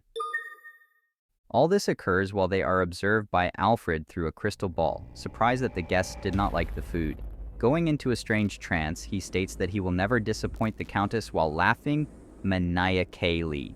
For their part, the boys continue on their way, guided by the camera through the corridors where they see toys and red spots. They assume that after dinner, they must go to the room, just where the blood trail leads them, staying in front of the place with the prota determined to enter, which again activates Ah-hyun's fear.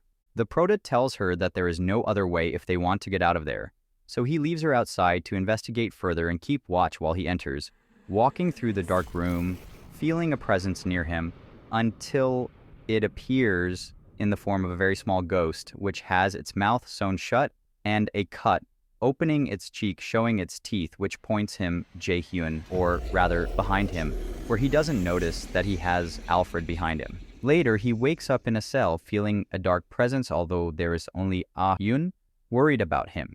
He only remembers that the girl is a pain in the ass, and that he was surprised by the butler. She, for her part, informs him the obvious, that they are in an ancient torture cell that disturbs her. At this, Jae-hyun, without thinking, strengthens his fist to smash the grill, surprising the girl. She complains too much, making the prota annoyed as they could be discovered. At her complaints, he thinks about leaving her until a cute little puppy jumps towards him with the key on his neck. Ah-hyun, immediately very serious, tells him to put it down because she doesn't trust him. To Jae-hyun, it's just a cute little puppy, not even wondering why he got the key so easily, and the fact that Ah-hyun clearly doesn't like him. At that, they are interrupted by the system, which tells them that their next mission is to read the Countess's diary in her room. If they complete that mission, the skill restrictions will be removed. So they continue on their way with the puppy in their arms, reaching the third floor where they don't find much, and without the camera they will have to look for the old one, until Jae-hyun looks terrified, which Ah-hyun notices, becoming nervous but not scared at the sight of the ghostly figure of the little countess. to whom the protagonist tries to talk to.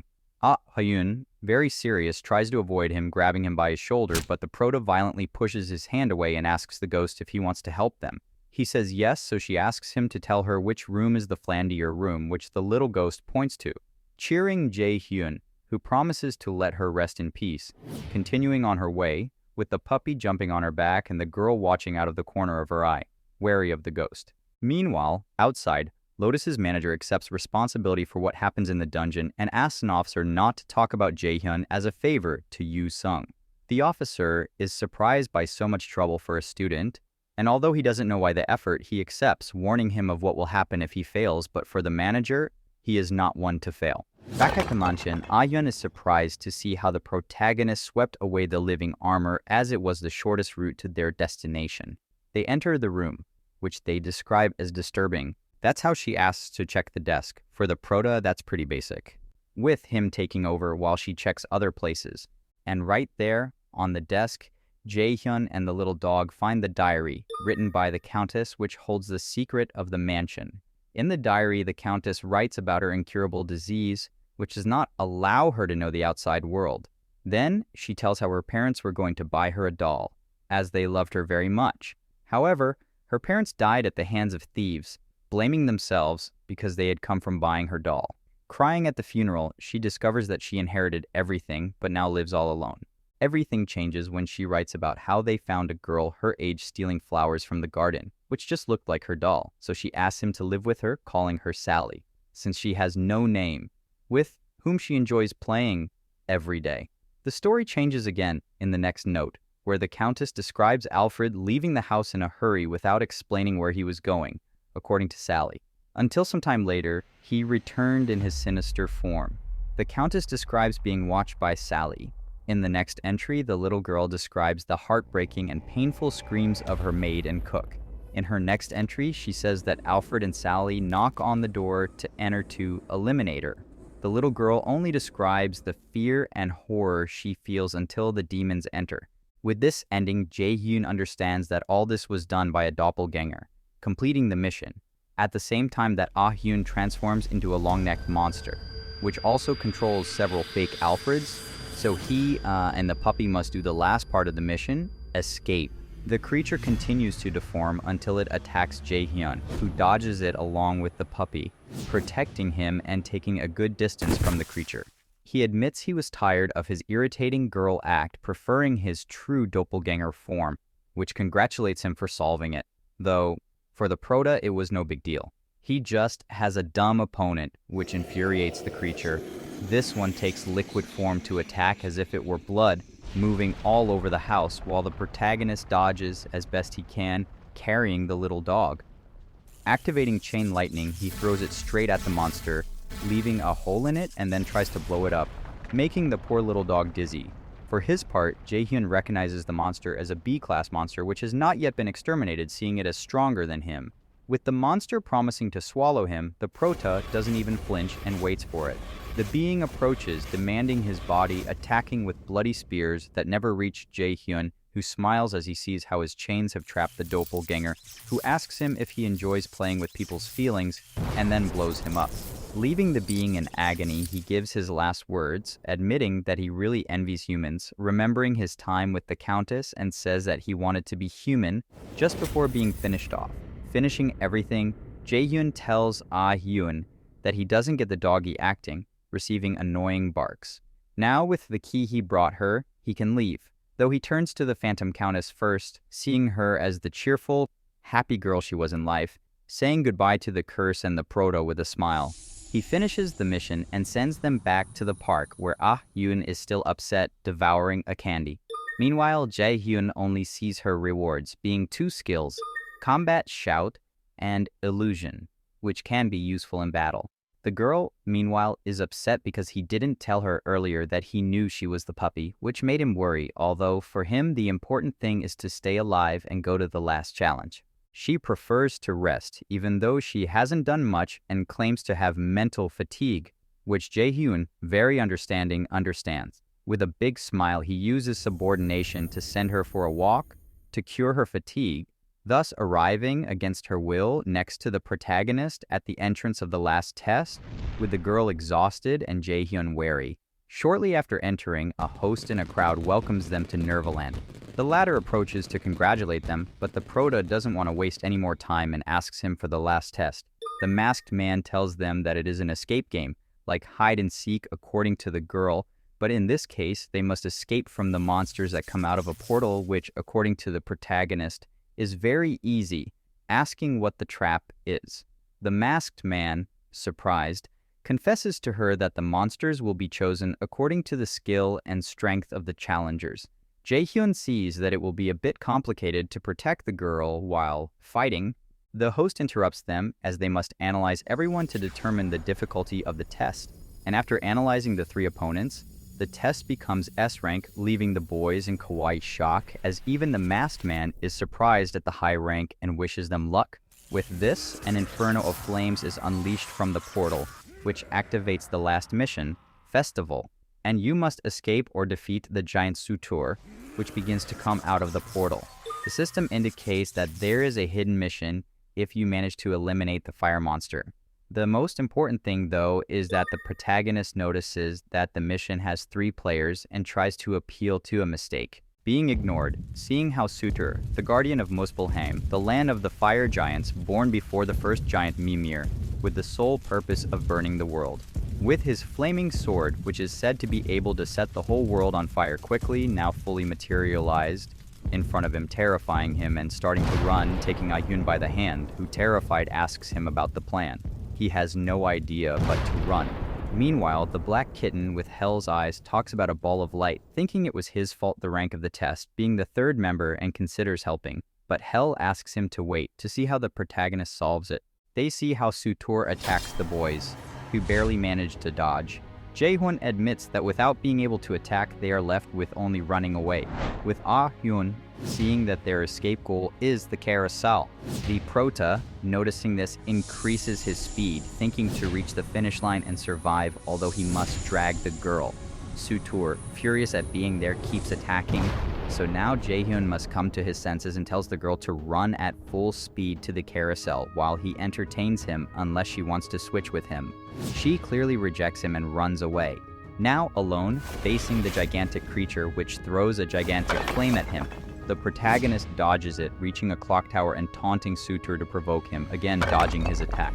With all attention on him, Ah Hyun runs at full speed towards the carousel, which he feels very close, until a giant flare shatters the goal, confusing the duo. They receive notification that there is no way to escape, leaving as the only condition of victory, defeating Sutur, which causes the fire giant to taunt them. Jaehyun, disappointed that he has no other options, decides to exterminate him, activating his eye, with which he easily stops Sutur's attack with his universal bypass.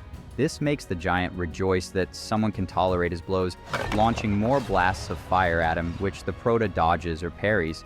Ah Hyun, observing this, sees little chance of victory, determined to use his power to seek a plan. Precisely, she approaches the prota, who had been holding off the monster's blows, until she proposes a plan. This is how they flee from Sutur, who gets even more annoyed, chasing them and trying to burn them. They, for their part, dodge the attacks with Ah Hyun's power, managing to predict the blows, remembering their plan, which involves a water tank outside the park, with which they plan to extinguish the giant's flames to give him a good critical hit. With Jaehyun dodging the blows under the girl's orders, they reach a point where they decide not to move anymore, which Sutur interprets as a surrender, believing that he accepts his weakness. The prota sees him smiling and mocks him, seeing him as weak for continuing to serve the Aesir despite how they have mistreated him. Sutur, ignited in anger, attacks directly with his sword, piercing 2 water tanks hidden with illusion, thus receiving a powerful blow of water all over his body, extinguishing him and leaving him defenseless against Jaehyun's attack, who with his sword pierces the giant's heart. He, in agony, recognizes that it was a dirty trick, although what matters for the protagonist is the victory. Sutur warns him not to be arrogant, touching his chest and giving him a flame, with which he assures him that everything will be different when he has his real body. They complete the mission and finish the fight, taking Sutur's eternal flame with them before the eyes of Ah Hyun, who sees the place in flames, surprised that everything is finally over. For her part, the kitten watches calmly, glad that she didn't intervene. Recognizing Jaehyun as someone interesting as she watches him try to get stronger and stronger, she asks her mistress Hel if she agrees, and she maintains that she still has a long way to go. But the kitten knows well that she is very interested in the boy. Although both agree that the adversary cannot yet be revealed to the Aesir, as he is still far from defeating Odin. Returning to the boys, Jaehyun reviews their rewards, among them the Chalfi Thunder Steps, which allow you to go at the speed of light, increasing strength, agility, and the ability Light Step, which when used can generate explosive speed, increasing your agility for 5 minutes and being possible to use it on others. While admiring the item, he notices Ah-hyun very nervous, thinking that she wants to hide something right in front of his eyes. Not believing her to be so foolish, he gets out of doubt using subordination, and the girl blurts out the truth, telling him that she acquired an item called Seal of Roskva, which increases strength and gives the ability of bravery. It helps her to resist states of fear and increases her strength and agility. The girl complains about being tied to him, while the prota thinks that he doesn't really need the item, so he won't ask her for it. Besides, his quick thinking would be more useful, and he can contact her whenever he wants. Although now he sees the host, who asks him if he was satisfied with the reward. The protagonist tells him that he suffered, but thanks him anyway.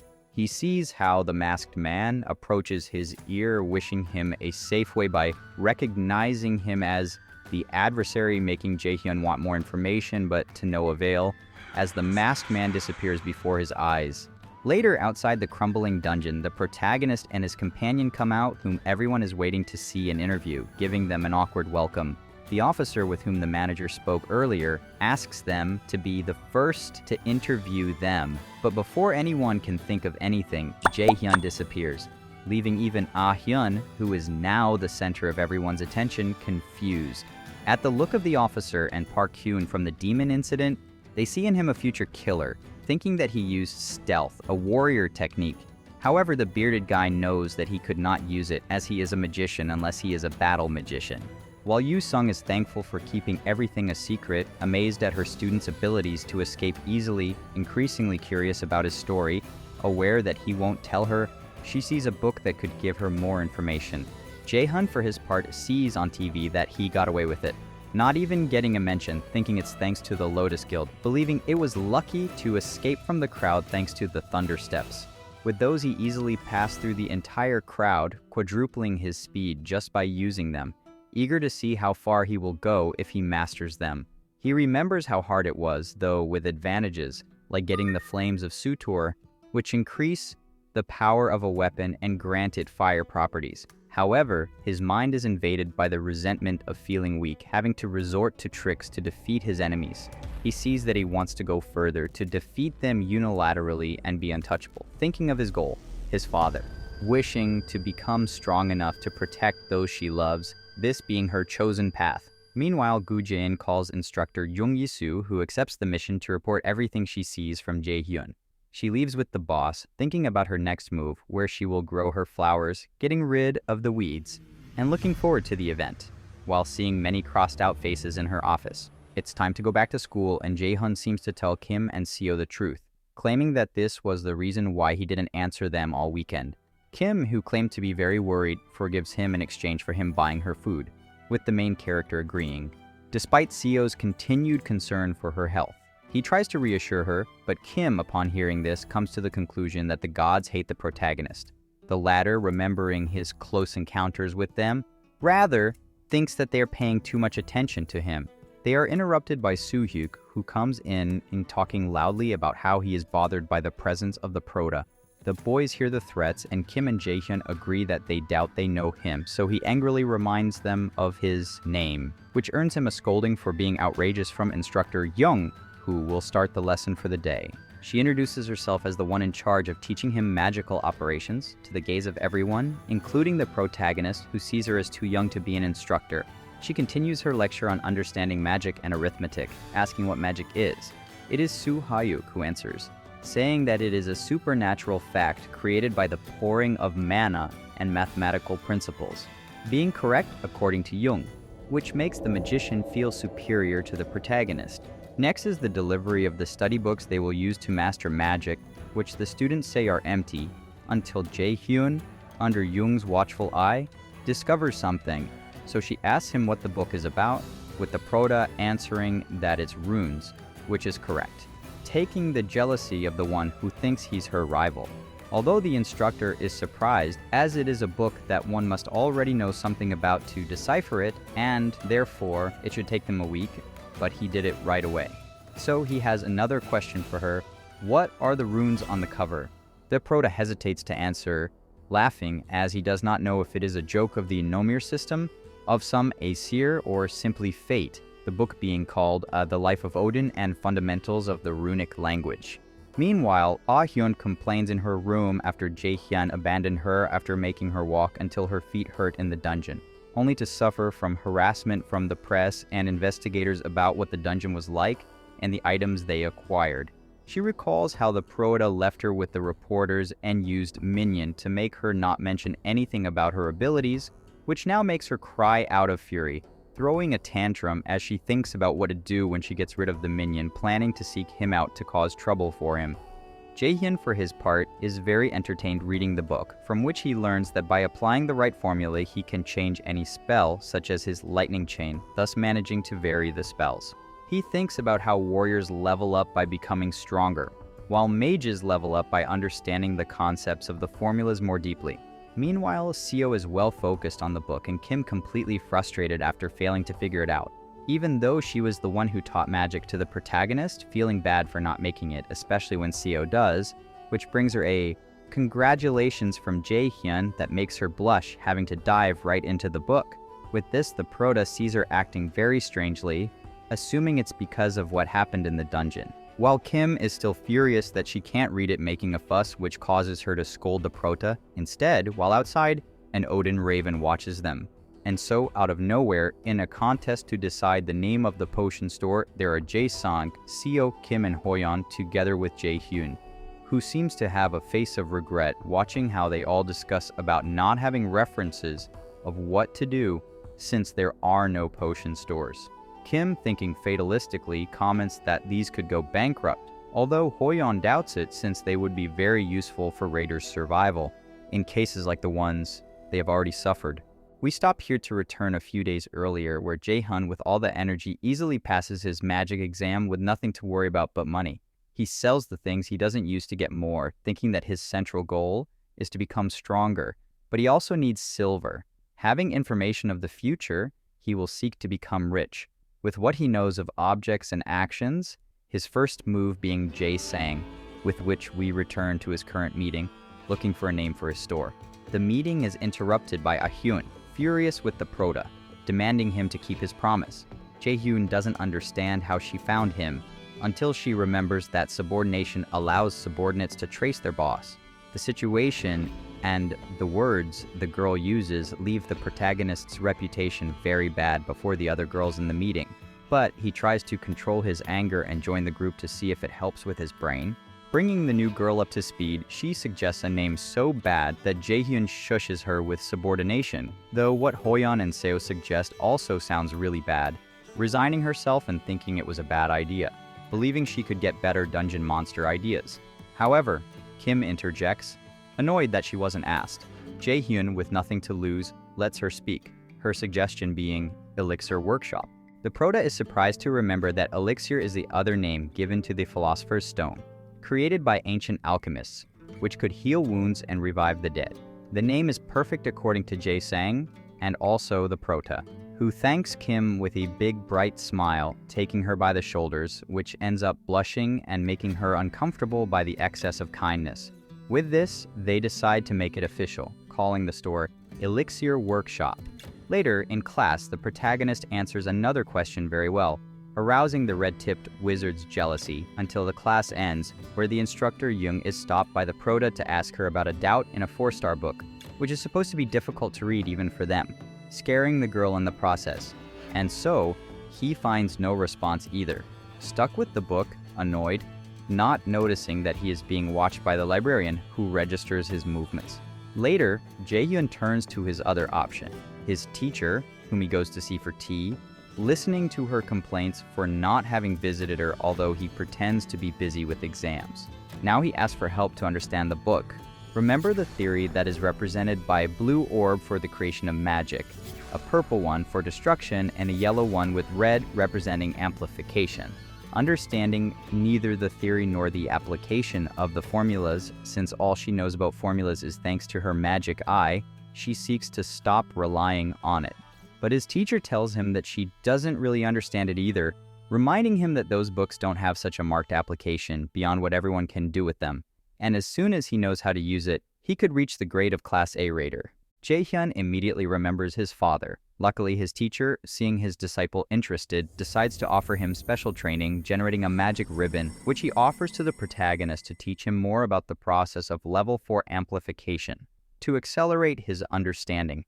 The boy, smiling of course, accepts, taking the ribbon determined to do anything that will make him stronger. So it is that in the guild's raw combat systems room, the protagonist is exhausted fighting against a series of holograms with the ribbon tied to his arm. Determined, he activates holy arrows to riddle the holograms, activating his lasso, which his master said it means that he should only use one type of magic at a time. This is an imitation Gleipnir, a ceiling item that decreases stats to 50% until it is removed or torn. He recalls that when she gave it to him, she told him that by using only one type of magic, he would understand it better, but he doesn't understand what that has to do with amplification. She laughs as she tells him that's just his task, sending him to use only arrow magic, since the harder the skill, the harder the amplification. He feels how complicated it is to have all his stats at half, being very exhausted. The next day, Kim, somewhat aggressively, asks him if he's okay, as he clearly doesn't look well, though he denies it, or rather half denies it, being scolded by her friend for basically living in the training room for the last week. The latter tells her not to overreact, thanking her for her concern, reminding them that they have the runes exam in a short time, and both of them seem to be not too good at it, getting nervous until Kim decides to drag Seo to the library to continue studying. Jae-hyun, for his part, continues to insist in the room, where he reaches level 41, increasing his level of understanding of equations and activating the passive skill, compression of equations, also managing to improve the efficiency of the magic arrow, taking it to level 2. She finally understands joyfully that this is what her teacher meant by amplification, understanding and learning how to use a technique until making it level up depending on the mastery of the skill. She feels that she might as well be in grade B or A of the Raiders, remembering how her teacher explained everything to her to reach that understanding, feeling that, unlike in the beginning when they only had common goals, now she does feel a teacher-student relationship. Meanwhile, Gu Ya-in is in his office receiving a visit from Seok, who, once he enters, doesn't really pay attention to him, making the instructor feel that his courage is on the floor, and he should get it back. So, he informs him that the guild event is ready, which piques the interest of the boss, who is very interested in that place being ready. The instructor tells him yes, so his boss smiles, feeling that one can always find usefulness even in the useless. Jae-hyun, meanwhile, leaves the academy straight to a forest where he begins to feel the presence of someone watching him, who asks him to come out or he will come after him. He thus detects two adversaries smiling as one of them rushes to attack him, with ninja movements which confuse him, having to follow him until he manages to attack one of them. Calm for his victory until two more shadows appear, with the protagonist feeling attacked for no reason. The problem is that he is inside the academy assuming it is the work of the boss. Tired of fighting, he decides to activate his enhanced sacred arrows, riddling his attackers. Reassured by his victory until a sensation envelops him. Feeling in danger, he looks around, seeing black feathers flying within his combat area that lead him directly to a figure that terrifies him, but then infuriates him, asking him what he is doing there. This is a raven of Odin, who is also his father, greeting him. Jae-hyun doesn't hesitate to attack immediately, using his lightning chains, which are easily dodged, but he doesn't give up and uses more chains for the attack until his father pulls out his weapon, not only shattering his chains, but also attacking him, causing a giant slash, which the prota barely dodges. Or not, since he ends up with a good cut in his abdomen, looking back at the destruction caused by his father's sword without him being able to see it. Huggins is disappointed because he wanted to see his son, who he assumes is violent from adolescence, but the son does not consider him his father. He asks him why he is there, to which he admits that it is out of curiosity, seeing him with his eyes hurt, thinking that despite the prophecy being dictated, there must be a limit to Jaehyun's strength. So, giving no more detours, he approaches with an imposing aura, asking his son if he was contacted by the gods of Vanir. Just by seeing the protagonist's reaction, he intuits that it is, so he uses his sword, which plays in the air from one direction to another until it reaches the protagonist, who activates a magical barrier that is easily destroyed with a single blow, leaving him badly wounded in the arms. Finally, Hugum sees how his son has become stronger and notices that he has already met the Vanir, understanding that he is probably hiding more things from him. For his part, a helpless Jaehyun asks him if he will eradicate him. His father denies it, observing him through his strange eyes. He admits that the adversary is growing very fast, posing a problem for the Aesir and their plans. He decides that the best thing to do is to check if he is already a divine power user, and also to make sure to stop his growth by tearing off his 4 limbs, launching a cut so powerful that the protagonist cannot dodge, which ends up crashing into a green power that protects him, emanating from the kitten, which has Hell's Gaze. With this, the Raven, annoyed, tells her that she is about to break the agreement between Aesir and Vanir by going against Zeus's orders, although the kitten pretends not to know what he is talking about, asking the guy to leave. As she jumps out of the tree, she transforms into a demonic girl, which tells her that she still has unfinished business with the guy. Jaehyun, who a few seconds ago didn't believe that the cat was talking, now upon seeing her is surprised that just by feeling her mana, she is much stronger than her teacher. Hugum challenges the girl, who does not hesitate and proceeds to use the blood from her hand to throw it to the ground, thus sprouting hundreds of shadows that begin to attack the Raven, which blocks as he can, being surrounded. Hugum scoffs, thinking that resorting to a human to end the war between the gods is low for Loki. Same thought of the cat girl when she sees that Odin is desperate, trying to eliminate a simple human, striking at his ego, convincing him to leave for the time being, promising that if he interferes again, she will finish him according to the treaties. The cat girl uses one of hundreds of shadows to slash the Raven's neck, reminding him that only gods enter the treaty and not ravens. With that, she retreats. Meanwhile, Jaehyun falls to his knees, spitting blood from the battle, trying to listen to the cat girl, who introduces herself as Hel's alter ego, Hela. The Prota slightly recalls Hel as the girl assures him that she will be his guide to get him through the 5 trials. Apparently, after they both reach his room where Jaehyun tries to heal himself, observing Hela in front of him, waiting to answer his doubts.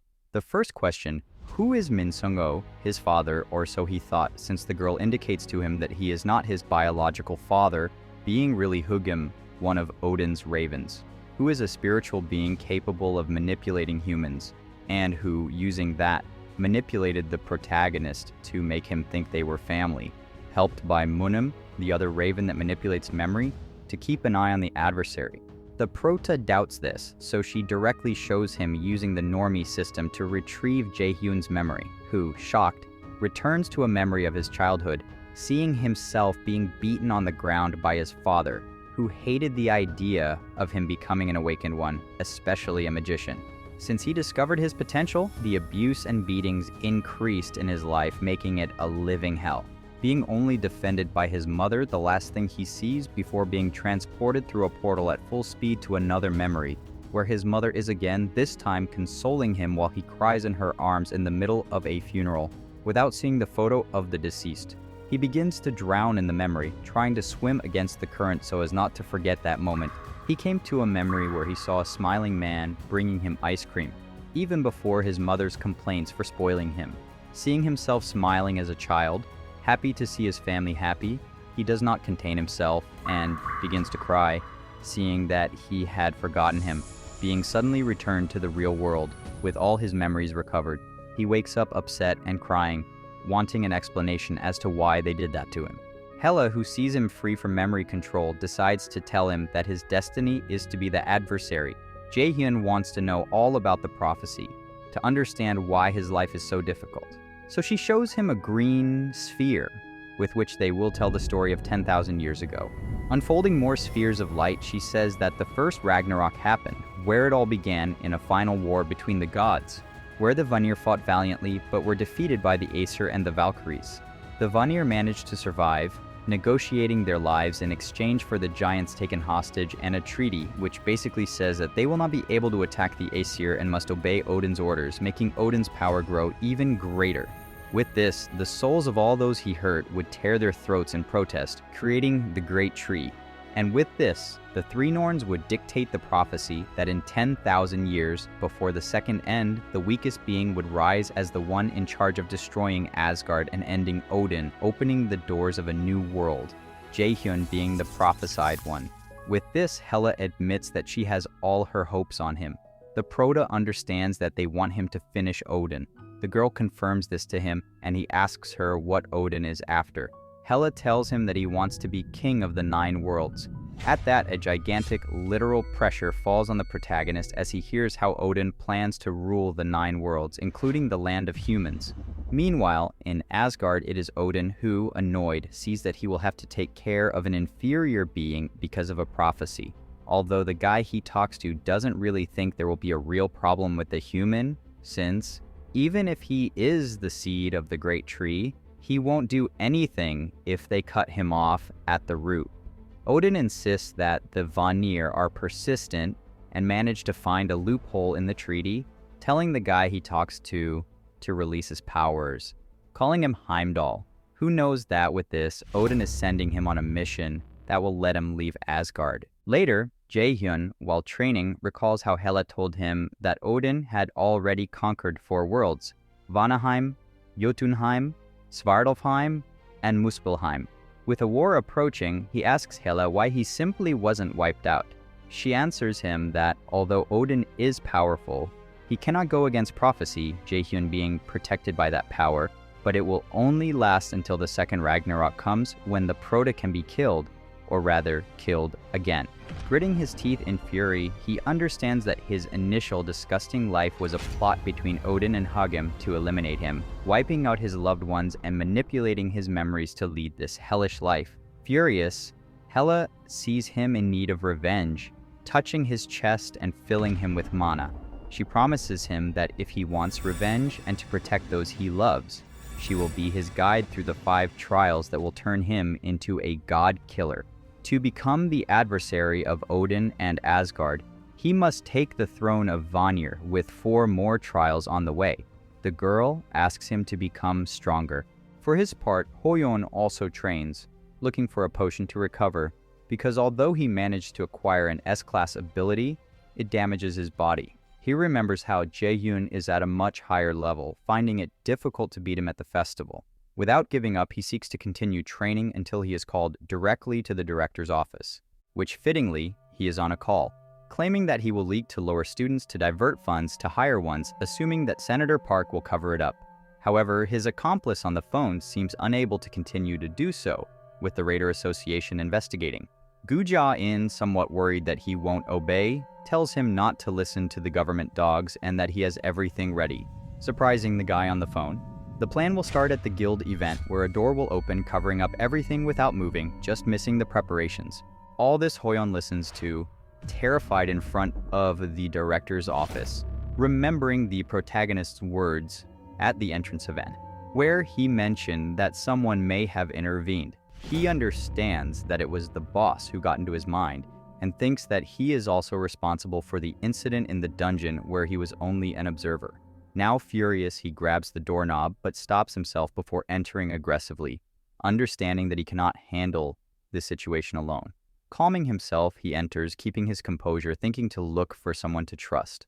Meanwhile, in class are Kim, sleeping Seo, Seok, and Jaehyun, with the latter remembering how Hela told him that Ragnarök might come early.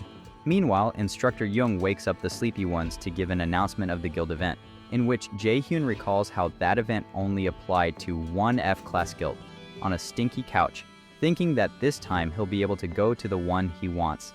Considering visiting the one that held the first place before his regression, Hashin, Young goes on to say that there are cadets who have priority nominations from the unions, which are nominations that give special benefits to the boys in negotiations.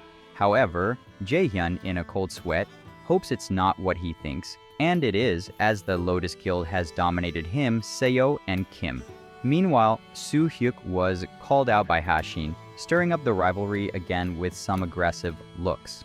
Kim is very excited to be dominated by Lotus, although Jae-hyun understands why he asked her some time ago about the students who stood out. With that, she ends the class, sending him off to do paperwork. After that, Kim doesn't stop being excited, hugging Seo, leaving her a bit traumatized. The Prota smile seeing them like that, thinking that they will see Hoyeon there too, when they are interrupted by a triple text message for the three of them. But it's not from the guilds, but from Hoyeon, who calls them urgently to the potions workshop. And so the five of them gathered together. It is Kim who sums up the director's intentions: to eliminate the weak cadets in order to increase the resources of the strong ones. Hoyeon affirms this. Jae-sang recalls the rumors of corruption without thinking it would come to this. SEO is upset that the situation is playing with human lives.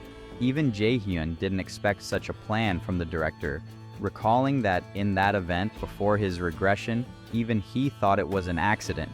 Hoyeon, leading, asks that only that group be aware so that they can react. Everyone agrees except the protagonist, who seems to feel he is entering dangerous territory, asking them not to confuse bravery with stupidity. With this, Kim reacts angrily, thinking that this is no time to be selfish with lives in danger. Jae-sang, despite his fear, backs them up, willing to help. SEO also joins in, and all agreeing, they leave Jae-hyun with no choice but to accept, seeing how all his friends are preparing to be raiders. In other words, to risk their lives to save others. With the main mission, the second crossroads automatically accepted, and the first task being to save the cadets in exchange for Jae-hyun getting another blank letter and a sealed book. Seeing how the Vanir watch his every decision, he is ready to make a plan to verbatim beat the son of a bitch of a principal to the smirks of his peers. This is how later Jae-hyun informs Jung that she mastered the 4-star book, which makes the instructor panic. Remembering that although Guja-in loves the boy as a chess piece, she sees that this piece will get out of control. For his part, the Prota complains that despite being his teacher, her expression was a bit cruel, asking if his concern is about how he will report it to his boss. Jung tries to react angrily, but the protagonist uses brainwashing, corrupting her mind by being stronger than her. With this, he plans an attack from the inside, telling her that they are friends from now on and asking her about the boss's plan. Days go by until the event, where a very childish and animated Kim can't believe she is in the Lotus Guild building. Now, along with everyone else, they are welcomed by the guild manager, who asks them to follow him. He takes them to see several of the facilities until they finally arrive at the office of the guildmaster Yu Sung, who introduces herself to them, welcoming them with tea and desserts. With everyone quietly tasting, except Kim, who still can't contain her excitement to meet the teacher, letting her know by euphorically asking for an autograph, which Yu Sung smilingly signs, although this embarrasses the main character, who already knew this admiration. Kim is very happy, not noticing that the teacher addresses Jae-hyun directly, which is strange to Hoyeon, who asks if he already knew her. It is the teacher who answers that Jae-hyun is her disciple, making Kim out of her happiness to be bewildered, standing up and shouting in surprise. However, it is Yu Sung who claims that he has received a lot of information from the Prota about them, calling them there because of him and his plan against Guja-in, whose corruption they already know about, but have failed to intervene because he is too powerful. The protagonist understands this, as he is even able to open dungeons at will, but for the teacher, most of his abilities are unknown. Still, the manager managed to get information about the areas of most magical activity in the dome of the academy, assuming that if an attack comes from somewhere, it will most likely be from there, determined to guard and evacuate the area. However, Jae-hyun tells them that if the guild intervenes, the boss will change his plan to a more careful one, so the teacher leaves the plan to him, with him stating that the students will be the ones to take care of themselves. As a group of students walk down a gloomy hallway, one of them, with blue hair and a lot of arrogance, remembers how he has been looked down upon for having no talent, now thinking that he was chosen because Guja-in sees potential in him to be a raider. But the shy mage from the dungeon exercise approaches him, calling him Seong-chan, asking him if he doesn't notice something strange about the place, since, unlike a guild's facilities, that place seems abandoned. This puts him on alert, with the others also becoming alerted, including the blonde Seong and Gina, who sees how their instructor stops, totally changing his face, demonstrating his deception, accelerating his plan, and activating a magic circle from which the boys desperately want to escape. But Kim Sok bids them farewell, saying that they can only get out of hell if they succeed. Meanwhile, the main group is just outside the building, which is clearly abandoned, wondering if it's the right place. Jae-hyun telepathically asks the manager if he's following them, and he says yes, from very close by, surprised that he's learned telepathy, which is a complicated skill. The Proto watches his co-workers argue about directions and smiles, asking the manager to intervene if something goes wrong. Meanwhile, at Lotus Guild, Yu-sung complains that the boy took away his manager, although he hopes he will be useful. Hana sarcastically doubts it, an attitude that amuses the teacher, who thinks that's the fun of their sibling relationship.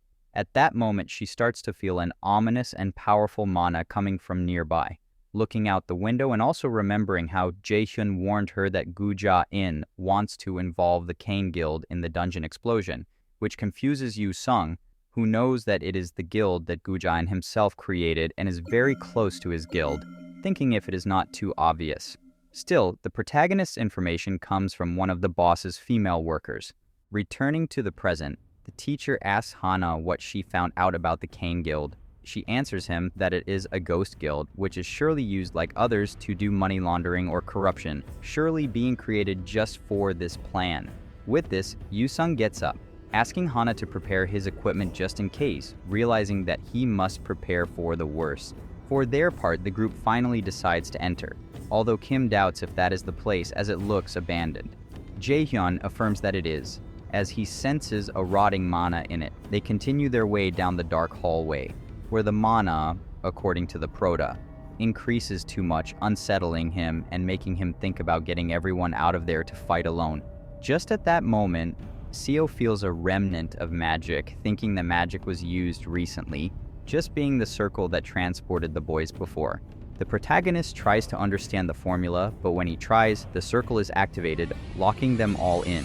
As much as he asks them to escape, they are all paralyzed, being transported to the world of the Dark Elves, with the system in despair, warning that it is a place that exceeds the user's level and that they must get out of there immediately.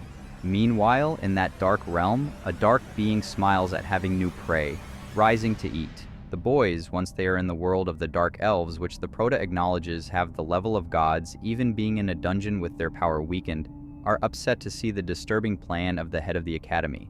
Although Hoyeon doubts how Guja-in used such a powerful transportation technique, he understands that his demented human director surely has help from the Asir, which adds to his troubles being backed up by the manager, who surprises everyone by entering as well. He admits to the boys that he was always around in case things got complicated at Jae-hyun's request, which reassures Kim that they won't die. But the manager clarifies to him that his presence really doesn't help much, reminding them that, as stated before, it's the realm of the Dark Elves, a place where even Class A raiders couldn't survive.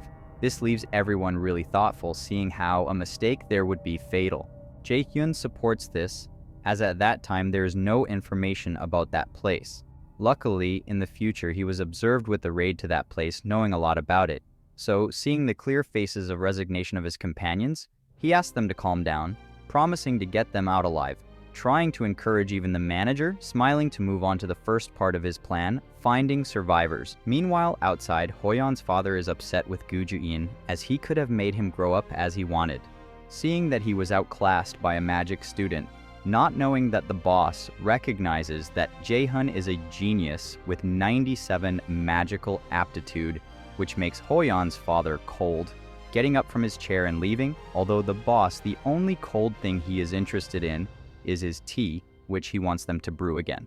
So does the old man, whom he identifies as an old military officer named An Seokgu, whom he only has around to use his connections. Meanwhile, the guys continue to walk in the dark, with Seo wanting to light up the place a bit, but Jae-hyun suggests him to do it himself, showing his level 3 flash, with which he completely illuminates the whole tunnel, surprising Kim and the others. The Prota reveals that he leveled up his ability, something that, according to Seo, only A-ranked raiders can do, leaving Hoyeon in disbelief as well, who can't believe how his abilities have increased. Jae-hyun goes ahead asking them to hurry, and the manager is the one who ends up encouraging them to continue.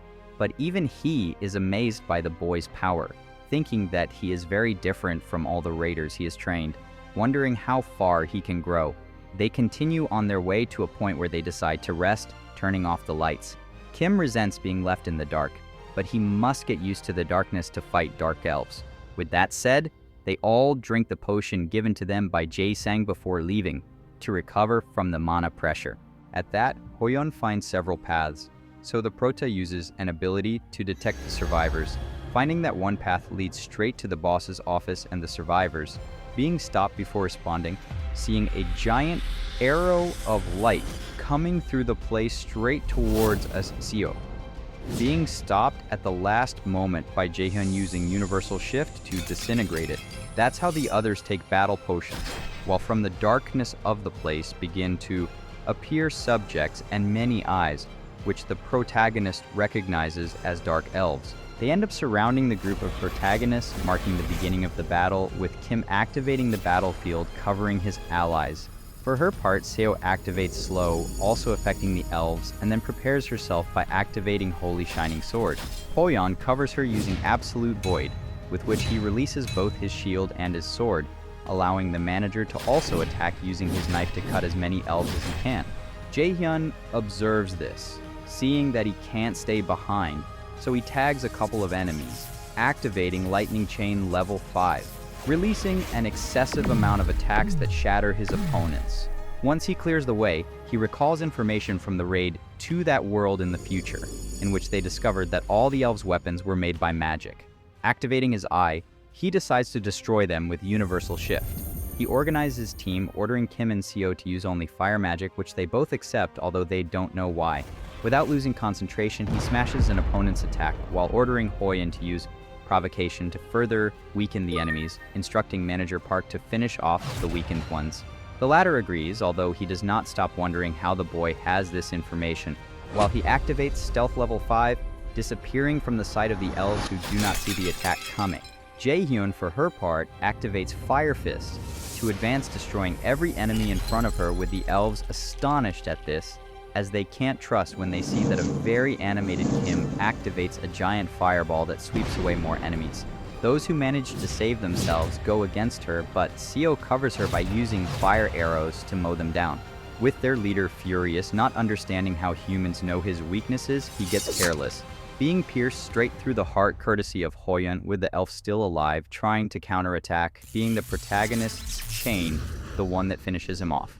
With this, some tired warriors and mages think that was it, but Jaehyun is the one who tells them that they can't rest, moving on, for he still senses the presence of the survivors, and if they are a little late, they might lose their lives. Meanwhile, at the academy, Kim Seok is scolded for letting people into the guild, although he apologizes, thinking that no one would find out, since it is normal for people to disappear in doors that open out of nowhere.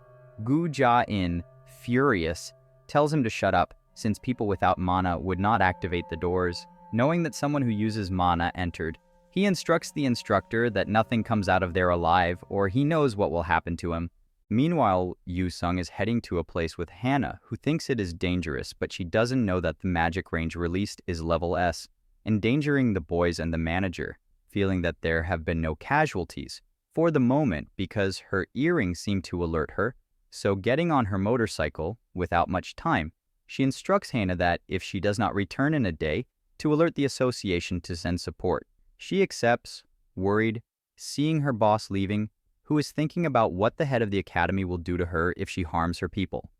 So, in the middle of the dungeon, two survivors appear, the frightened mage with the blue-haired boy completely unconscious and the girl in charge of carrying him. Unable to do anything but cry as she feels useless, exhausted, she falls to her knees, feeling that if she had done more, everything would be different. She resigns herself until Jaehyun appears behind her, congratulating her and promising to take care of her, being the last thing she sees before collapsing. Both are attended to by Kim and Hoyeon, giving them potions to wake them up. The boy wakes up earlier, still not understanding where they are, getting scared when they tell him it is the land of the Dark Elves. Now the rescue team, they want to know what happened to them. The boy, getting up, tells them he has the other boys, with the scary mage telling him that once they fell there, They were immediately attacked, with them being the only ones who managed to escape, hiding, both ashamed to have run away. Jaehyun notices this, knowing how they feel, feeling like scum who should have died along with their comrades. He knows that heroes like this are only in movies, seeing that in the real world it's impossible to win against such strong opponents. Remembering himself, he decides to tell them that it wasn't their fault, asking them to take them to where they captured the others. Seong-chan doesn't want to talk, annoying the protagonist by seeing that he is very cowardly, but the shy mage, taking him by the shoulder, takes it upon herself to lead them to the Elf King who dominates the others. Showing the direction, Jaehyun, thinking that they will face a boss, has one more question for them. Who took them there? This the boy does confess immediately, blaming Kim Suk. With this, the prota decides to go against the boss, only before the others die, immediately upsetting Kim, who doesn't plan to let him go alone. Seo has no such plans either, but Hoyeon agrees with the protagonist. And Jaehyun admits to them that none of them can, one-on-one against a dark elf. It will be better to go alone. Kim, very upset at the thought that her friend might die, asks him if there is another way. The manager decides to admit the prota's plan, warning him to come back if everything gets complicated. He accepts with a smile, asking him to look after his friends. Hoyeon also offers to protect them, and without further ado, Jaehyun says goodbye to Kim momentarily, to the concern of the other rookies, who are reassured by the manager, except for Seo, who's still uneasy to see him go. Kim, still crying, approaches her, holding her hand with a cheerful aura to comfort her. Taking longer to leave Jaehyun than they did to find themselves under attack, the manager tries to mark positions before the arrival of the enemy, but is surprised by a blast of energy that ends up mortally wounding him to the screams of Kim, with the arrival of a powerful elf that leads a troop, terrifying everyone. Meanwhile, Jaehyun arrives at a door ready to end everything quickly and return to his friends, entering only to meet the elf boss waiting for him with something special. Though his attention is focused on his earring, which marks the manager Park's life ending. As the place fills up with more elves, Jaehyun, hesitant to know that his friends are in danger, debates whether to go back, remembering how Hoyeon promised to guard the place as best he can. With this, he thinks he has no choice but to trust. So the furious prota, upon seeing the elves, smile, setting the place on fire with his magic, warning them that he will finish them all there. We return to the boys who, after the attack on the manager, now Hoyeon runs to his aid, seeing that he was attacked with poison, the weakness of a killer-type raider. With this, he sees how the elves approach, ready to continue their attack against what they call the easiest opponents. So Hoyeon notices that his plan was to wait for them to separate from the protagonist. Luckily, Seo remembers the earrings, with which she assumes that, with the wounded manager, Yu Sung will fulfill the promise she made to the prota before leaving by giving him the earring, and that is that if someone is in danger, she will go in. For his part, Jaehyun continues to give it his all, setting his lightning chain on fire to make a big explosion, watching as the grinning elves continue to advance. This one, furious, affirms to them that he will make them throw up everything they eat, though he remembers to hurry, wishing he had at least 10 more minutes. Remembering how Hoyeon let him go to rescue the others, promising to take care of the group, moment in which he saw the determined look he has seen in his friends before, he decided to trust. Meanwhile, in that battle, Kim, annoyed, activates his mana field. Seo and the other two mages are also determined to fight, especially the boy who is upset at having been a coward before. Faced with the elves, who assure them that they will not be able to do anything but be food for the Elf King, they launch themselves into the air to attack, surprising everyone. However, Hoyeon manages to easily block the elf's magic spear and also maintain a hand-to-hand confrontation, until he activates Extreme Void, launching a gigantic blast that drives the elf away. With this, the Dark Elves recognize that the white-haired man is not a burden like the others. Hoyeon, confused to see him superior to the previous elves, listens when he reveals that he is an elf, a noble of the royal family in charge of protecting the king. With Kim very worried to hear this, as well as Hoyeon, who thinks that they are facing a monster that goes beyond A-class. However, he recalls the admiration he has for the protagonist, seeing him as the imposing image of a raider, which he himself had forgotten, knowing that Jaehyun has a way that no one can access. It is that Hoyon understands his desire, and it is to achieve the same, to reach that level. Determined not to stay in that place and to reach the protagonist. With a decision made, he gets rid of his shield and advances towards the elf before the confused look of his companions, being Kim the one who tries to stop him, very worried. With this, they remember a phrase from the beginning of the story, remembering that raiders are said to have two hearts. Hoyon takes position determined to do what he should have done from the beginning.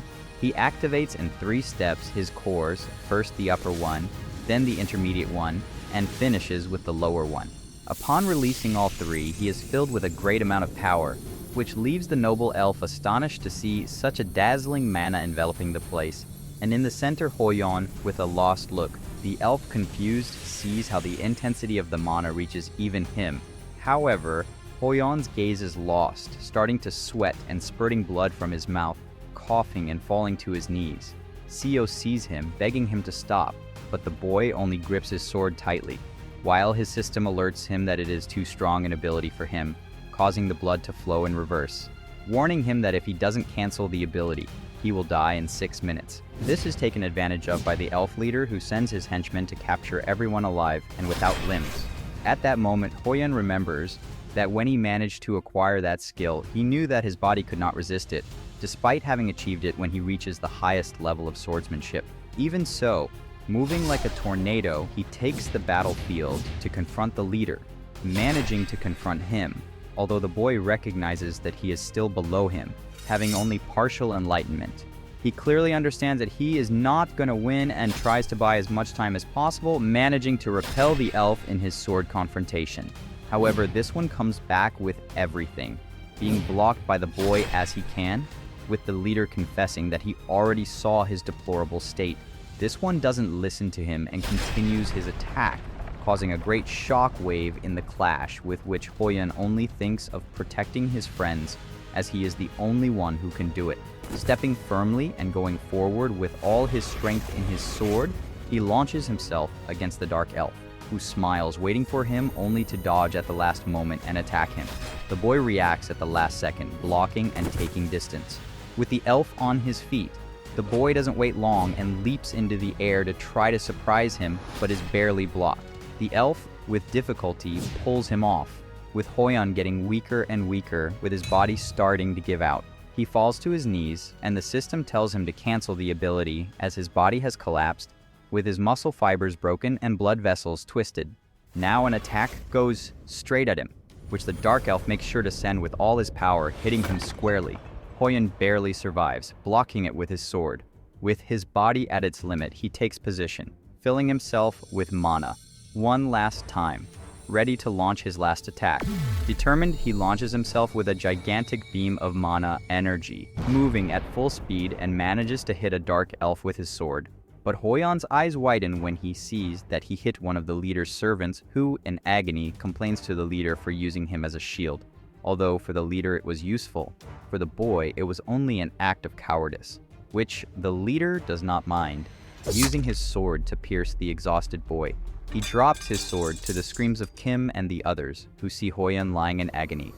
Meanwhile, in the other battle, the protist chains fly all over the place in his attack against the elves. While watching the cadets still trapped in cages, Jae-hun can only remember the 10-minute promise he made to Hoyon, resensating what is happening from a distance. Despite how determined he saw his companion, at that moment he just wants to send everyone to hell and go back. Moment that a dark elf takes advantage of to try to surprise him from behind, although the protagonist only turns around to tear him to pieces with a fist of fire and a blank stare. Meanwhile, at the top, the Elf King sees it as ridiculous that the Prota thinks he can stand alone against what is literally hundreds of dark elves, calling him useless, which seems to sink into the Prota, bringing back memories of his childhood with his false father, who exhausted him from hearing that word. The elves only sense that something is about to happen, when the protagonist uses his mana to cause a huge explosion that vaporizes many around him. The leader, furious at this, asks to be exterminated with all the other elves in tow.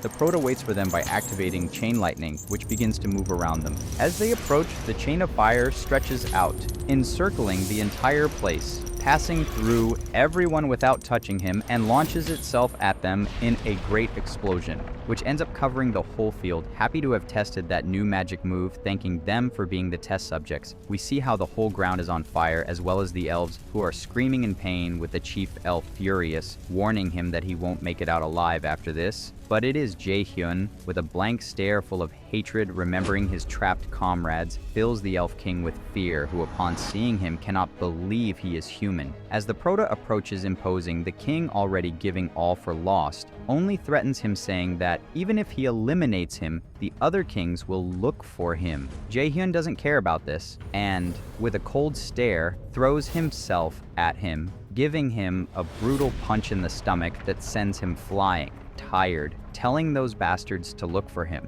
Returning to her friends, Hoyeon passes from being skewered before the terrified gaze of Seo, who could not see anything, neither the movements nor when her companion fell. Feeling weak and remembering when she was a child, thinking that she is going to lose someone again. With no other options, she sees how the leader of the elves turns around. Seeing that only the weakest ones are left, he goes straight for her, grabbing her by the neck. He thinks if he should give her a chance, but decides better not to do it, with the girl sweating, terrified, thinking not to lose. When suddenly a bright light envelops the place, from which comes out the figure of a woman walking imposing, surprising Kim and the elf.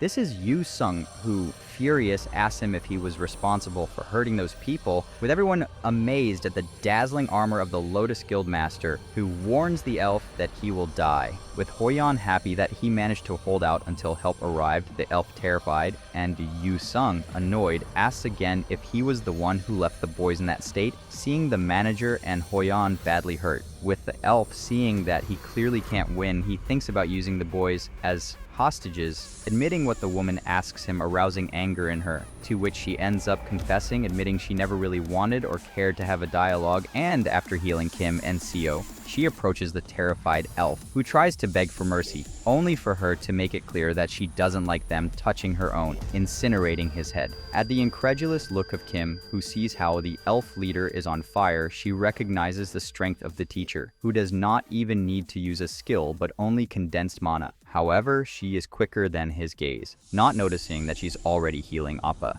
Seo is worried about him. Yu Sung admits that the manager's injury is not that serious, at least not compared to Hoyeon, who is more injured. Using his active ability, he sees his inner body, which is heavily injured, to the point of having his veins reversed and his magical nerves so damaged that if he doesn't get there in time, he will most likely not be able to use magic anymore, managing to recover it, but leaving her a debuff of 2 life less permanently. With her exhausted, she remembers how heavy that ability is. Luckily, Jae-hyun saved her. With Kim approaching her, he asks her if she will recover. She admits that, even if it takes a few days, she will. With the girls more relieved, now the teacher asks about the Prada. They all change to a somber attitude when they admit that he went for the boss alone. Yu Sung smiles, calm, knowing he's going to be fine. Kim doubts it, so the teacher reassures her, admitting that dark elves are beings dependent on magic attacks, making them weak to Jae-hyun. Returning to that fight, we see the injured elf chief before a confident protagonist who tells him that if he wants the other kings, they should come and get him if he can get out of there alive, leaving him humiliated. The elf, recognizing that he cannot win, must swallow his pride as the king of the Dark Elves and alert his brothers, escaping at full speed. But before he notices, Jae-hyun uses his chains to appear in front of him, grabbing his head and slamming it to the ground. Furious, he asks her where she wanted to escape to, with the elf king, humiliated, on the ground, who desperately tells him that he will not go to the afterlife alone and uses an ability passed down only among elf kings, filling himself with mana and activating the ability called Land of Pure Ice, shouting at the protagonist to be afraid. The latter only laughs, surprised at his luck to save this for such a place, confusing the elf while Jae-hyun activates his blank card to learn said skill, registering it, and now using absolute calculation to knock down the elf's skill, leaving him confused. Jae-hyun, raising his head to look him in the eyes, tells him that he should have observed his opponents better, to proceed to set his head on fire with the confirmation of his victory and managing to unlock the achievement, the one who exterminated the king of the Dark Elves, to then stand up and arrogantly for his victory, with which he obtained the items Essence of the Dark Elf King and Shoulder Pads of the Dark Elf King. He completes the mission, gaining a blank card and the ability to manifest magical artifacts. He now runs for his caged companions, first finding Seong and Gina, who seem to be fine, along with the others in his group. However, he must now attend to the others who do not seem to be well at all. Heartbroken at the sight of them, he uses sacrifice to heal them. When his power increases as unnoticed, his teacher appeared behind him to help heal them. Speaking to him, she tells him that the healing profession is cruel by nature, as they can only be happy when there is nothing to heal or when they save a life. The protagonist's eyes of sadness focus on his power, which shines throughout the cave. Meanwhile, outside, Kim-suk is upset in his car, furious because he doesn't understand how they did it, amazed that they managed to get out, assuring in his despair that they won't have a good ending even though they succeeded. However, he doesn't notice that outside his car, Jae-hyun's figure is like a terrifying entity ready to attack,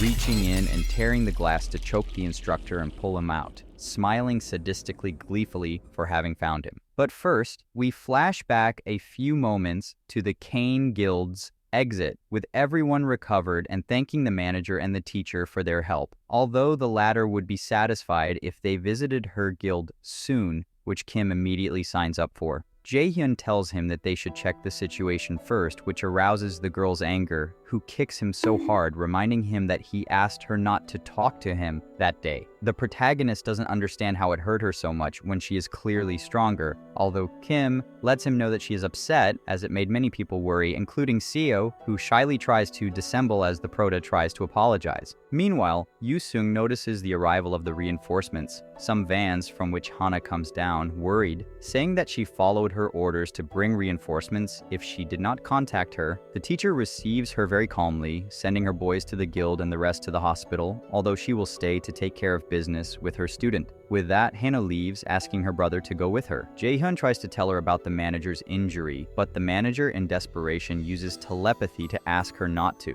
The protagonist worries that he is still using his magic despite being exhausted, but the manager prefers that to his sister finding out about his condition. She even tries to leave him, so he hurries off to the protagonist's wry smile. With Hana bidding farewell to the teacher is left thinking while looking at the horizon, with her students stating that they feel the same thing. A disturbed look and a dark energy. Returning to the prota crashing Kim-seok to the ground, he opens his eyes to see that Yoo-sung has also found out, making him break out in a cold sweat. He goes into aggressive mode and goes on the attack, activating a magic artifact that apparently the director gave him, which generates multiple spheres of energy, with which it is transported to the back of Yoo-sung, who easily dodges it, belittling him for not even knowing how to use that ability for lack of talent, which would not even serve him to escape. We move briefly to Guja-in, sensing something in the distance about Kim-seok, to which we return to see him furious as he listens to the teacher ask him for explanations as to why he left the cadets and who is really responsible. The subject, furious at being overpowered,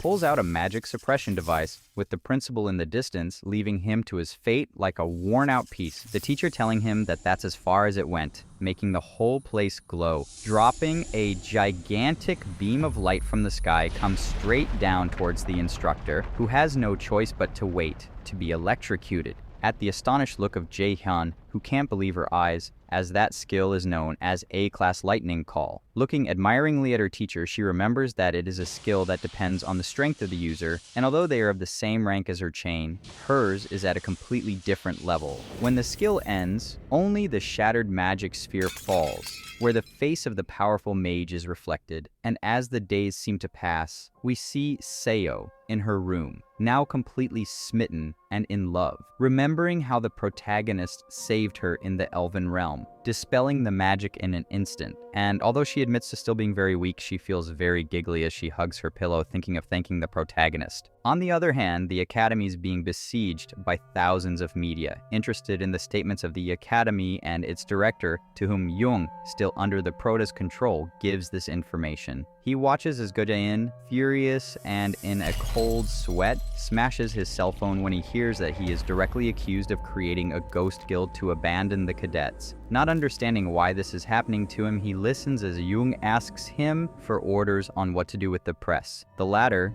with no other options, tells him to close the academy and refuse outside visits. Jung agrees and leaves, leaving the boss furious. thinking that there is a traitor in the academy and also assuming that his greedy instructor is probably dead or has already contacted him. With this, he is left to fight the press with press, making a call to ask someone to pay him well in exchange for cleaning up his image. Meanwhile, Hoyeon walks around the academy, to which Jaehyun comes to pat him on the back, happy to see him recovered. The boy thanks him for saving both him, asks him why he did what he did. He doesn't really know how to answer, however, this is enough for the prota, who, with a smile, asks him to keep that mentality, surprising the boy, going ahead to go to class. But before he leaves, he tells her to take care of herself because he cares about them. With that, he leaves, leaving Hoyeon a bit helpless, clenching his fists with a resigned smile, thinking about what he wants to do and looking at the sky now with a happier look.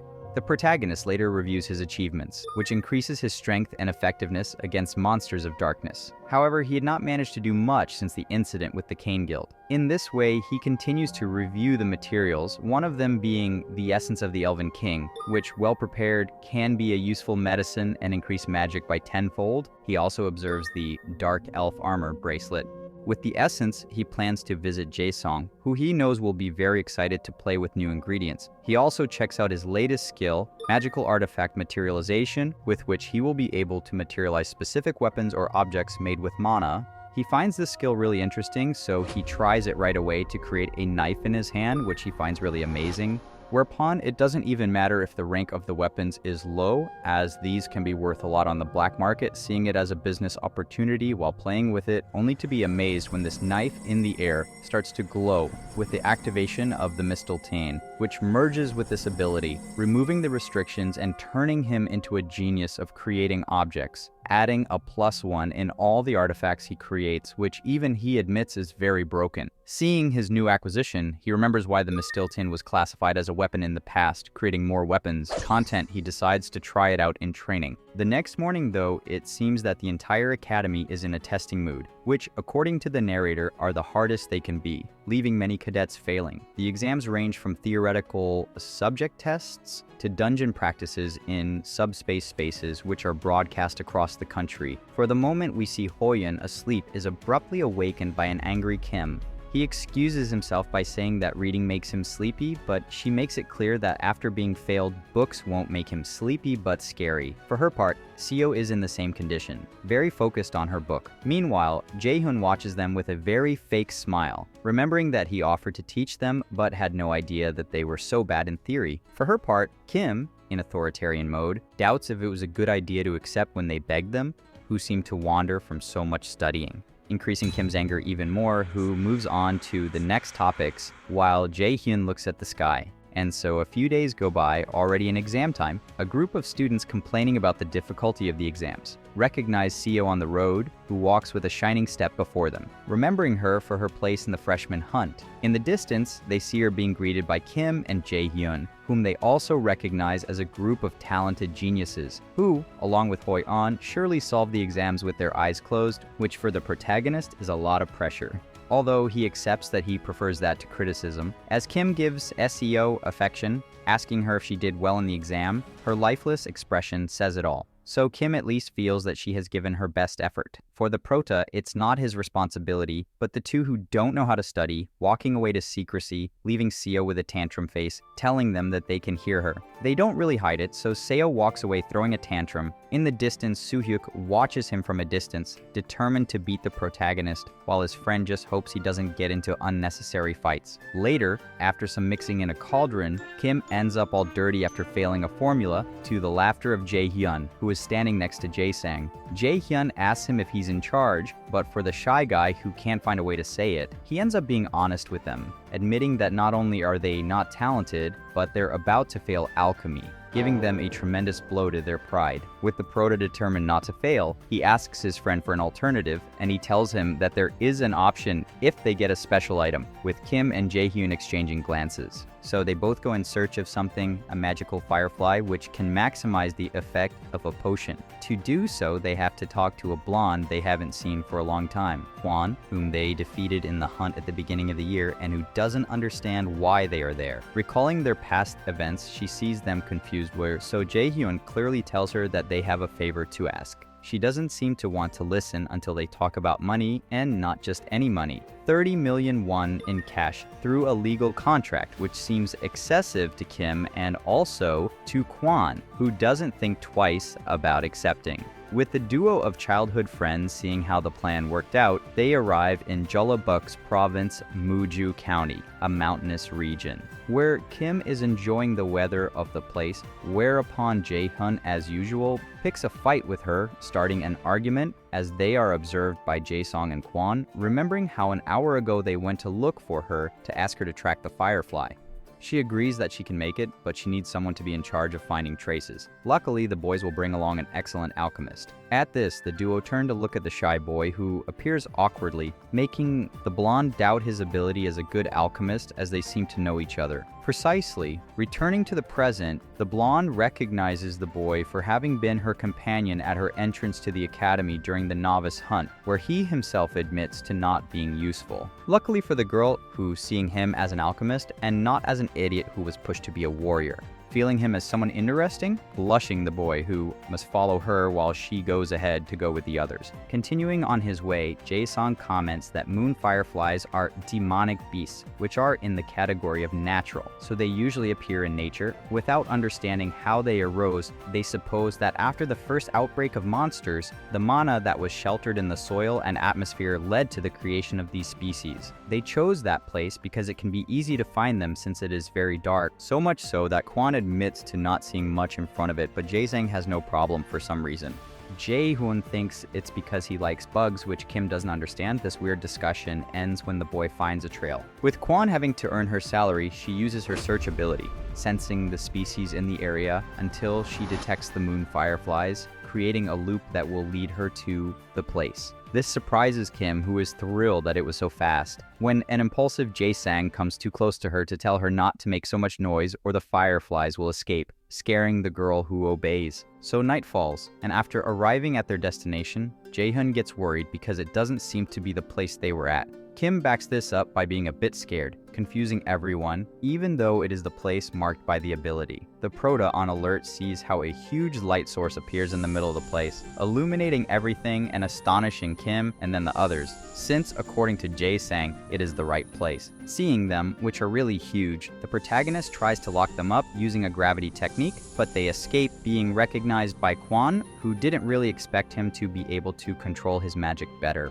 This makes the shy boy think that they won't be able to capture them without damaging them, and that the effort will be in vain. For Jae-hyun, that's not an option, so he uses mana threads, which bounce off the trees again and again until all the fireflies are locked in a giant mana cube, which leaves the blonde in awe as he tasks them with catching them. She just thinks that, as she guessed, it's a monster. Jae-song is surprised to see how she did it, even though Kim doesn't want to go inside because she hates bugs. The protagonist isn't going to let her not help pushing her inside. Kwon also enters, with the shy boy being the first to use a device to capture a firefly. The blonde also seems to be working, though out of the corner of her eye she looks at the Prota nervously. Seeing what he's capable of, knowing that even third years couldn't do it, she wonders where it came from, though her thoughts are interrupted by Kim, who ends up touching something sticky and smelly, making everyone laugh. Back in Jae-sang's lab, both boys look at their formulas in awe at the sight of their other friends, although the two potions don't look good at all. Once they both get up the courage to add the secret ingredient, it manages to take on a more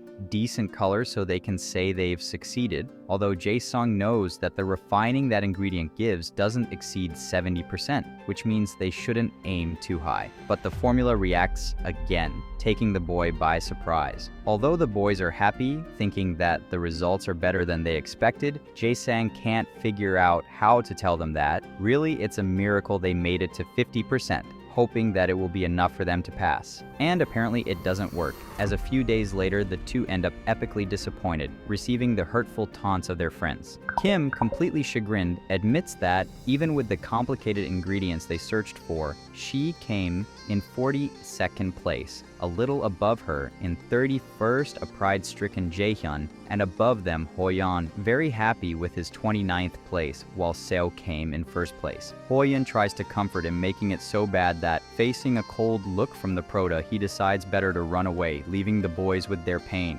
although Jaehyun knows he can make up for it with the practical exam, and Kim is also encouraged by the thought of making up for it that way. Although the difficulty of this one is basically a conglomeration of everything they've seen in the year, from the rookie hunt, raw simulation, and the dungeon tests. Besides, the central problem, according to Jaehyun, is the way the groups are organized. SEO asks Kim what her cost is, and it is 14, which, according to her, will make it difficult for her to put together a group. As the protagonist explains it, the cost is an amount assigned to each student depending on their grades, with the freedom to assemble the group at will as long as the sum of all the costs does not exceed 50. With Hoyeon at 17, Seo at 16, and Kim at 14, the most surprising thing for him is that he moved up so much in his cost, as it used to be 6 in the past, where he settled for being in a good group, although he also admits that it didn't work out well at all. Remembering his bad experience, he thinks that those at the top take advantage of those at the bottom without any right. Upset by this, it is just a guy who pulls him out of his memory, bringing him back to reality with more fury, being the same one who humiliated him in the past based on his rank.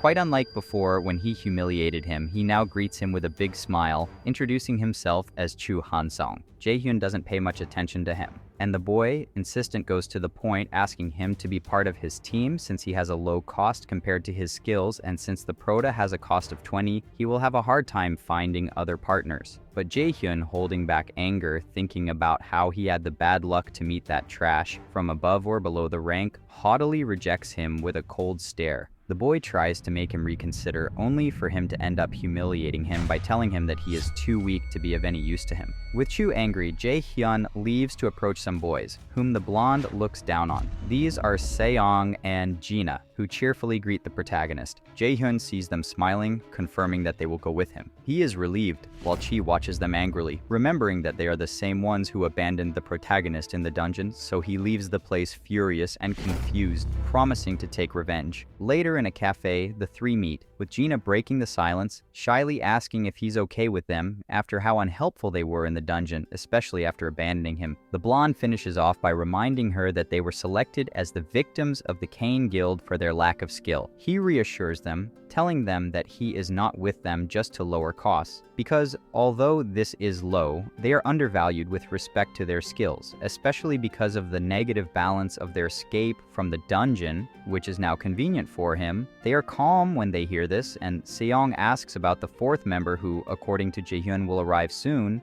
just when Kim enters, furious to see them, remembering the dungeon event and not happy that they are thinking of teaming up with them. Meanwhile, Gu Ja-in, furious, watches the screens with the latest news about how his academy lost prestige and how he is investigated for abandoning students. He smashes the screens and the place, wanting to understand who spent so much money for the articles to come to light, feeling a superior being seeing his ring, thinking who could dare to mess with him, remembering that the only ones who can are the Lotus Guild. So, trying to regain his composure, he approaches the window, thinking that because Yusung intervened, he will now have to act alone, thinking to wait for the media to calm down to go back to the original plan of the Aesir gods. Returning to the cafe, Kim, now sitting down, calmer, making the guys nervous with her gaze, asks him if, seriously, he's okay with that outfit. Jaehyun replies that he knows it's awkward even if he and Seo asked, but it's the best alternative. Kim seems to get angry again, stopping at the sight of him accepting his decision, but really asking him why he chose them when he could have passed the test perfectly well on his own, surprising the protagonist for his good observation, since his original plan is to choose personnel with issues with Gu Ja-in and people who clearly will never reveal their plans in the dungeon, remembering how Gina and Seong were captured and clearly trusting Kim since childhood, since his real plan is to use the event to overthrow the boss, leaving Kim surprised and the guys scared, who wonder if he is serious. With the prota's look completely serious, she wonders if the boss will be able to escape again this time. And so we arrive at the day of the exam, with Jaehyun and Kim listening to the instructions of the instructor Hajun, which the protagonist didn't know is a subordinate of the director, assuming that he is Kim Seok's replacement, listening to the announcement that the exams will be broadcast to everyone. which seems to raise interest everywhere, being a good opportunity to show their talent, but also a moment of great pressure. Wishing them luck, the instructor activates the transporter magic, which begins to envelop everyone in the main character's group, until Jaehyun, confidently ready to begin. Arriving thus to the subspace, which seems to be an inferno of fire, they receive the orders to complete all the missions, and then return with the core of the boss of the place, being their first mission to defeat all the monsters of the second floor and to advance to the second one. With everyone already in that place, Seong feels very hot, being the prota who tells him that they are in a place inspired by the Fire Kingdom Muspelheim. Kim, also overheated, prefers to start at once. Jaehyun does so, starting to map the terrain and looking for objects for unexpected situations. Gina is confused by this, with Kim, who explains to her that they must look for the frost grass, or else they will start to become slower from the heat, with Seong taking orders from the guys whom he admires for their knowledge. Jaehyun tells him that it's basic dungeon survival knowledge, since that's Raider's priority, to survive. The prota,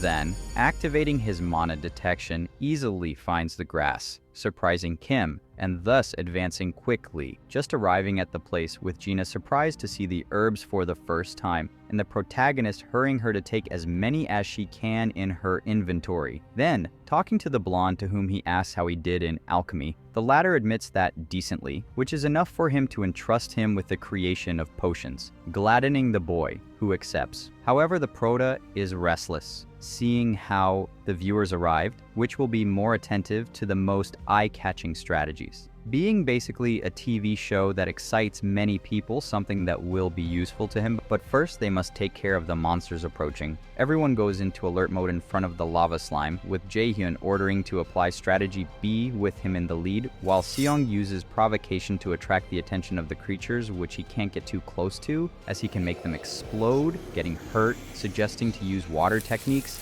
just what Kim starts to create in the form of a bow and arrow. With the lava slime slowly approaching, bit by bit, Kim asks if it's time to attack, but the prota asks him to wait. With everyone nervously watching the creatures approach, and the users join the transmission, looking for the first place of the entrance test, finally the order to fire is given. Kim launches his water arrow, piercing the slime, while Gina also throws some herbs to smash another one. Jaehyun sees the scenario as ideal for using frozen earth, watching the camera. However, he seeks to improve the expectation little by little, activating a spell that illuminates the place. Seeing the quiet scenery, he uses ice rain with the intention of increasing interest, bombarding the place. And receiving the chat users who are astonished with what they have just seen, the protagonist shows himself ready and prepared to start his plan, using the cursed spectators as the pieces to bring down Guja-in. Among these spectators, a bearded fellow chomping on a toothpick watches both the protagonist and the chat very interestedly amidst hundreds of screens. He recalls how, according to his assistant Jaehyun's information, the guy seems to have a lot of resentment towards the principal and is protected by Lotus's teacher. With this, he really has faith in him to help him destroy Guja-in, excited to see what he will do from there. With the slimes defeated and Kim becoming less and less surprised at the powers the protagonist pulls out of nowhere, they must move on to the next thing, making the heat potions, with Seong suggesting a spot where there isn't as much energy, which they will use as a shelter. For his part, Seo is in his own dungeon, easily finishing off the slimes with his swords, along with Hoyeon, who is running at full speed, tearing everyone apart very easily. So easily that they both start complaining about how easy it's getting, considering the monster's weak, even more so than the dungeon simulation test. While their companions, terrified behind, don't understand how they can think that, and even more so for the little care they had with the lava slimes, from which they came out intact. Meanwhile, Seo and Hoyeon are confident that Jaehyun is surely already further ahead, so in their sense of competitiveness, they decide to move forward, frightening their peers who think that if these two say this, how monstrous will the protagonist be? Back to this group, Seong will finish the potion in an hour, which Jaehyun is fine with. For his part, Kim dies of heat from being in a fiery realm, which earns him teasing from the prota again for saying something so redundant, starting an argument/fight again. Gina, seeing them, smiles as she considers them too close. This makes Kim a bit uncomfortable, who walks away from the protagonist feigning indifference, despite having already left him all disheveled. Jaehyun notices that her friend is opening up more to the warrior duo, admitting that she knows she doesn't blame them for the drill, but because of the fear she felt at that moment, she makes it understandable. Putting that aside, she decides to talk to her team for the next part of the plan. Later, Kim, still hesitating, goes after the protagonist who will execute the plan. The boy asks for her trust while using his power to put runes around, making the subspace unstable, causing the audio restriction to be disabled. This makes them able to listen to the chat and vice versa. Just the chat wonders what's going on, seeing only 2 of the team members, being surprised when Jaehyun speaks directly to them, which according to them was impossible. After understanding the initial scare, he, smiling, admits to have intervened the subspace formula to be able to speak directly to them in the event, affirming that now the real transmission will begin. All this before the astonished eyes of Guja-in, who pretends to be fine in front of Hajun, although inside he is in a cold sweat, confused to see that the boy intervened the subspace, performed by several instructors. Just the instructor asks the principal to punish the boy immediately, but the principal, with a big smile, clarifies that he can't since there are no rules against it, because no one would think of doing something like that. In the headmaster's cold sweat, he thinks that Jaehyun can never reveal information from inside the academy due to the admission contract, since if he does, he can be expelled. Though his false calmness changes when the boy speaks directly to him in the transmission, telling him that since he is so talkative, he can mention the previous incidents, which makes the principal sweat. Jaehyun asks him on air if he is afraid of being fired, but in turn tells him not to worry while reminding him of his favorite phrase, "The strong devour everything," stating that in the academy, the most important thing is strength. Guja-in bursts out in demented laughter only to stand up completely emotionless, thinking that Jaehyun was a rotten fruit from the start. So he decides to order his assistant to, once the exam is over, expel him, and once the scandal of this passes, get some good mercenaries to eliminate him. The instructor accepts his order, with the director promising never to let the protagonist go.